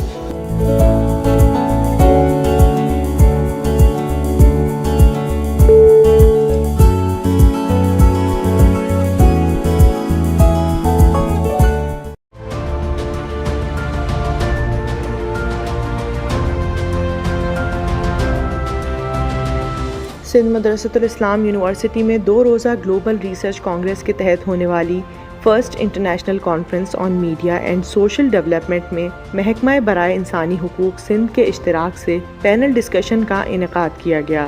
Role of human rights in social inclusion and women empowerment کے عنوان سے منعقدہ پینل ڈسکشن کی میزبانی کے فرائض جمیل حسین جنیجو نے سر انجام دیے. سندھ ہیومن رائٹس کمیشن کے ممبر ایوب کھوسو نے پینل سے گفتگو کرتے ہوئے کہا کہ سوشل میڈیا کے استعمال سے ہم انفرادی طور پر معاشرے میں تبدیلی لا سکتے ہیں. ایک جو بہت اسٹرانگ میڈیم ہے جو ہمارے اور آپ کے ہاتھ میں ہے, دیٹس اے موبائل فون, جو کہ آپ ایک اویئرنیس کے اوپر ہے. آپ جتنے بھی یہاں پہ بیٹھے ہوئے ہیں, میں ہوں وہاں پہ, ہم سارے سوشل ایکٹیوسٹ تو بن سکتے ہیں. ہم کہیں پہ بھی موبائل پہ, جیسے آج کل آپ دیکھ لیں کہ اگر کوئی موبائل سنیچنگ ہو رہی ہے یا کسی ATM مشین کے باہر اگر کوئی پیسے ویسے چھینے جا رہے ہیں یا کسی کو مارا جا رہا ہے, تو لوگوں نے موبائل پہ وہ ساری چیزیں بنا کے لوگوں کو سوشل میڈیا پہ. اب یہ امپلیمنٹ کون کرے گا؟ سوچے گا وہی جو امپلیمنٹ کر سکتا ہے, دیٹس گورنمنٹ. ماہر انسانی حقوق اقبال احمد ڈیتھو نے موضوع پر گفتگو کرتے ہوئے کہا کہ آج کے دور میں انسانی حقوق کا ادراک کمزور طبقے کو اپنی بات سامنے لانے کا موقع دیتا ہے. So in today's world, I think it is the human rights which gives you the language even to criticize the laws. اگر laws بھی unjust ہیں تو وہ human rights آپ کو language دے رہی ہے. So there is a relevance of human rights to bring the poor on the table for the negotiating with the powers who are unwilling to talk. Sindh حکومت کی کمیٹی برائے انسانی حقوق کی رکن مس ماروی اوان نے خواتین کی خود مختاری کے حوالے سے بات کرتے ہوئے کہا کہ ہمیں صنفی امتیاز کو ختم کرنا ہوگا. جینڈر ڈسکرمنیشن کے حوالے سے خواتین کو, بچیوں کو تعلیم یا تو کم دی جاتی ہے یا ڈراپ آؤٹ بہت زیادہ ہو جاتا ہے یا کوالٹی آف ایجوکیشن اتنی اچھی نہیں دی جاتی. اور یہاں پر جو ڈیسیجنز لیے جاتے ہیں خواتین کے لیے وہ ان کے جینڈر کو دیکھ کے لیے جاتے ہیں کہ بیٹی پڑھ کر کیا کرے گی, اس کو تو دوسرے گھر میں جانا ہے. تو اس طرح کی جو چیزیں ہیں ان کو ہم چیلنج تب ہی کر پائیں گے جب ہم اپنے حقوق کے بارے میں جانیں گے, جب ہم یہ فرق ختم کر دیں گے کہ عورت کچھ الگ ہے اور اس کے لیے کچھ الگ چیزیں ہونی چاہیے. وہ انسان ہے, اس کے لیے بھی وہی سب کچھ, وہی ہمارے فنڈامنٹل رائٹس جو ہمیں کانسٹیٹیوشن آف پاکستان دے رہا ہے, ہمارے یونیورسل رائٹس جو ہمیں UDHR دے رہا ہے, جو ایک انسان کے لیے ہیں وہ ایک عورت کے لیے ہیں. ٹرانسجینڈر رائٹس ایکٹیوسٹ کامی سندھ نے ٹرانسجینڈر کمیونٹی کی نمائندگی کرتے ہوئے کہا کہ ہمیں ایسا معاشرہ تشکیل دینا ہے جس میں مرد, عورت اور ٹرانسجینڈرز کو برابری کے حقوق مل سکیں. خواجہ سرا لوگ خراب کیسے ہو سکتے ہیں؟ کیونکہ ان کو سوسائٹی نے خراب کیا, کیونکہ ان کو سوسائٹی نے ڈفرینٹ سمجھا, کیونکہ ایک سوسائٹی ہی ایک انسان کو, ایک بچے کو, ایک لڑکے کو, ایک لڑکی کو, ایک ٹرانسجینڈر کو ایک بہتر یا ایک برا انسان بناتے ہیں. ہر انسان ڈگنیٹی اور رسپیکٹ سے جینا چاہتا ہے, اور ایک خواجہ سرا بھی, وہ ایک خواجہ سرا جس کو گھر سے نکالا گیا صرف سوسائٹی کی وجہ سے کیونکہ وہ مختلف ہے, تو وہ بھی کیا چاہتا ہے, وہ بھی صرف ڈگنیٹی اور رسپیکٹ سے زندگی جینا چاہتا ہے اور کچھ نہیں چاہتا. پینل میں شریک advocate high court Altaf Khoso نے انسانی حقوق کی پامالی کا شکار افراد کے حوالے سے گفتگو کرتے ہوئے کہا کہ ہیومن رائٹس کمیشن ایسے افراد کی قانونی مدد میں اہم کردار ادا کر رہا ہے. کہ جو سوشل میڈیا پہ بھی کیسز آئے تو یہ کریڈٹ جاتا ہے ہیومن رائٹس ڈپارٹمنٹ کو, جو ان کی ہم نے سرکار اور کولیبریشن کے ساتھ مل کر کے ہم نے اس طرح سے کیسز ہم نے کیے ہیں. تو ہماری کوشش وہاں تک ہوتی ہے اور ریچ آؤٹ کرتے ہیں کہ جو ہیومن رائٹس وکٹم یا وائلیشنس کیسز ہوتے ہیں تو ہم ان کو free of cost legal aid provide کرتے ہیں. پینل ڈسکشن کے اختتام پر dean faculty of social sciences professor doctor Zahid Ali Channar نے chairperson department of social development doctor سبھاش کے ہمراہ شرکا کو شیلڈز پیش کیں.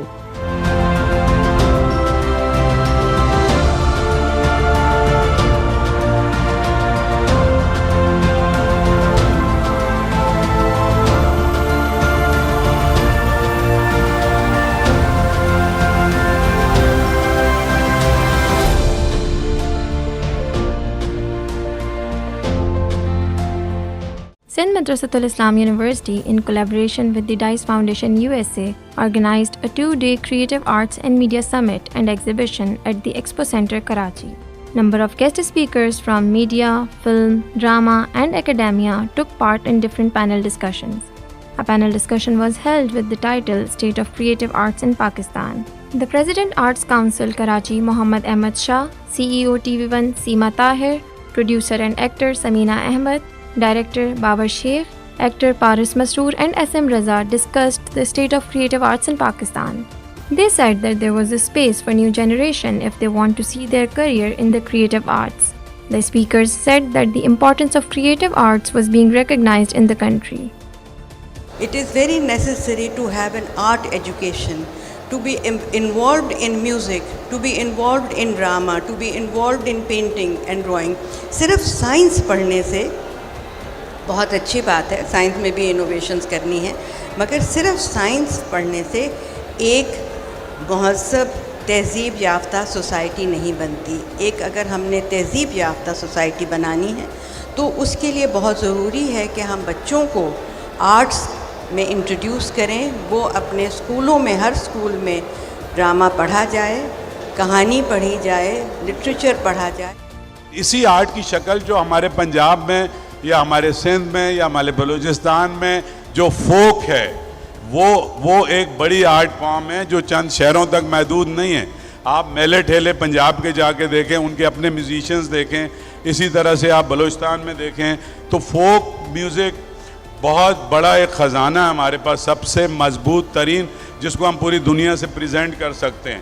اور ہم لوگ پاکستان میں کئی ادارے ہیں, ہم بھی کر رہے ہیں کہ ہم اپنا فوک اور جو ماڈرن ویسٹرن میوزیشنز اور ہمارے پیور ایسٹرن میوزیشن, ان کو ملا کے بھی مختلف طرح کے فیوژن بن رہے ہیں. I think we are fortunate to be living in an age which is known as the age of innovation. The age, جیسے ہمارے وقت گزرا ہے, پچھلا stage ہم کہتے ہیں was the age of science. Today it is of creative innovation. So we are living in a very exciting time. Actually, this is the golden age of creativity. How much can we cash in on that? آپ کو اس time پہ خود جب تک آپ چاہے student ہوں, چاہے آپ آرٹسٹ ہوں, اسٹیبلشڈ ہوں, نہیں ہوں, but at the same time you should take up initiatives اور اس وقت میرا خیال ہے کہ کوئی ایکسکیوز کسی کے پاس ہے نہیں, کیونکہ ڈیجیٹل ٹیکنالوجی, جیسے کہ ہمارے کی نوٹ اسپیکر صاحب نے بھی اس بات کی نشاندہی کی تھی کہ everybody has technology right in their pockets. So I feel everyone should contribute in some way or the other. جیسے ایک انجینئر بغیر انجینئرنگ پڑھے انجینئر نہیں ہو سکتا, جیسے ایک ڈاکٹر بغیر میڈیکل پڑھے وہ ڈاکٹر نہیں ہو سکتا, تو میرے خیال سے ایک ایکٹر بھی بغیر پرفارمنگ آرٹس کو پڑھے یا آرٹس کو پڑھے وہ ایکٹر نہیں بن سکتا. اوور آل کیونکہ اسٹیٹ آف آرٹ ابھی ایک ڈیولپمنٹ سٹیج پہ ہے, ٹھیک ہے, پروگریس چیزوں میں ہو رہی ہے. جس طرح آپ دیکھ رہے ہیں کہ انڈیپینڈنٹ فلمز بننی شروع ہوئی ہیں, لوگوں کے ابھی جو نئے کانسیپٹ ہیں اس پہ کام کر رہے ہیں, صحیح ہے. تو میورل اور فائن آرٹ جو ہے وہ بھی اسی طرح اسٹرگلنگ سٹیج سے ہے. انڈیپینڈنٹ آرٹسٹ کر رہے ہیں جو کر سکتے ہیں, جن کی جتنی اپروچ ہے وہ اپنے طور پہ جتنا کر سکتے ہیں کر رہے ہیں.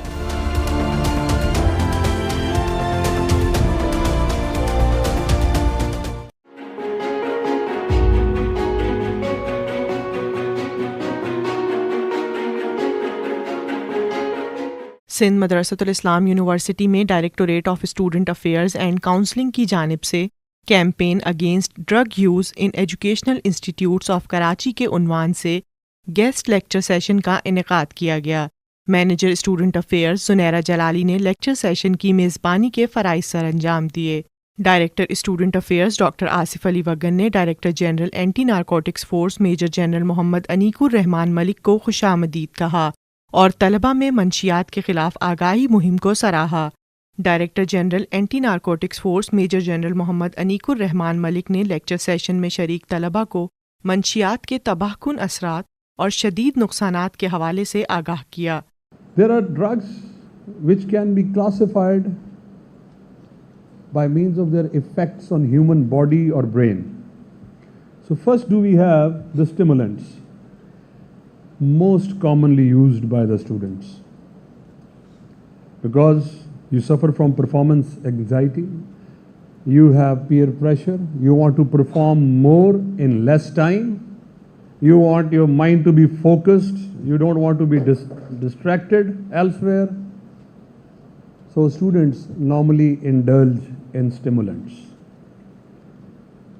It could be synthetic drugs or cocaine. Cocaine is not so common in Pakistan, but synthetic drugs are. What they will do, temporarily they will enhance your attention span. You can stay awake for a long time. You can focus on your studies. But the downside is that immediately after that, you will have a withdrawal from which you will not recover. Lecture کے دوران major general انیک الرحمان ملک نے بتایا کہ کئی بین الاقوامی جامعات کے اعداد و شمار کے مطابق نوجوانوں کا منشیات کا شکار ہونے کا سب سے زیادہ خدشہ کالجز اور یونیورسٹی کی عمر میں ہوتا ہے. The willing participants were 11,592 in just one university. 1 in 3 current users believe drugs have a negative effect on student life. 1 in 3. They are coming up themselves. Just see, the median age is 21. How many of you are 21? Just raise your hands. It's your age. It's your age I am talking about. ANF کی کارکردگی پر بات کرتے ہوئے director general Muhammad Aneeq الرحمان نے بتایا کہ مختصر force ہونے کے باوجود ANF ہر سال ملک بھر سے ہزاروں میٹرک ٹن منشیات قبضے میں لے کر تلف کرتا ہے. We seize drugs to the count of metric tons. It's not kgs. It's not ounces. It's not grams. Metric tons. And this year, we have crossed almost 50%. It's not even half of the year of last year. Last year, ANF only seized 116 metric tons. This year, 5 months, first 5 months, we have crossed over 65 metric tons. Lecture کے دوران director general ANF نے شرکا کے سوالات کے جواب دیے. اس موقع پر وائس چانسلر سندھ مدرسۃ الاسلام یونیورسٹی پروفیسر ڈاکٹر مجیب الدین صحرائی میمن نے شرکا سے خطاب کرتے ہوئے کہا کہ تعلیمی اداروں میں منشیات کے استعمال کی روک تھام کے لیے طلباء اور اساتذہ کو انفرادی طور پر کردار ادا کرنا ہوگا. Don't go into the denial mode. We shall accept that these are the realities. We don't know who is sitting with us and who is involved or who is not, and how they are involved. That is to be checked, whether they are the suppliers among us, they are the users, or they are the inspirers, or they are the bullies. These all things we have to really look upon and to check upon and to go for the rehabilitation as a nation.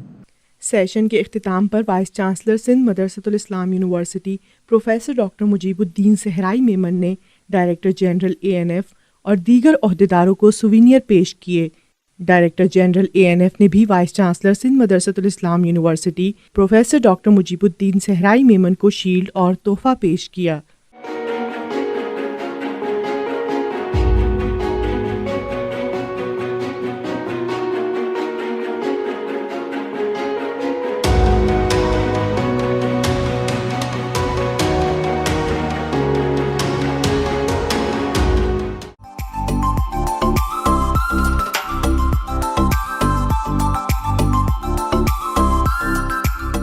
Sindh مدرسۃ الاسلام university کی art society اور MTO publications کے زیر اہتمام professor نادر انکا کی کتاب عرفان و تصوف اور ایمان کی تقریب پذیرائی منعقد کی گئی. ڈاکٹر رخسانہ صبا نے نظامت کے فرائض سر انجام دیے. انسان کے کوبہ کو بھٹکنے کی اور قریہ قریہ پھرنے کی جو صورتحال ہے وہ ہے ہی اسی لیے کہ وہ مادی مظاہر کو ہی حقیقت سمجھتا ہے، ساری عمر تن پروری میں لگا رہتا ہے اور روح کی ابدی حقیقت کو فراموش کر دیتا ہے. کتاب عرفان و تصوف اور ایمان کی ترتیب نرگس مرتضیٰ نے کی. تقریب سے خطاب کرتے ہوئے نرگس مرتضیٰ نے کتاب کا مختصر تعارف پیش کیا.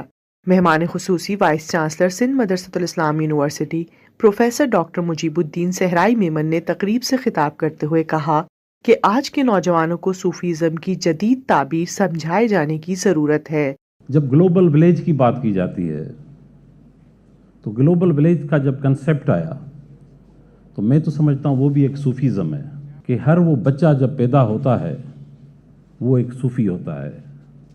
وہ بچہ نہ مسلمان ہے، نہ ہندو ہے، نہ عیسائی ہے، وہ کسی گھر میں پیدا ہوتا ہے. اب وہ اس کی گرومنگ ہے، اس کا جگہ پیدائش ہے، وہ محلہ ہے، وہ شہر ہے، وہ ملک ہے، وہ خطہ ہے جہاں وہ پیدا ہوتا ہے.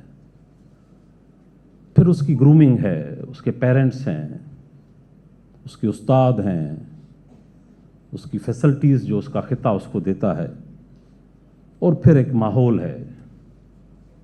تو ان چیزوں کا ایک انسان کے ناطے اثر ہونا ضروری ہے.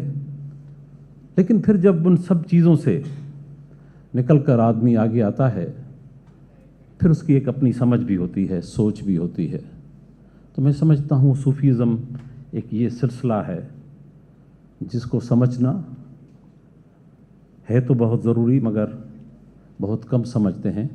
ممتاز مذہبی اسکالر پروفیسر ڈاکٹر عبدالرشید نے تقریب کی صدارت کی اور شرکا سے گفتگو کرتے ہوئے کتاب کے مختلف پہلوؤں پر روشنی ڈالی. عرفان اور تصوف جو ہے وہ ایمان کی بنیاد ہے، اور اللہ تعالیٰ نے جب اپنی عبادت کے لیے مخاطب کیا تو یہ نہیں کہا کہ یا ایھا المؤمنون یا ایھا الناس اعبدوا ربکم، اے لوگوں اللہ کی عبادت کرو. لوگوں، انسانوں، ہیومن بینگ. تو یہ جو انقا صاحب کی چیزیں ہیں اس میں یہ یہی چاہتے ہیں کہ ایک ہیلدی سوسائٹی قائم کی جائے. یہ trying to develop healthy society, اور ہیلدی سوسائٹی اس وقت تک نہیں ہوتی جب تک کہ آپ عرفان اور تصوف کو نہ سمجھیں. تقریب سے خطاب کرتے ہوئے معروف ڈرامہ نگار نور الہدا شاہ نے کہا کہ کتاب عرفان و تصوف اور ایمان نوجوانوں کے لیے بہترین کتاب ہے جو انہیں آج کے دور میں تصوف کے صحیح معنوں سے روشناس کروا سکتی ہے. تصوف خدا سے محبت کی بنیاد ہے. ایمان ایک حکم ہے، آپ کو ایمان لانا ہے.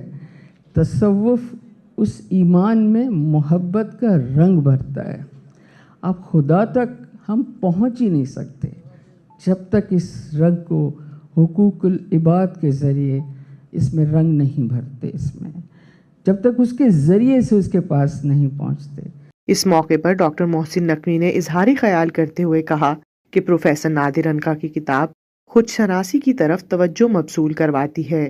اللہ تک پہنچنے کا کوئی ذریعہ نہیں ہے سوائے اس کے کہ الخلق و عیال اللہ، اللہ کے عیال کا خیال رکھیں اور اس تک پہنچنے کی کوشش کریں خدمت خلق کے ذریعے سے.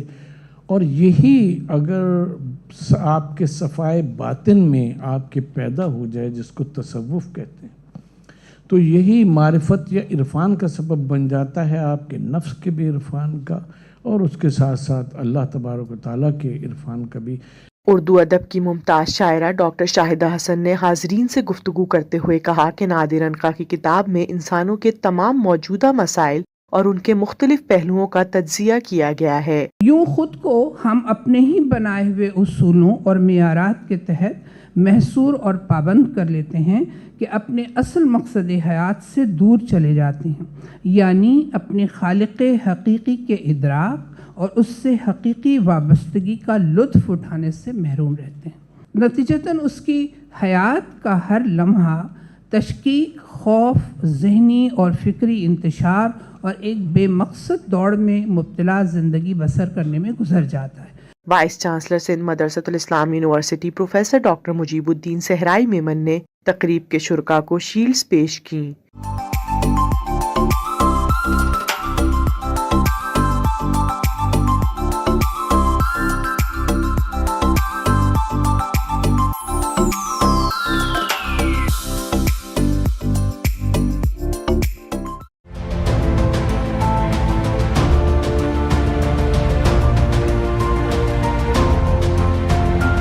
سندھ مدرسۃ الاسلام یونیورسٹی کے تحت ہونے والی 2 روزہ گلوبل ریسرچ کانگریس میں پینل ڈسکشن کا انعقاد کیا گیا، جس میں مختلف یونیورسٹیز کے وائس چانسلرز نے